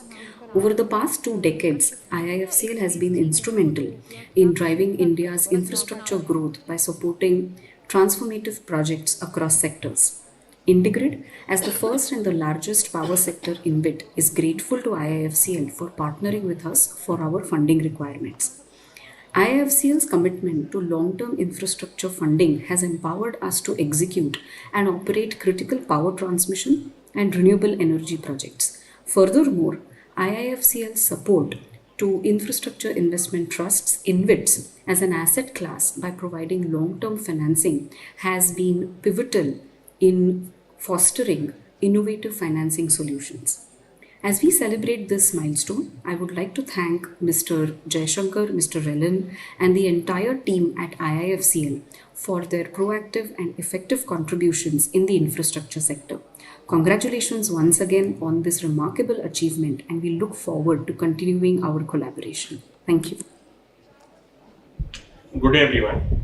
On the occasion of 20th Foundation Day of IIFCL, I would like to take this opportunity to congratulate the entire IIFCL team. In fact, a special regard and special mention of Mr. Jaishankar, under whose leadership IIFCL over the last few years has seen a transformation into an agile and a progressive organization. Our association with IIFCL is now 3 years long, and in fact, a very pleasant one, I would say. What sets IIFCL apart is their ability to understand InvIT as a product, appreciate the nuances, appreciate the difference of InvIT financing versus traditional project financing, and being able to offer a customized and tailored credit solutions for InvITs as such, which is obviously reflected in the fact that IIFCL now is one of the most prominent financiers, lenders to the InvIT space. And hopefully these strengths of IIFCL would take it forward, and IIFCL would be able to maintain its leadership position. Another thing which I would like to highlight or speak about IIFCL is the fact that IIFCL on a periodic basis ensures that there's a regular feedback session with various clients, etc. And not just clients, I understand these kind of feedback sessions are done with regulators on a regular basis, which goes in long way in terms of strengthening and updating IIFCL's ability in any of the segments which IIFCL is catering. and also clearly would help in overall credit underwriting, because at the end of the day, credit underwriting is not just a function of what you put up in Excel notes, but also a deeper understanding of the ground level dynamics and situation. So to sum it all, again, all the best for the entire IIFCL team, to the IIFCL team for future endeavors. Thanks a lot. Namaste. Thank you IIFL for supporting Avada since its inception. You were our first supporter way back in 2010 when you used KFW line and World Bank line to provide us long-term financing at a cheaper cost than commercial banks, and you continue to increase your quantum and you continue to support in the bond market as well. I wish you all the best, and I hope you become the shining star of India's energy transition story. Ladies and gentlemen, my greetings and good wishes to Dr. Jaishankar, Managing Director, and the entire IIFCL team on their Foundation Day. The national economic growth is closely linked to infrastructure development, which requires long-term financing, best provided by term lending institutions like IIFCL. Their strategic lending to infrastructure projects in the last few years has been commendable. GMR Group has greatly benefited from IIFCL support across airports and energy. IIFCL expertise provided to staff and best practices make it pivotal in achieving Prime Minister Modi's vision of a 5 trillion economy. The same is echoed by Finance Minister Srimati Nirmala Sitharaman's emphasis on infrastructure as a growth engine, who with invaluable support from the visionary Secretary of the Department of Finance Services has led to innovative funding solutions and public-private partnerships that are transforming India's landscape. IIFCL has been instrumental in mobilizing resources for critical infrastructure, accelerating project completions and boosting economic efficiency. With IIFCL's significant past performance, I am confident that under its current leadership, the organization will reach new heights. My best wishes on behalf of the GMR Group to the IIFCL team on the Foundation Day. I'd like to thank all our partners for sharing these testimonials with us. Moving on, in the first half, we heard about the role of PPPs, technology, and digital transformation in the country's development. We have the second panel discussion for today, where we discuss the ways and means to leverage investments for infrastructure financing and underlying opportunities for the future. In fact, International Financial Services Center Authority, IIFCL, the regulatory body for the Indian Special Economic Zones, has been playing a key role in facilitating foreign investments through the GIFT City. Before we move on to the second panel discussion, let me invite Shri K. Rajaraman, Chairperson, IIFCL, to share his perspective on the opportunities that IIFCL has opened for inviting foreign investments into the country. So, please. You have a controller or something like that? This one? There's a presentation, sir? Yes, yes. Okay. I sent it to Iqbal. There's a presentation. You sent it Iqbal. to? Iqbal. Give me a minute. She told me that it's been loaded. Yeah. Huh? You have that?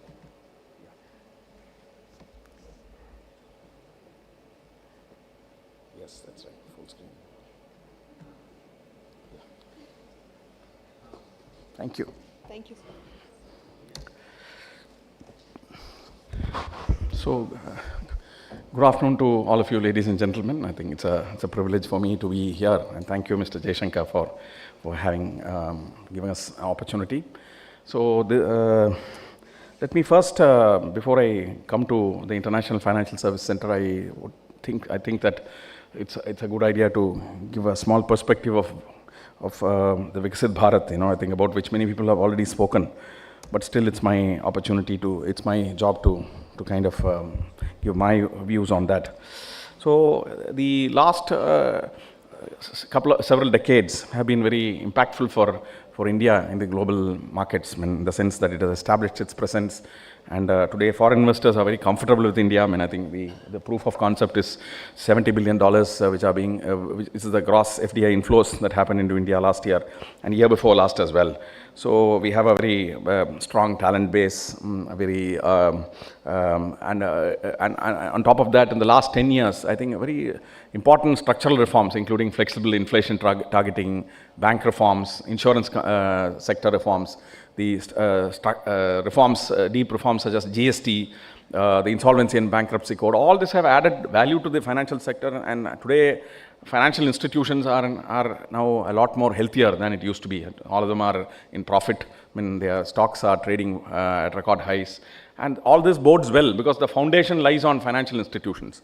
So this the pace has been set by restoring the health of the financial sector institutions.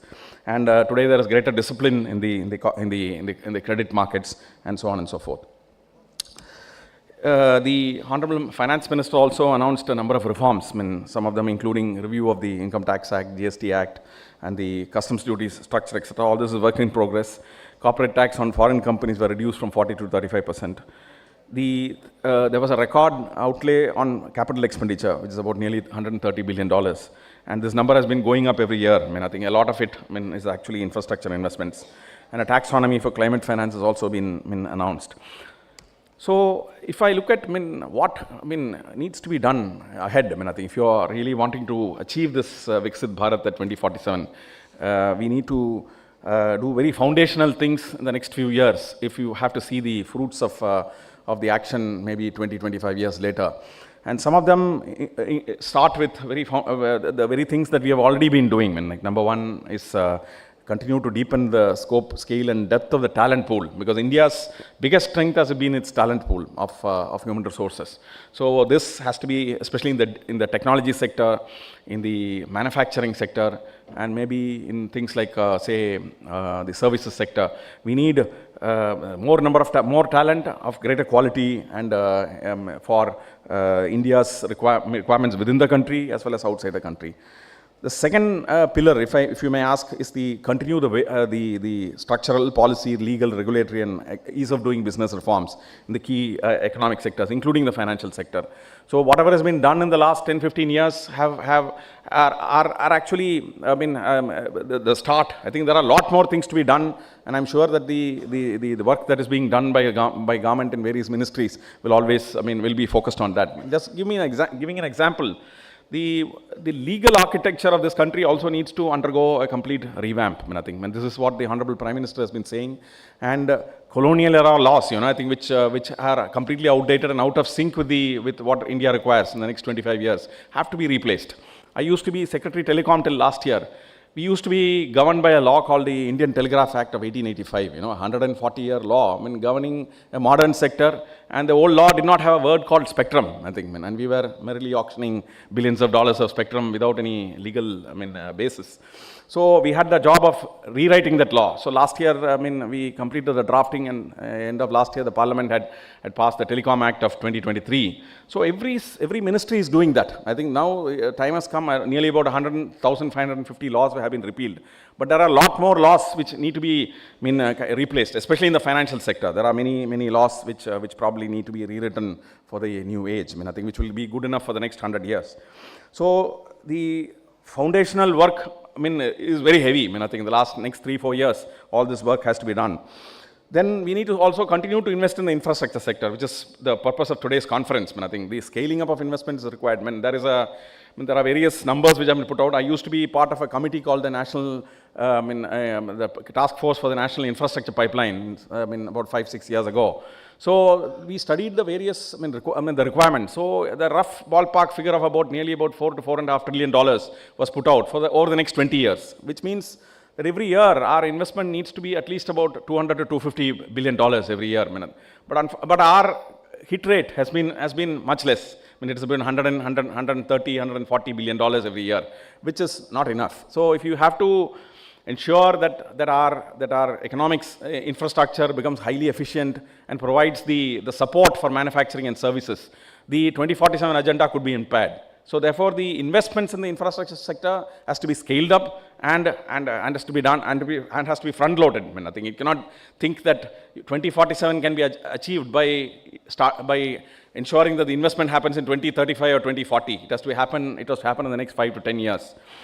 Then we need to continue to invest in manufacturing, especially in technology, I think. So this is very, very important. So the government having created a new body called the Anusandhan Research Development, National Research Foundation, and various research and development funds being created, including the Telecom Technology Development Fund.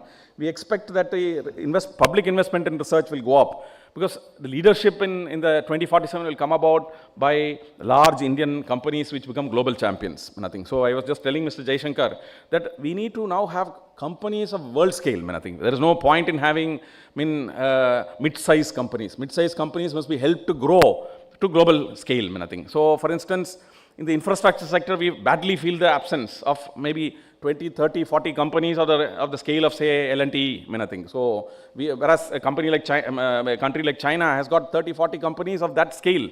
So, we need to have, the infrastructure requires such kind of scale. Similarly, in the case of manufacturing, I think, we need to have for every sector one world champion, I think, who will be competing in the marketplaces with like for instance, the telecom. You must have one large company which competes with Huawei, Ericsson and Nokia. So for every sector we must promote and support such kind of world champions. Then I think we would have arrived. And the last thing which I would like to say as one of the pillars is riding the net zero transition. Every country is now aggressively investing in net zero at 2050. We are probably planning for 2070. So it's a great opportunity, a challenge as well as an opportunity. Investment in green tech, green technology, renewable energy investments, generation and so on and so forth, hydrogen technology, etc. So this is a great opportunity, and I'm sure that unless we tap all these pillars effectively and strengthen them, the 2047 agenda could be very, very difficult. The 2070 agenda for net zero is set on good steam, because our achievements in the renewable energy generation has been quite good. About 200 gigawatt commissioned out of 500 gigawatt. Maybe that's a very positive point. I think a lot of investment in production-linked incentive sector for solar energy manufacturing, hydrogen mission, and so on and so forth. So I'm sure that this opportunity is something which will actually help us to scale up the economy in various terms, including infrastructure as well as in manufacturing. The national monetization pipeline is a very important element in the infrastructure sector, because the source of funds, I think, needs to be diversified. One cannot depend upon only on the financial institutions to raise money. So therefore, this NMP came about. And there has been good progress with nearly about $40 billion worth of assets monetized over the last several years. And a variety of assets which have come to the market. And the models have actually been fine-tuned and have inspired market confidence amongst, including foreign investors. The infrastructure plans of various ministries are gathering shape, it's finding some kind of a shape. A lot of ministries are working on plans and policies to actually support this. So obviously this scale of infrastructure will require a lot of financing as well. So now I come to GIFT City, where I'll just spend about 5 to 10 minutes, not more than that. The International Financial Services Center was set up several years ago because of the fact that in the financial sector, a lot of the activities that were focused on India were happening outside this country. So, if you look at a fund, like say alternative investment funds, most of the India-focused funds were either located in Mauritius, in Luxembourg, in Singapore, Cayman Islands, and so on and so forth. If you look at companies which want to raise the dollar line of credit, they had to go to either Dubai, Hong Kong, or Singapore, or to London. Similarly is the case with aircraft leasing or ship leasing. I think one had to go to, if you want to lease an aircraft, you go to Dublin. If you want to lease a ship, then you go to Hong Kong, Singapore, or Dubai, or to Athens, or some of these large jurisdictions like Panama or Liberia. So basically, a lot of India's financial services had been offshored because of various reasons. The reasons are not far to seek. Tax is one of them, and the other thing could be policy. A third thing could be things like ease of doing business, and so on and so forth. So the thought process came about how do we create while the reform in India will take some time, I think. I mean, it's a gradual process. We are a democratic country, therefore, I mean, reforms take place over a period of time and in a certain manner and with a certain speed. Whereas, I mean, one can't be waiting forever for setting up a platform for raising capital of a scale that we just talked about. So the thought process came about setting up a platform which would instantaneously kind of align itself with the global, I mean, financial sector jurisdictions. So the International Financial Services Center got set up in 2014. But of course, between 14 and 19, there was no legal architecture. I mean, I think we just depended on a few notifications from RBI and SEBI and IRDA, PFRD, etc. So in 2019, an Act of Parliament got set up. This is the International Financial Services Centers Authority Act. And under this law, what happened was there are about 16 financial sector laws: the RBI Act, the Banking Act, the Insurance Act, the Securities Contract Regulation Act. There are a number of acts like that. So what the Parliament did was to delegate the powers of the domestic financial sector regulators under these 16 acts to the IFSC authority. So therefore, we are a unified regulator which takes care of banking, capital markets, insurance, and a variety of things other than these regular financial sectors for this particular small jurisdiction, which is in a special economic zone in the city of Gandhinagar, called GIFT City. So the mission of GIFT City, the IFSCA, is something like this. I mean, one is onshoring offshore, the things that are happening offshore, which I just explained to you. The second thing is to channelize global capital for Viksit Bharat at 2047. This is of a recent origin. The last couple of years since the Honorable Prime Minister introduced the idea of Viksit Bharat in 2022, we have been actually kind of figuring out how to support, aid and assist and facilitate this great challenging mission for India. And then do a few things, niche and specialized businesses, which are not really financial services, but connected. I mean, like aircraft and ship leasing, fintech, global treasury centers, commodity trading, and so on and so forth. And finally, also to create high quality employment for the talented Indian workforce in the financial services sector. So this is a city, I mean, near Gandhinagar, and it's there are nearly about 5 million square feet operational, another 12 million under development, and there are about there are social infrastructure facilities under construction, I mean, I think, and this is basically a walk-to-work concept, with the residential also inbuilt. If you want to understand the IFSCA from a legal viewpoint, I mean, this table would actually help you significantly. This is located in a special economic zone, and the IFSC Act actually borrows itself from the Special Economic Zones Act. The IFSCA, in terms of FEMA, is actually non-resident because the Act does not apply to IFSC. So therefore, there are no capital controls. You can repatriate your profits, you can bring in money, take out money. I mean, I think there are no permissions required. Then in terms of currency, there are 15 currencies other than the Indian rupee. The Indian rupee is not permitted. Then in terms of taxes, you are a resident, but you have a tax holiday for a period of 10 years. And you have a variety of other tax concessions as well, in withholding tax, in capital gains tax, etc., as the case may be. That's pretty, I mean, I think, given the Income Tax Act is quite a very large act, I think it's very difficult for me to actually explain those provisions. I think it will require a separate discussion.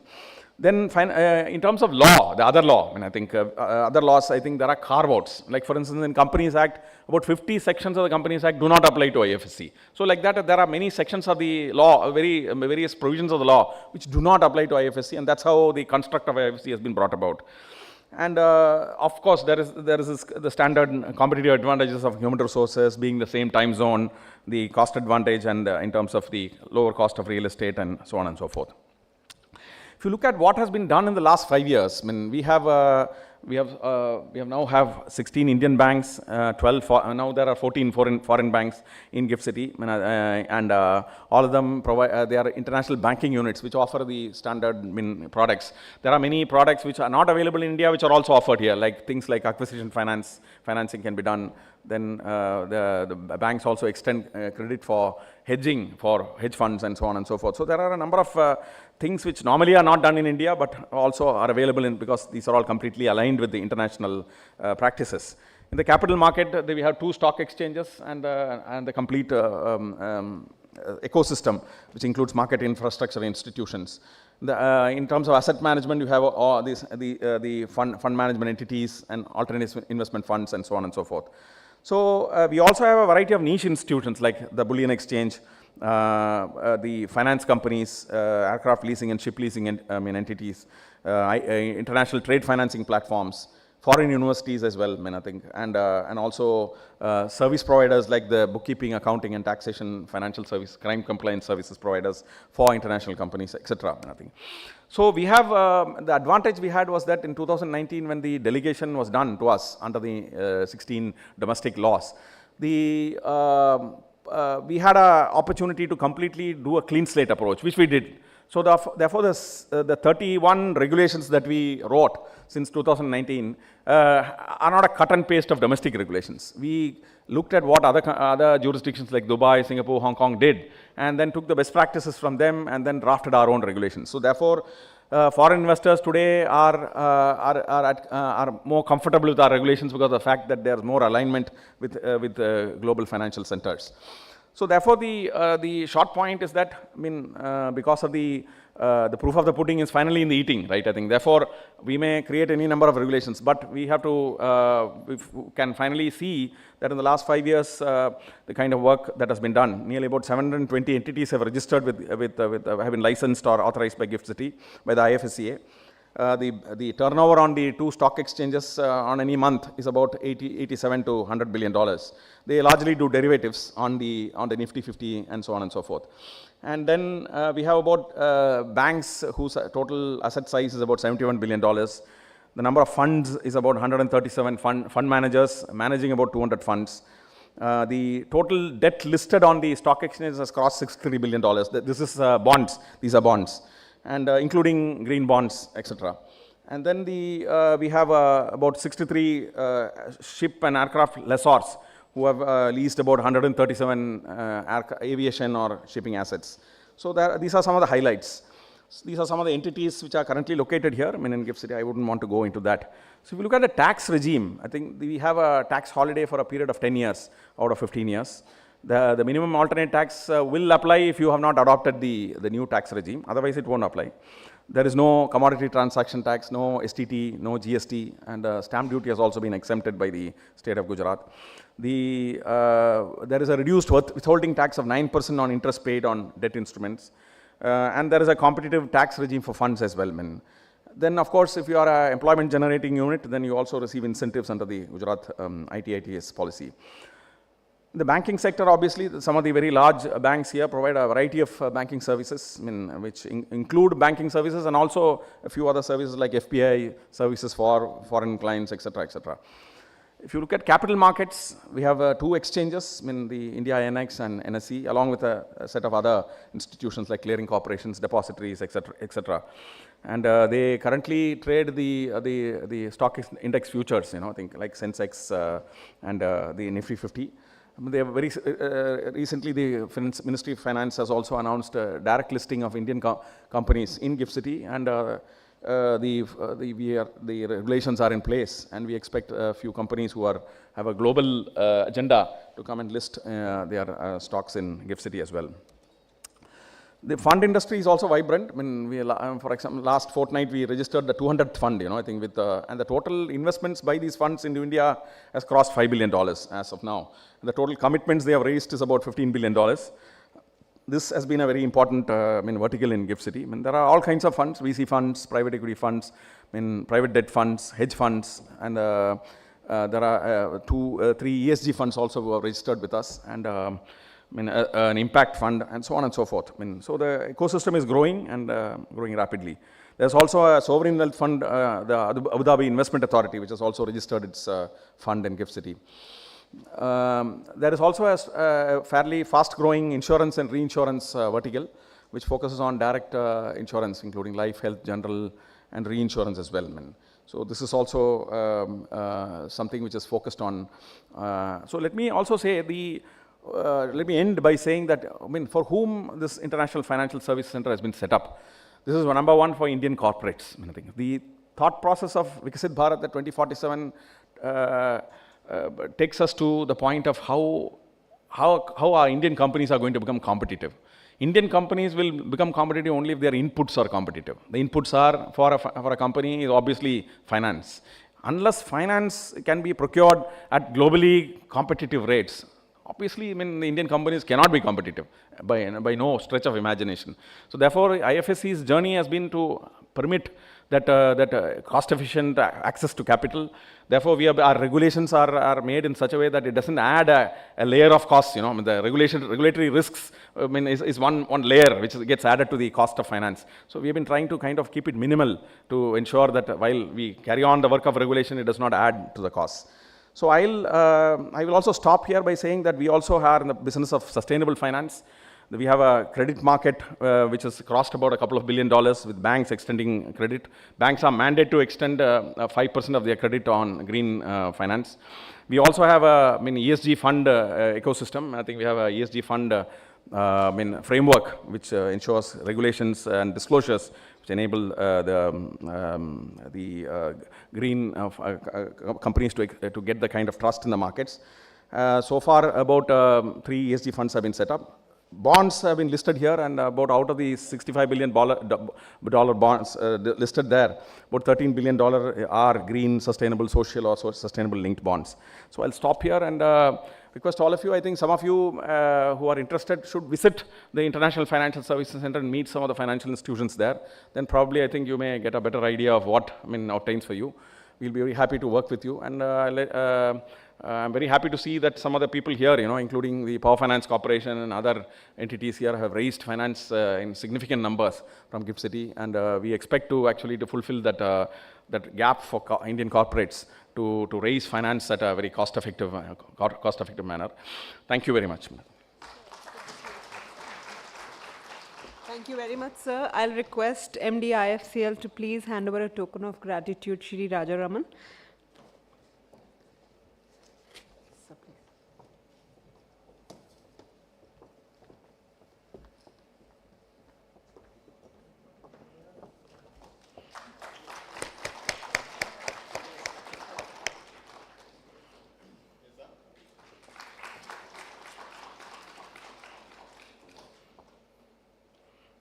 Thank you very much, sir. Okay, ladies and gentlemen, we now move on to our next panel discussion. That is infrastructure financing, leveraging investments and opportunities for the future. We again have Mr. Alok Barara, who shall be moderating the session. And I'll request him to please come up on the stage and introduce the panelists and take this forward.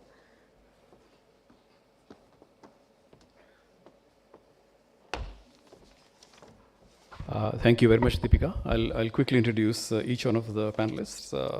Mr. NRVV MK Rajendra Kumar is Member of Finance at NHAI, and he's spent most of his career with RBI, almost more than 2.5 decades, and last held the position of Chief General Manager. Mr. Kumar, please. We also have with us Mr. Virendra Pankaj, who is CEO of Asim Infrastructure, comes with a lot of experience in infrastructure finance, including heading NLT Infrastructure Finance before. And from India Ratings, we have Mr. Tarun Bansal, who is MD and Head of Business and Relationship Management. And then from the Trust Group, we have Ms. Nipa Sheth, who is Founder and Director of the Trust Group. Ms. Nipa Sheth. And then we have Mr. R.K. Chaturvedi, who is Executive Director for Power Finance Corporation. Mr. Chaturvedi, please. And finally, we have Mr. Rajkumar Ralhan, who is Chief Credit Officer at IIFCL itself. Mr. Ralhan, please. Thank you.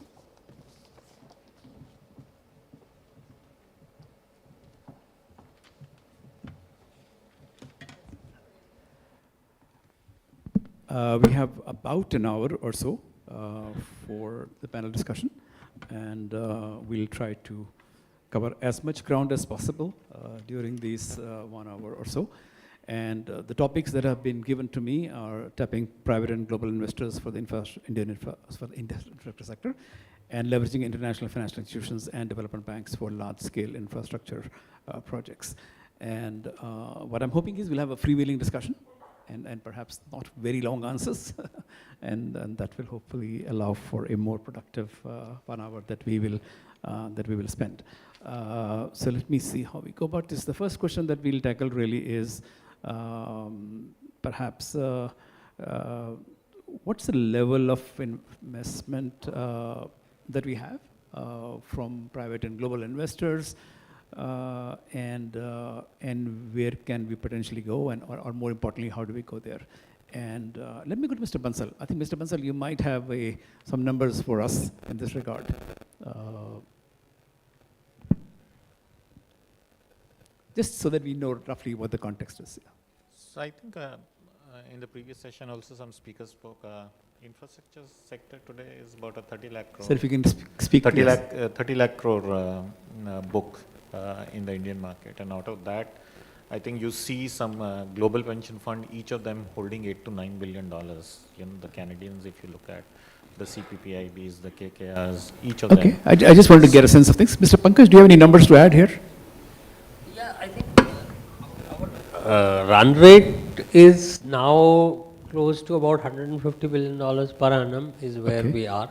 Okay. And where we need to be is about 250 to 300. So yeah, so double as much almost. Yeah, we need a lot more than what we have. Okay. And if we saw the numbers in the previous sessions, I think one thing stands out, and actually that is a cause of concern. If you see, out of this financing, about 54% is from infrastructure finance companies, NBFC, IIFCs, but out of that 54%, only 2% is from private sector, right? IFC, and so that's, I think that's very clearly an area. So government has done actually, frankly, a lot more than what we expected, and government has been front loading for many years now, but the private sector presence, I think, and without that we can never hope to reach, which means global and private both. Those are the pieces we need to really. Okay, so we'll come back to that. And Ms. Sheth, any numbers that you would like to share? Any you know, in terms of global investment, private investment? I understand that you work in different domains, and therefore, yeah. No, but I think the numbers given by both the experts are very good, and I think that is where we would. But there's a lot to be done in terms of, you know, how the savings can be channelized into the long-term infra financing and how it can open the way. But yeah, I would agree with Mr. Kumar, did your RBI colleagues give you any numbers, or do they give you any numbers in this regard? See, and numbers, though, anyway, we have discussed. But the point that needs reflection is that what is the way we are financing our infrastructure. If you see the road sector, the public investment in road sector is 85 to 90%, and private investment is just 10 to 15%. So is it sustainable? Going by what are our aspirations and the kind of infrastructure we require, does our financing pattern support that infrastructure? So we are trying, now we are bringing in several new instruments like the InvITs to finance, whereas by bringing in new class of investors inside the financing. So I think all of us need to strive to make it work. Okay, so Mr. Kumar, let me come back to as far as the road sector is concerned. TOT seems to have worked out for the most part. InvITs also have worked out. The BOT has not been as much of a success. So going forward, what is NHAI's strategy? Is it to go ham and EPC and then go to TOT or go to InvITs, or is it, or do you think BOT still has a future for new projects? Actually, we need to follow a bouquet approach, because some things have worked. Right. Unfortunately, the previous version of BOT has not worked. Several factors contributed to the challenges we faced at that point of time. Maybe the forecasting or estimation is not robust enough. Maybe at that particular point of time we have faced certain challenges with regard to issues pertaining to land acquisition. So there has been lenders have shown irrational exuberance, which we came to know over a period of time. So, however, one good thing about the road sector is that the corrective action has been taken very quickly. HAM contracts have been signed, and the road construction has peaked under the Bharatmala Pariyojana, where there has been a focused approach has been adopted to build roads. However, if we see HAM is very costly to the government. So we not only give a grant upfront, further we return the money raised by the concessionaires with interest. So that is, and what is the interest we are paying? We are paying interest that is paid by maybe a B or a double B kind of a company, whereas NHAI is Government of India. If we have the wherewithal to finance it entirely by ourselves, might be we might have financed it in a much more efficient manner, but again, the pool of projects that we can do by our own financing is limited. So maybe after what the entire experience that we have gained over the last 10-15 years, we have now come out with a new BOT contract where we have tried to incorporate what learnings we have had during this past decade and a half. So that is in public domain. It has been crafted with due consultation from all the stakeholders. Whatever risks that have been encountered in the previous version, we have tried to address all those risks, either by creating a very credible policy of these competing roads, or bringing in clarity on termination payments, bringing in clauses for buyback. So many things we have incorporated in that. But again, it's a work in progress. Once this new BOT is tested by the market, we expect that it will perform better than what we have seen in the previous version. And what's been the response from the investors? I'm sure you've had consultations. Yes. Generally, the feedback has been positive. We are we have floated some bids, so it is in the process of finalization. Okay, all right. Mr. Pankaj, if I can come to you. Before I ask you a question, could you tell us what ASEEM's mission is? Sorry? What is mission of ASEEM? Okay. So, ASEEM was set up, sponsored by NIIF, right, to be a infra finance company, NBFC, IFC. And our goal has been to, while we have significant amount of public investment into ASEEM through Government of India and NIIF, but we are to operate like a private sector company. Right. So, and today the way the scenario reads, we are the only one in the space.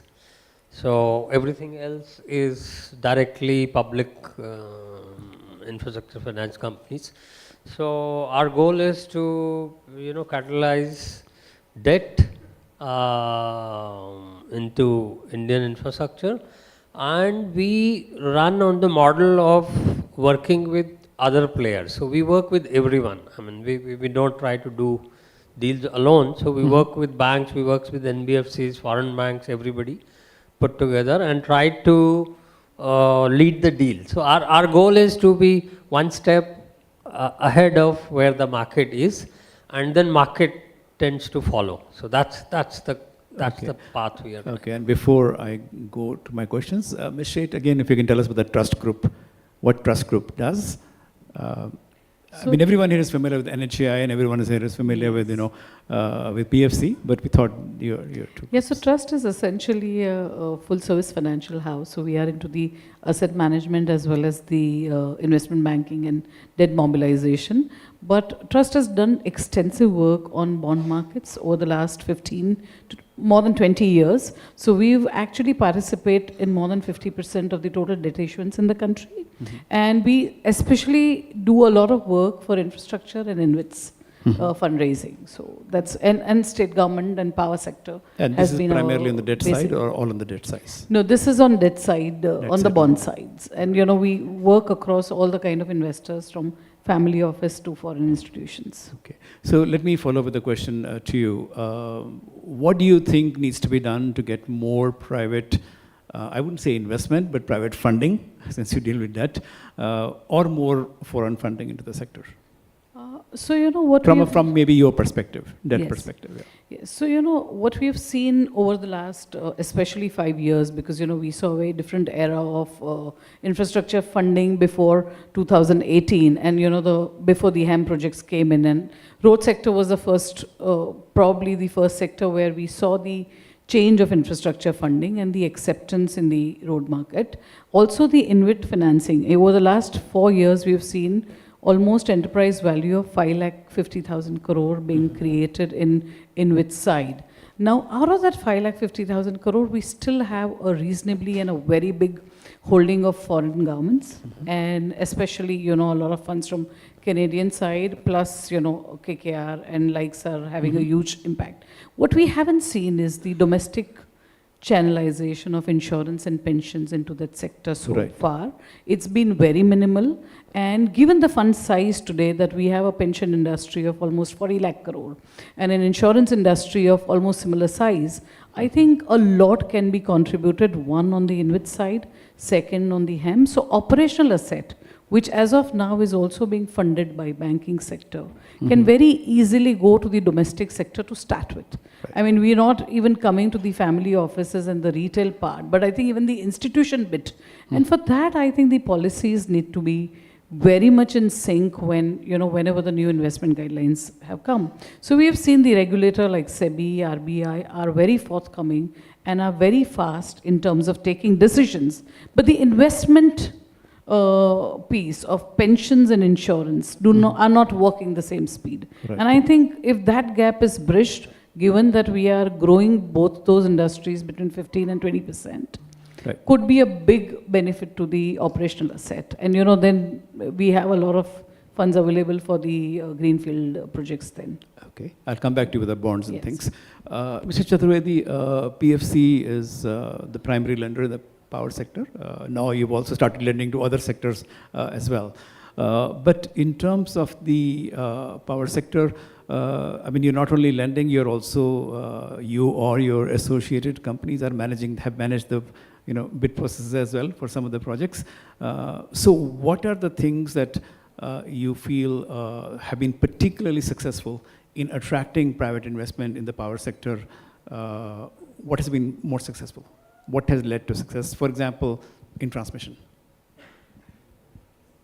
Actually, power sector, actually we have a well-established regulation. Means the regulation, it was far ahead. Maybe late 90s things started shaping up.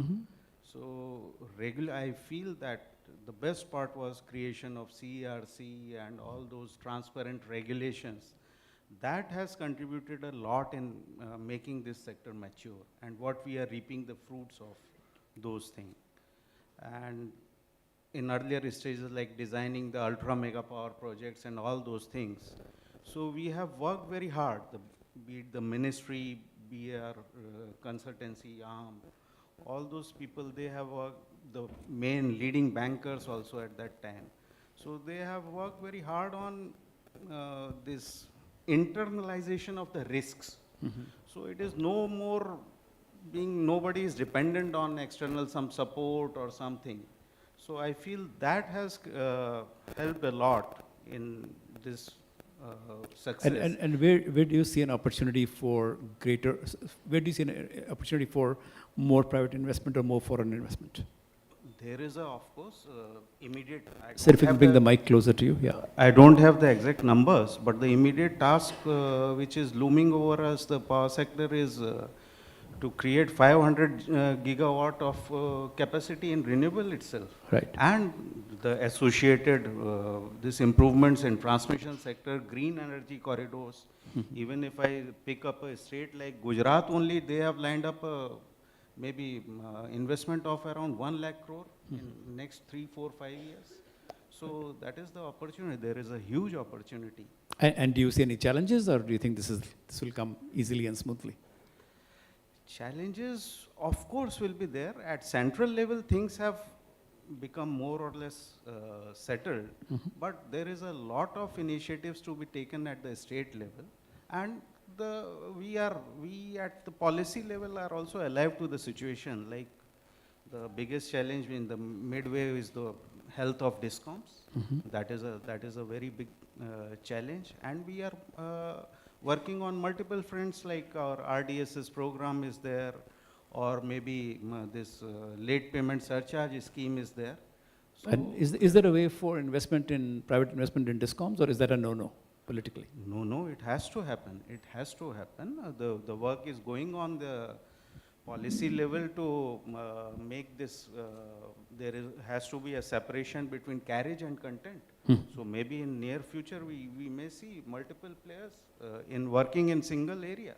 So all those things are happening, and we may see very soon things shaping up. Okay. Mr. Bansal, I'll come to you, and I'll have the same question for you and Mr. Pankaj. From where you stand, when India is pretty popular, or has been lately, India is pretty popular as an investment destination, so it's not like where things were 5 or 10 years ago. But what do you think are still the concerns the private investors may have, or foreign investors may have? Right. I mean, in some senses, if Indian investors are happy, foreign investors will be happy, or the other way around. But could you tell me what are the concerns the investors have, private investors or foreign investors, from your interactions with them? Okay. Now, I think in a global context, we have to understand that India is competing with other countries. Right. And how our environment compares with other countries would determine what we attract. Right. So I think, as we discussed in the previous speed of dispute resolution, Yeah, sir, if you can bring the mic closer to you. predictability of your Policy. regulations, determine the cash flows, and a partnership in the two Ps to work over a period of concession. Like I think we discussed earlier also that today there is an emphasis on railways also. It competes with roads. Right. Now, over a life of a nation, when the concessions are 10, 20, 30 years, you will have these situations of altering focus on different assets. It will lead to disputes because this is not what you envisaged a decade earlier. Now, do we have a dispute resolution process in different asset classes which works equally faster, and are there rules to it which are clearly laid out? Now, I understand there is a lot of work which has been done in last 5 or 10 years after we but these are the major But then concerns. from a global investor point of view, the rules are not clear. Now, what we were discussing with respect to airports, why is airport able to attract global investors? The predictability of regulation, that is very clear. How it will operate, how it will get calculated, what will lie ahead. Now, that is very clear. Can we replicate some of that in some of the other things, other asset classes? No, that is an issue. Okay, all right. Mr. Pankaj, same question for you. I'm asking you not as somebody who's CEO of ASEAN, but as somebody who's been involved in sector finance for many, many years now. What do you see as concerns of the private developers or investors right now, or do you think they've mostly been addressed? So I think our record has quite a bit positives. So power sector, as rightly said, has seen stability, attracted a lot of investments. Road sector, after the initial problems, has settled down very well in terms of risk sharing, between private and public. So I think ultimately the global capital availability is inversely proportional to the risk perception. So lower the risk, more is the capital available for that sector or country. So we have managed to reduce risks in these two sectors and have stable frameworks. They have attracted capital. we may not have managed to do the same thing, and which is a bit of a, I would say, as a professional, I can say a bit of a disappointment that we have templates right in front of us, templates which have worked. Right. But we are not seeing the replication of those templates in the, with the same speed So and could you give us an consistency. example of where it should be done? So let's take railways for example. Now railways potential has been recognized for a very, very long time. But the private investment in railways, we are still yet to see anything tangible happen there on a big scale. Water sector is another sector where the reforms could have happened at the same pace as power. We are yet to see, despite it being more critical than perhaps even energy sector for us. Right. So I think we have successful templates. We need to do a quicker. And so what does the railway need to do? What are the Ministry of Railways, what do they need to do to get more into railways?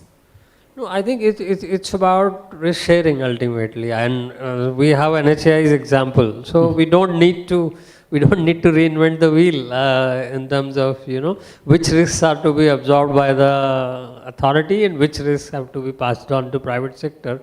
This clarity, if it comes, and then the regulations. See, one is the sectoral regulations, but in financial world, the financial regulator's role is also very important. So sometimes what happens is we may have well-intended regulatory action, but its impact is on cost of capital. Now, cost of capital is the most sensitive thing for infrastructure and for a capital-starved country like India. So I'll just give one example. Thankfully, it has not been executed, but Reserve Bank of India came out with a draft circular, which proposed increasing the provision amount by 12 times. Okay, not 1, 2, 3, 4. Right. So now imagine the cost of capital impact of any such decision. Right. Because financing cost is the biggest cost in infrastructure. Long-term assets. Right. So those kind of things, what happens is they distract global investors because, then there is a risk perception confusion that is Indian infrastructure riskier than what they thought, because regulators seem to be saying so. Right. And what we have been telling our investor is opposite, that we have de-risked, we have become far more stable. So sometimes the consistency is very, very important, and we need to have at least 10 years clear runway that for next 10 years this is what it will be. And after that, if it is going to change, you will know 3 years beforehand that this is going to change and this is the glide path.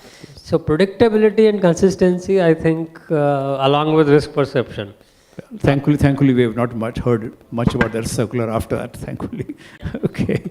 Mishit, your company does a lot of work in bonds in particular, I think perhaps more work than any other company.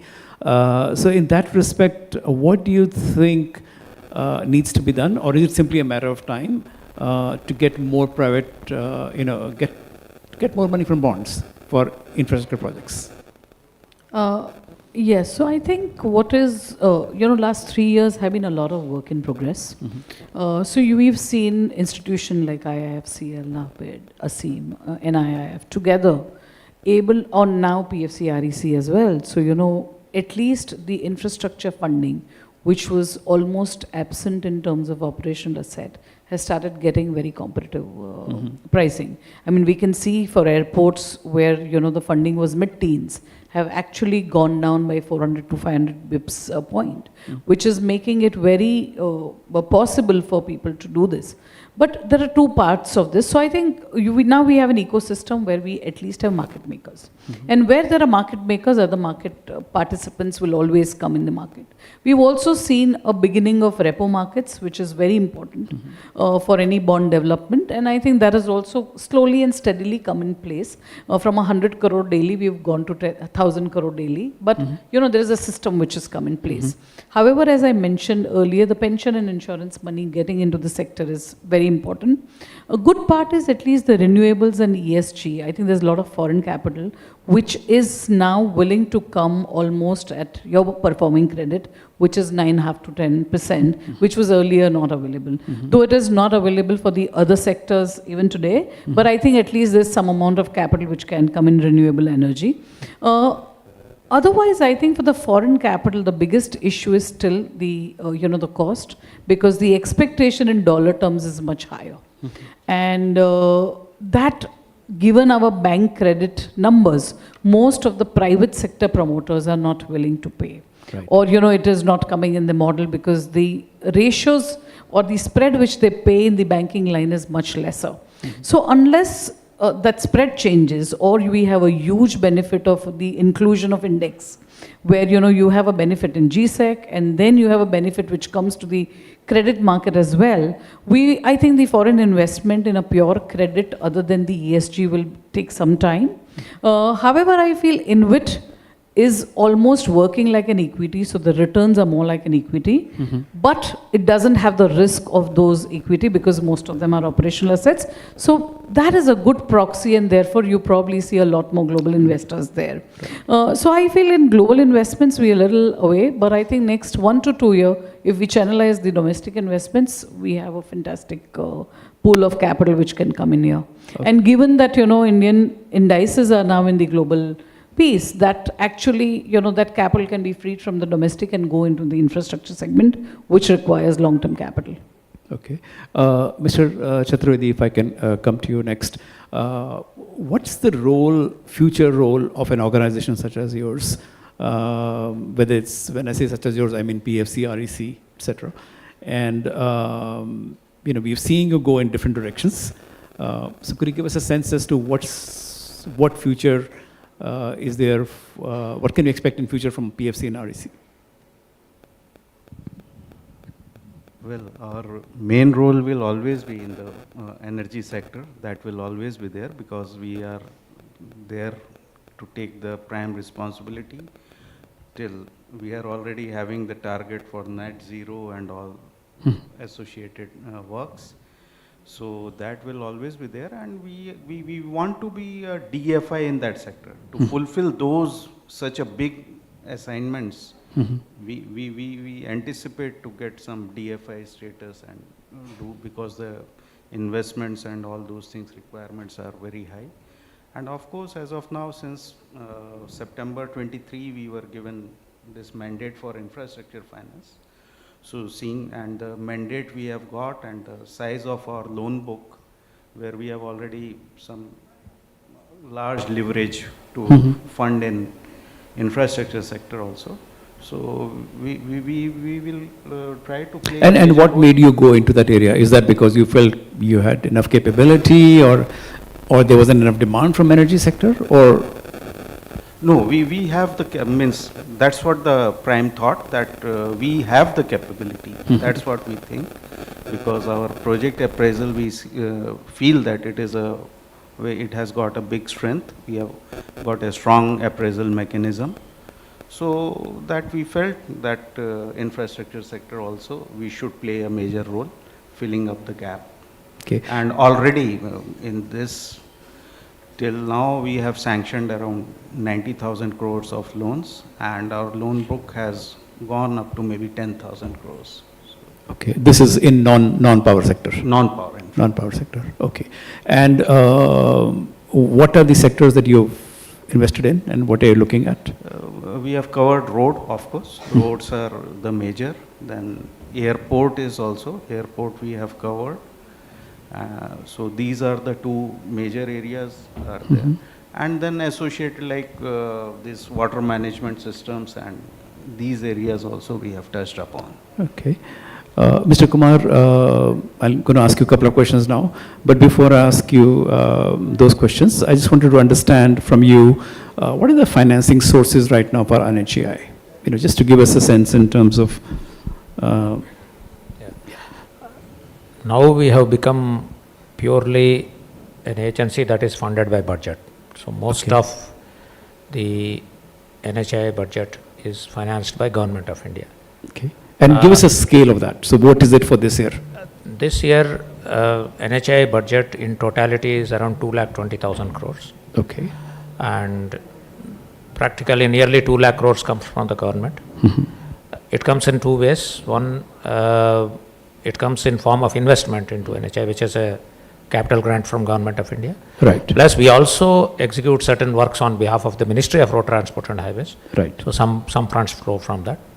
So, and we also get some funds through the monetization. Right. Right. But monetization funds are treated differently with regard to the TOT and the InvIT. InvIT funds we retain with ourselves and retire debt. Right. The TOT proceeds are treated like toll receivables and they are remitted to the Consolidated Fund of India, which will again be plowed back into NHAI as toll. Okay. So when you say a budget is 2,20,000 crores, how much are you investing in a year in the roads? If we see with the land acquisition cost and the civil construction cost during the year, it ranges up to, if I can say, 65% is invested into the sector. Okay. And if you can again give us a sense, is 2,20,000 crores, what was it 5 years or 10 years ago? See, the budgets have grown significantly. If Right. I can give the past 3 years what has been the expenditure trends. Into 22-23, we have spent around 1,70,000 crores. In 23-24, we have spent around 2 lakh crores. And now we are at 2,20,000 crores. Okay. So when you look at the road sector investment, how much do you estimate needs to come from private sector? See, again, that is a slight disappointment in the sense that 90%. No, how much do you think needs to come from them?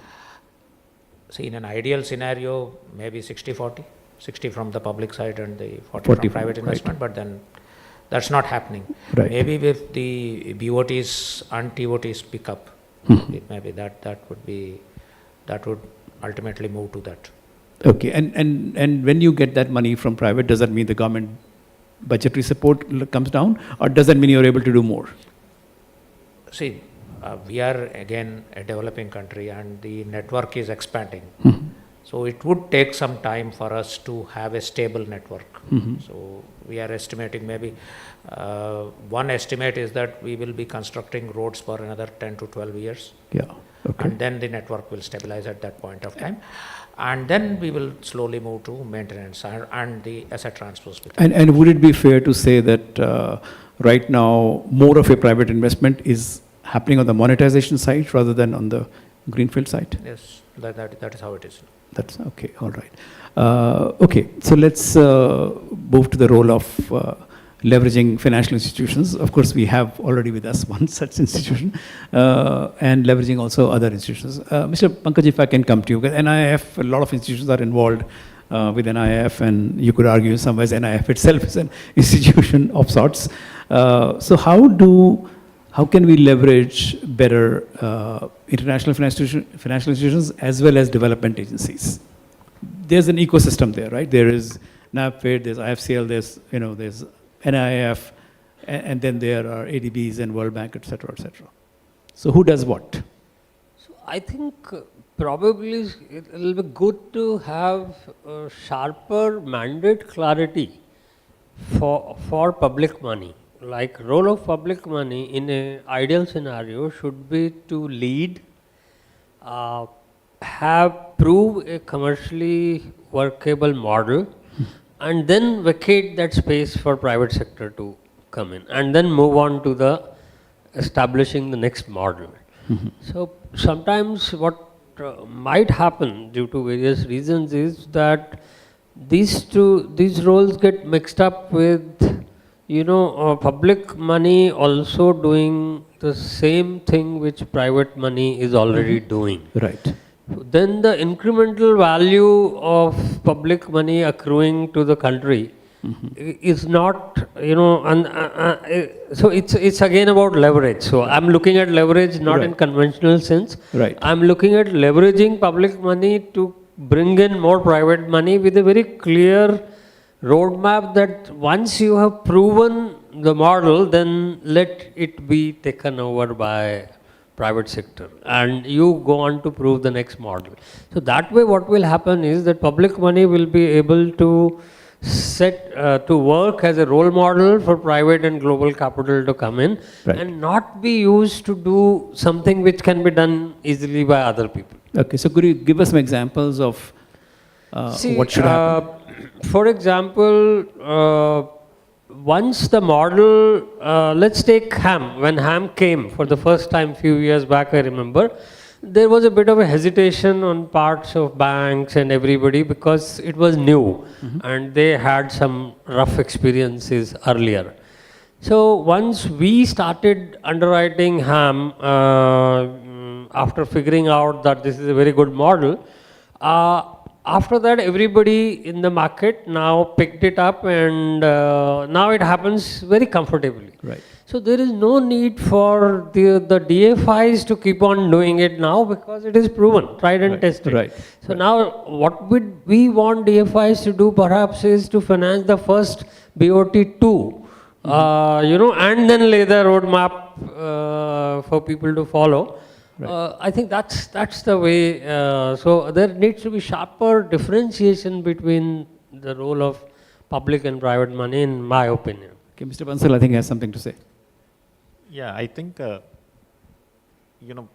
partly what I agree with Sir, Mr. I'll Pankaj, again request what you to he's come to the saying, mic. that, the role of multilaterals and the DFI should be to crowd in the other money, which is the private money.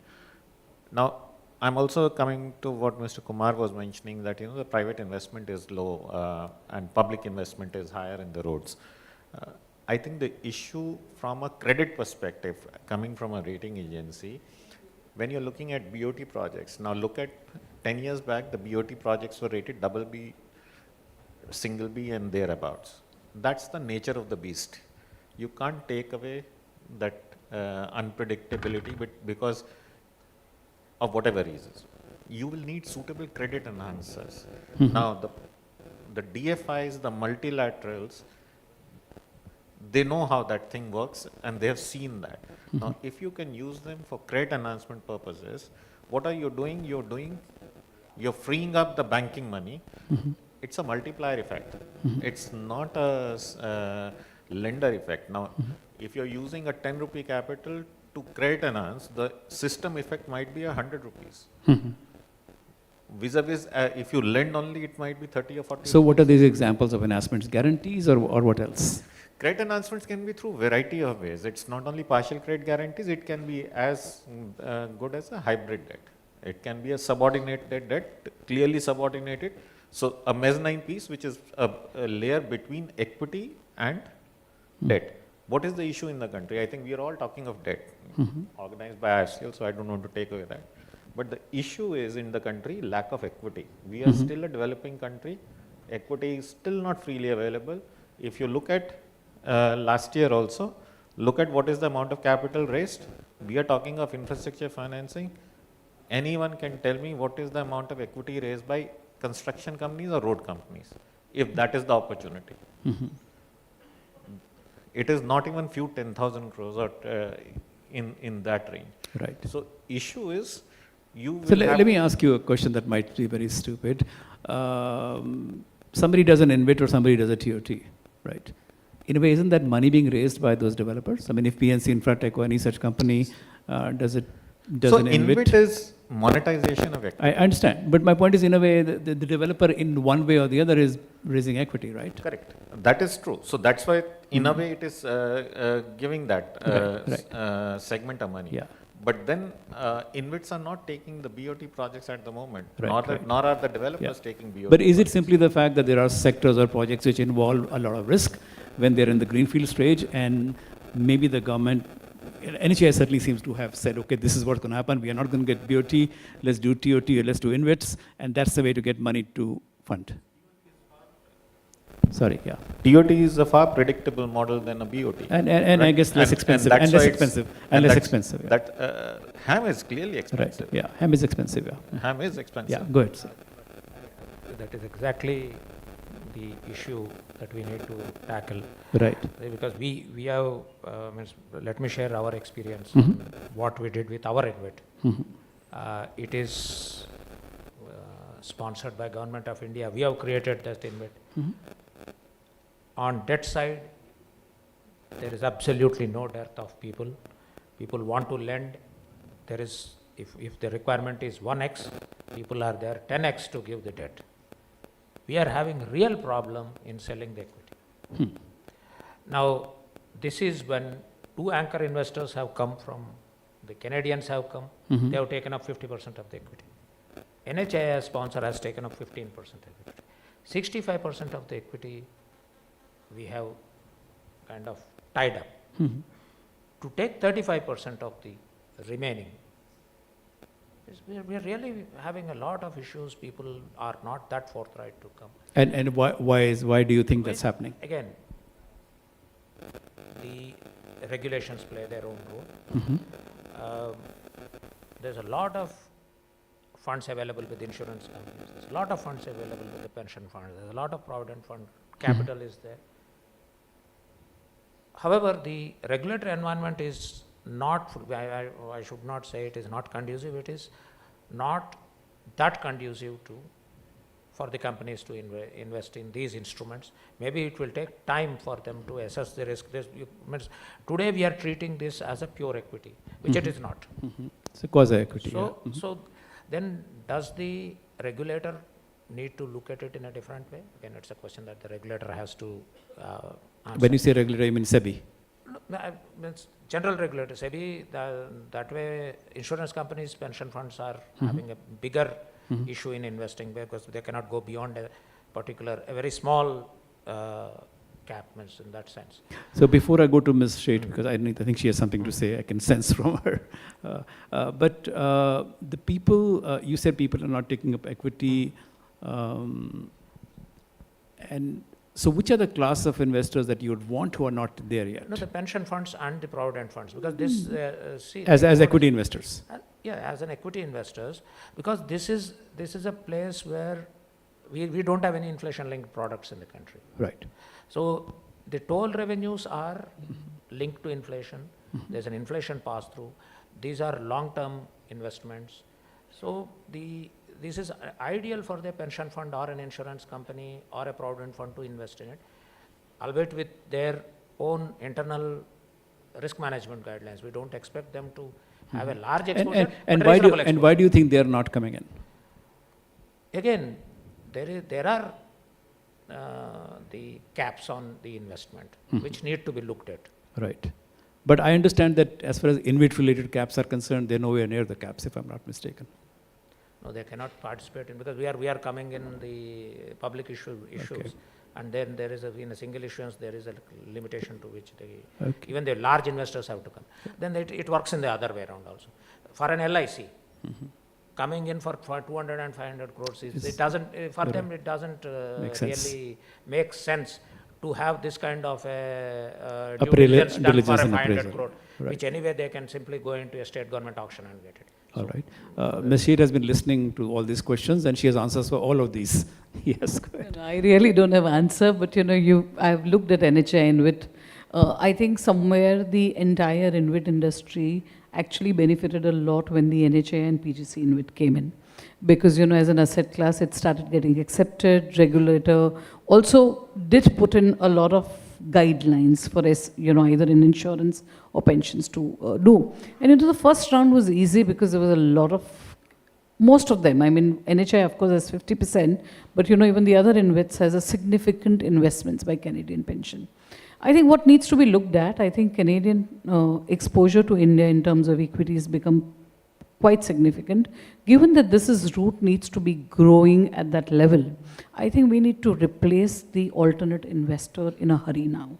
We had 2 years, we've been getting ready, so it's been 2 years, and I know that from the first round of investments, EPFO probably has been looking at it. The guidelines are clear, but we still haven't seen the investments. LIC probably put in a small amount of check, but it needs to grow up. So I don't think we are anywhere near the guidelines, but I think the push, because very clearly the big investments are either going towards the very safe assets of SDLs, GSEC or AAA, or they are increasing the limits in equity.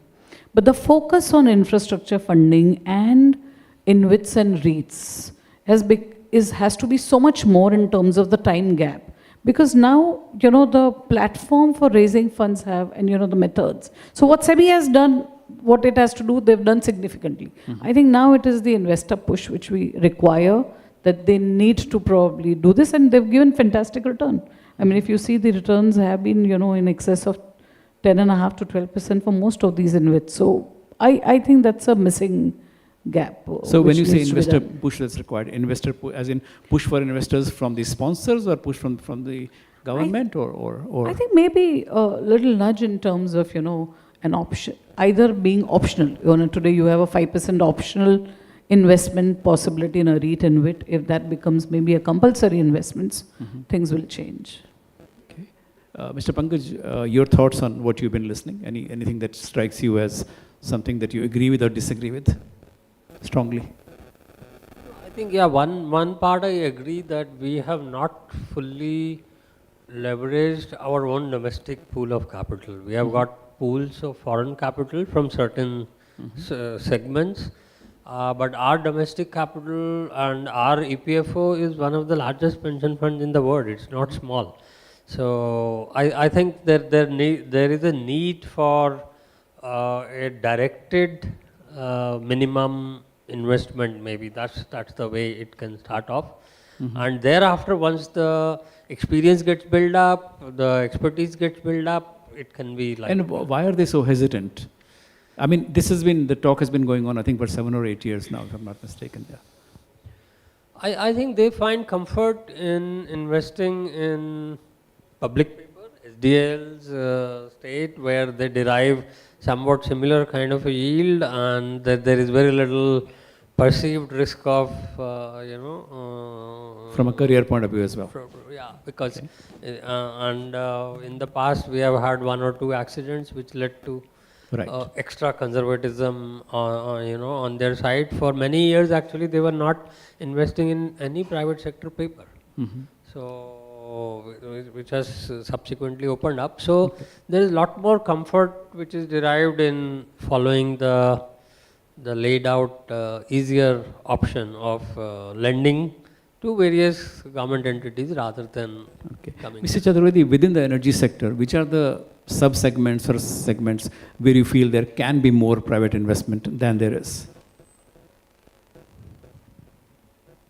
If I count the energy sector, means e-mobility is a big this thing where there can be more investment. Yeah. Okay, so when you say e-mobility, are you including EV charging infrastructure? What all are you including in there? E-charging as well as electric buses as well. A lot of vehicles are required. And then, of course, renewable is primarily driven by the private sector only. Right. Then we see a lot of energy efficiency in the lot of investment opportunities in the energy efficiency projects. So these are the primarily in the energy sector. Okay, so what we are seeing, and as well as if we go towards the backward linkages, coal mining, it has been opened up, and a lot of players are coming in coal mining also. So these are the. So I'll follow up with the distribution again, because that, of course, is the big part of power sector, right? And the thing is that after Delhi and maybe a couple of franchisees here and there, we really haven't seen anywhere near the kind of private participation that we thought we would, right? And do you see this potential? I mean, I know Chandigarh and other places have been talked about for a long time, but we've, and I know you mentioned carriage and content, but that also seems to be a, what do you see as potential? I mean, and okay, let me put it this way. I won't put you in the spot with that question. I'll ask you, if we have to go private participation way, which is the best way? Is it franchise? Is it privatization? Or is it partial divestment, which is not 51-49 the way it is in Delhi, but perhaps the other way around, although whether somebody comes or not is different. Yeah. What would be your thinking? Yeah. Presently, in the present scenario, I am seeing this franchisee model is the most successful model. Yeah. And some development is happening on that front. And there have been some successes there. Yeah, and of course, it's all those models are getting proved. So maybe I see an opportunity once this gets at a fairly larger level, then the next step, the full privatization won't be a challenge, where we can establish to the, it's a more of a perception problem, which basically. and some political aspects have also come into it. So if it is proven that no, this will improve efficiency and ultimately the tariffs will come down. Right. So that thing will make, I think, the transition easier. Okay. So as of now, I'm seeing the franchise. If you talk of today, so franchisee model is better suited. Okay. Mr. Seth, looking forward and looking at bonds in particular, do you see acceleration of market there, or do you see same growth, same growth rates of growth? I mean, we've talked about bond deepening for a very long time. I think we've seen some signs of progress in a way in the last few years, right? No, it's pretty significant. If you actually see the incremental bank So lending. do you expect acceleration from now? I expect acceleration. You do clearly, yes, yes. If last 3 years, the bank wholesale lending vis-a-vis corporate bond issuance, we are almost on the same levels. Right. So I think very clearly the path is set for operational assets to come. Okay. Mr. Pankaj, the theme of this session is leveraging and opportunities. One of the areas where we haven't seen enough investment has been the municipal area, municipal services, etc. Very much, I think, Ahmedabad Municipal Corporation was, I think, I don't know, what, 25 years ago, 27, 28 years ago. And since then, we've had Pune and we've had a few other things. That's about all. There have been some pooling initiatives in terms of, so what do you see as a way forward, and do you see involvement of NIIF in some form or the other there? Yeah, I think that's a very important area where actually we can even mobilize the local retail money. Motivating people of a city to invest themselves in the facilities which they can directly see and benefit from. But the challenge on, and it can be a very large market as it is in many countries. Challenge has been in terms of the structure. I think the municipalities, there is center, state, municipality, it's at the relatively lowest end of the governance ladder in terms of transparency, in terms of stability, predictability, because so that there has to be a need to professionalize it. So what would be the good first step? So I think like any other model, initially we start with some sort of a guarantee or a credit enhancement, and then we reward the good performances with incentives, because ultimately a lot of their budget flows in either from state or center or from taxes which they raise. If there is a model where the good performing municipalities are able to get better support, then maybe it will lead to more. But initially there has to be a credit support provided so that they can take off. Otherwise, we will be limited to like Surat, two, three which have done well, continue to do well, but we don't see that replication happening. Okay. Question for you, Mr. Pankaj again. Do you think we are getting enough, or are we taking enough advantage of multilateral institutions? I think no. I mean, there is scope to do a lot more, and again, it's also important as to where do we use their intervention. So I think again, so long as we focus on it to prepare a model which can be then taken up by others, and there is a lot more experience available globally. So I think multilaterals, apart from money, concessional money can also help with experience sharing, because these things have been done across the world successfully. So I think that those learnings along with capital would be very helpful for us to leverage. Okay. Mr. Bansal, I'm going to begin the final round with you, and you can choose to speak on any topic you would like within the topic of leveraging investments and opportunities for the future. If there's something that I didn't ask you about that you felt needed to be said, or something you need to restate, so you have a minute and a half or two to talk about anything you would like. Okay. On municipal urban infra, I think in last 2 years, there have been about 15 bond issuances totaling about 3,000 crores, which has been raised in the market. In the country, there are about 5,000 municipalities. Of that, only a dozen or so can use it on their balance sheet, which is the, as mentioned correctly, the Delhis, the Mumbais, the Chennais, and the Ahmedabad, Surat or Pune, those kind of cities.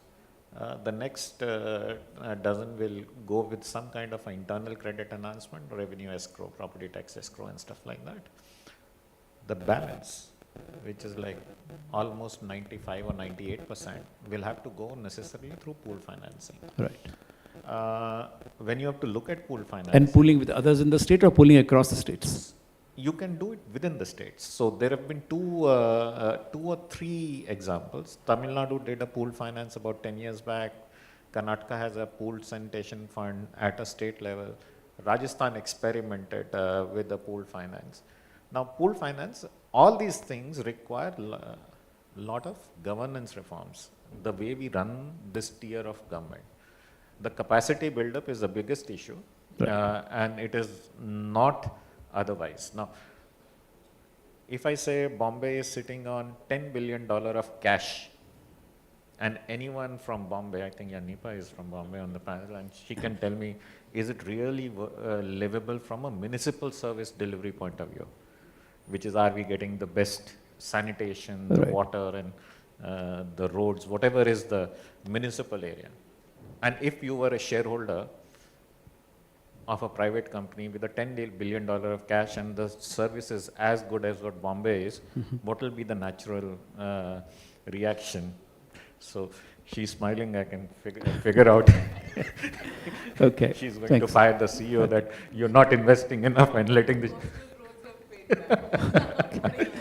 Okay, thanks. So okay, that's good. So that's one area. Now, you know, so, and if you're looking at urbanization, unless until cities are able to invest in themselves, we will not be able to. Right.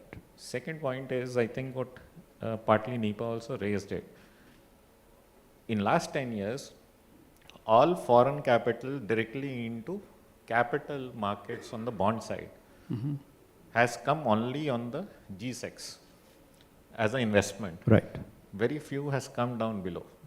I'm not saying NHAI, maybe NHAI or a PFC, but below that, nothing has come. Yeah, when you're investing in G-Secs, you're sort of investing in NHAI. Correct. Now, I know that's now not. The issue is, if you're getting all the capital, global capital, which is supplementing the domestic savings, why are you not freeing up the domestic savers, which is like your insurance and provident fund, by reducing the investment limits? Right. So I think that is the part. Okay, thank you. Mr. Pankaj, what you want to restate of something I didn't ask you about, or something is your passion? I think at a very macro level, we need to recognize and respect one thing, that all infrastructure services are paid for by citizens of the country in one way or another, right? Whether it's toll or aircraft charges or electricity or whatever. So the focus of everyone, whether it is policymakers, lenders, investors, consumers, developers, has to be how to bring down the cost of it. I think that's very, very important. So anything and everything which we do has to be targeted at reducing the cost of capital for this. If we keep that objective in mind, many things will become easier and simpler, and we need to start treating this as a separate class. Unless we do it and we look at an infrastructure finance company with the same lens as a non-banking finance company which is doing, let's say, personal loans, or the equity investment or the bonds of infrastructure in the same way as any other, I think we will not be able to get to that best cost of capital, because this is very crucial, and everybody agrees that this will give us the growth which we want. Then we have to start treating it as a separate class, and then I think other things can fall in place. How do we tax equity? How do we tax debt? Can we simplify? Can we make it, equal? A very simple example, a small retail investor is, at least the taxation incentivizes a small retail investors to invest in equity, which is actually the highest risk class instrument, but disincentivizes investment into a highly rated bond because the taxation on bond is almost same as the taxation on your income slab. So somewhere I think we need to start looking at infrastructure separately. That will make the job perhaps easier, and rather than looking at it in pieces, Your final thoughts, Ms. Shea? I think I am pretty optimistic in terms of how the entire leverage financing for infrastructure will happen. Very clearly, the central and state governments are in their promises looking at infrastructure development and very key focus areas.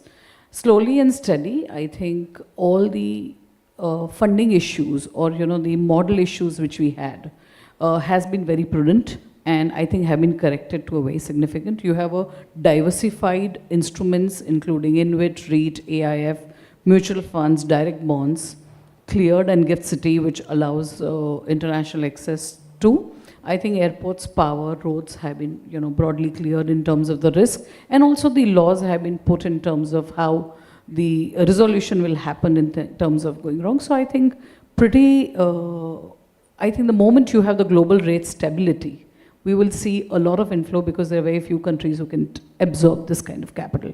So and I am sure that domestic have been slow but steady. So we'll see the change. I think next 3 to 5 years look very interesting and promising for infrastructure financing from a bond side. Okay. Final thoughts from you, Mr. Chaturvedi. As already told, the cost of capital, but I see from that perspective, if the execution of projects, that's what means reducing the timely execution of the projects, faster clearance. So that will also contribute in reducing the cost of capital. Okay. You have the last word, Mr. Kumar.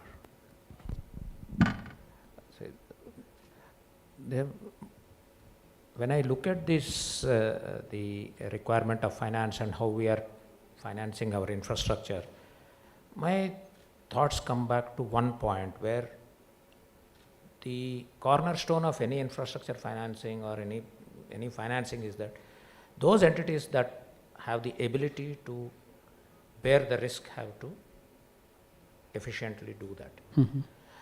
When we say that most of the financing for infra is coming through the public budgets, and if we say that government is having the wherewithal to take this kind of risk on itself, perhaps we are looking at the wrong entity to take this kind of risks. And it is not an efficient way of doing things. And that is one thing, and all of us, because the financial sector has grown by leaps and bounds. If we see, it has grown in complexity, it has grown in size, and it has, thankfully, for the past decade and a half, it has grown. It has become much better with regard to health also. So now I think time has come for us to really look at the allocation of risks, and the private sector, which has the wherewithal to take care of these risks, have to seriously look into financing this. This is one. Secondly, our own experience with dealing with investors, not on debt side but on equity side, we say that the turnaround time or the time taken for taking an investment decision is too long. We think, we work on the model, again we work on the model, again we work on the model, and finally say we are not comfortable. So this is something, might not be an issue with NHI because we have alternate sources of funding. But if somebody wants to venture, because we want more and more players to come into infra, more and more capabilities to build up, ultimately the source of strength for anybody to come in is having a stable financial backing. So that is something which all of us need to work on. Okay. With that, we'll conclude the session. I think you'll agree with this has been a very insightful session, and we've learned a lot of new things, and some new ideas as well have come up. And for that, we owe gratitude to Mr. Bansal, to Mr. Pankaj, to Ms. Seth, to Mr. Chaturvedi, and to Mr. Kumar. A big hand for the 5 panelists. And I'll hand over back to Deepika. Thank you very much, sir. Thank you to all the panelists for such engaging discussions.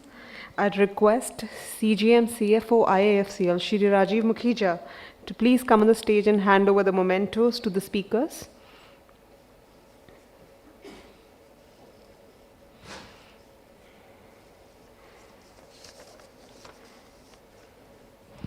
Shri Rajendra Kumar, Member Finance, NHAI. Can we have a round of applause, please?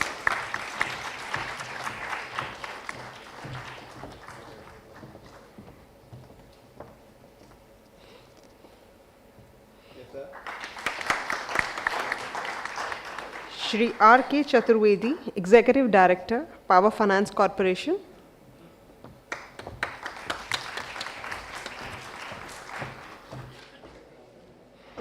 Ms. Neepa Sheth, Director, Trust Group.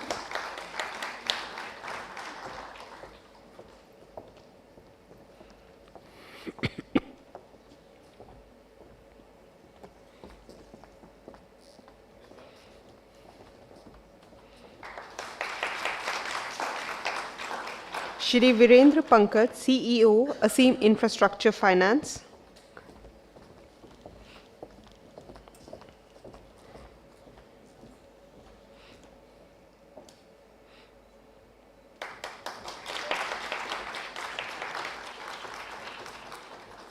Shri Tarun Bansal, Managing Director, India Ratings.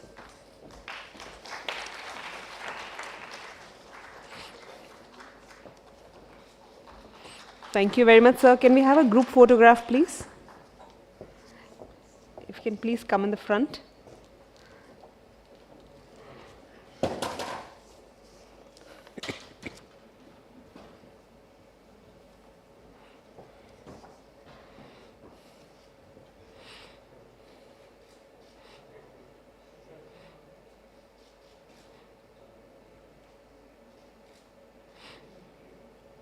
Thank you. I thank all the panelists again and Mr. Bharara for the session.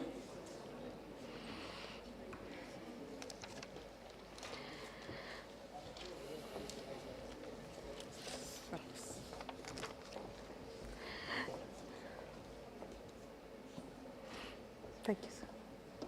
Thank you, sir. This brings us to the end of our last session of this National Summit on India Infrastructure for Viksit Bharat 2047. We have had some very fruitful sharing of thoughts on the financing options and potential for investments in the infrastructure space. I hope that the inputs gathered today would definitely benefit all the stakeholders who have joined us today.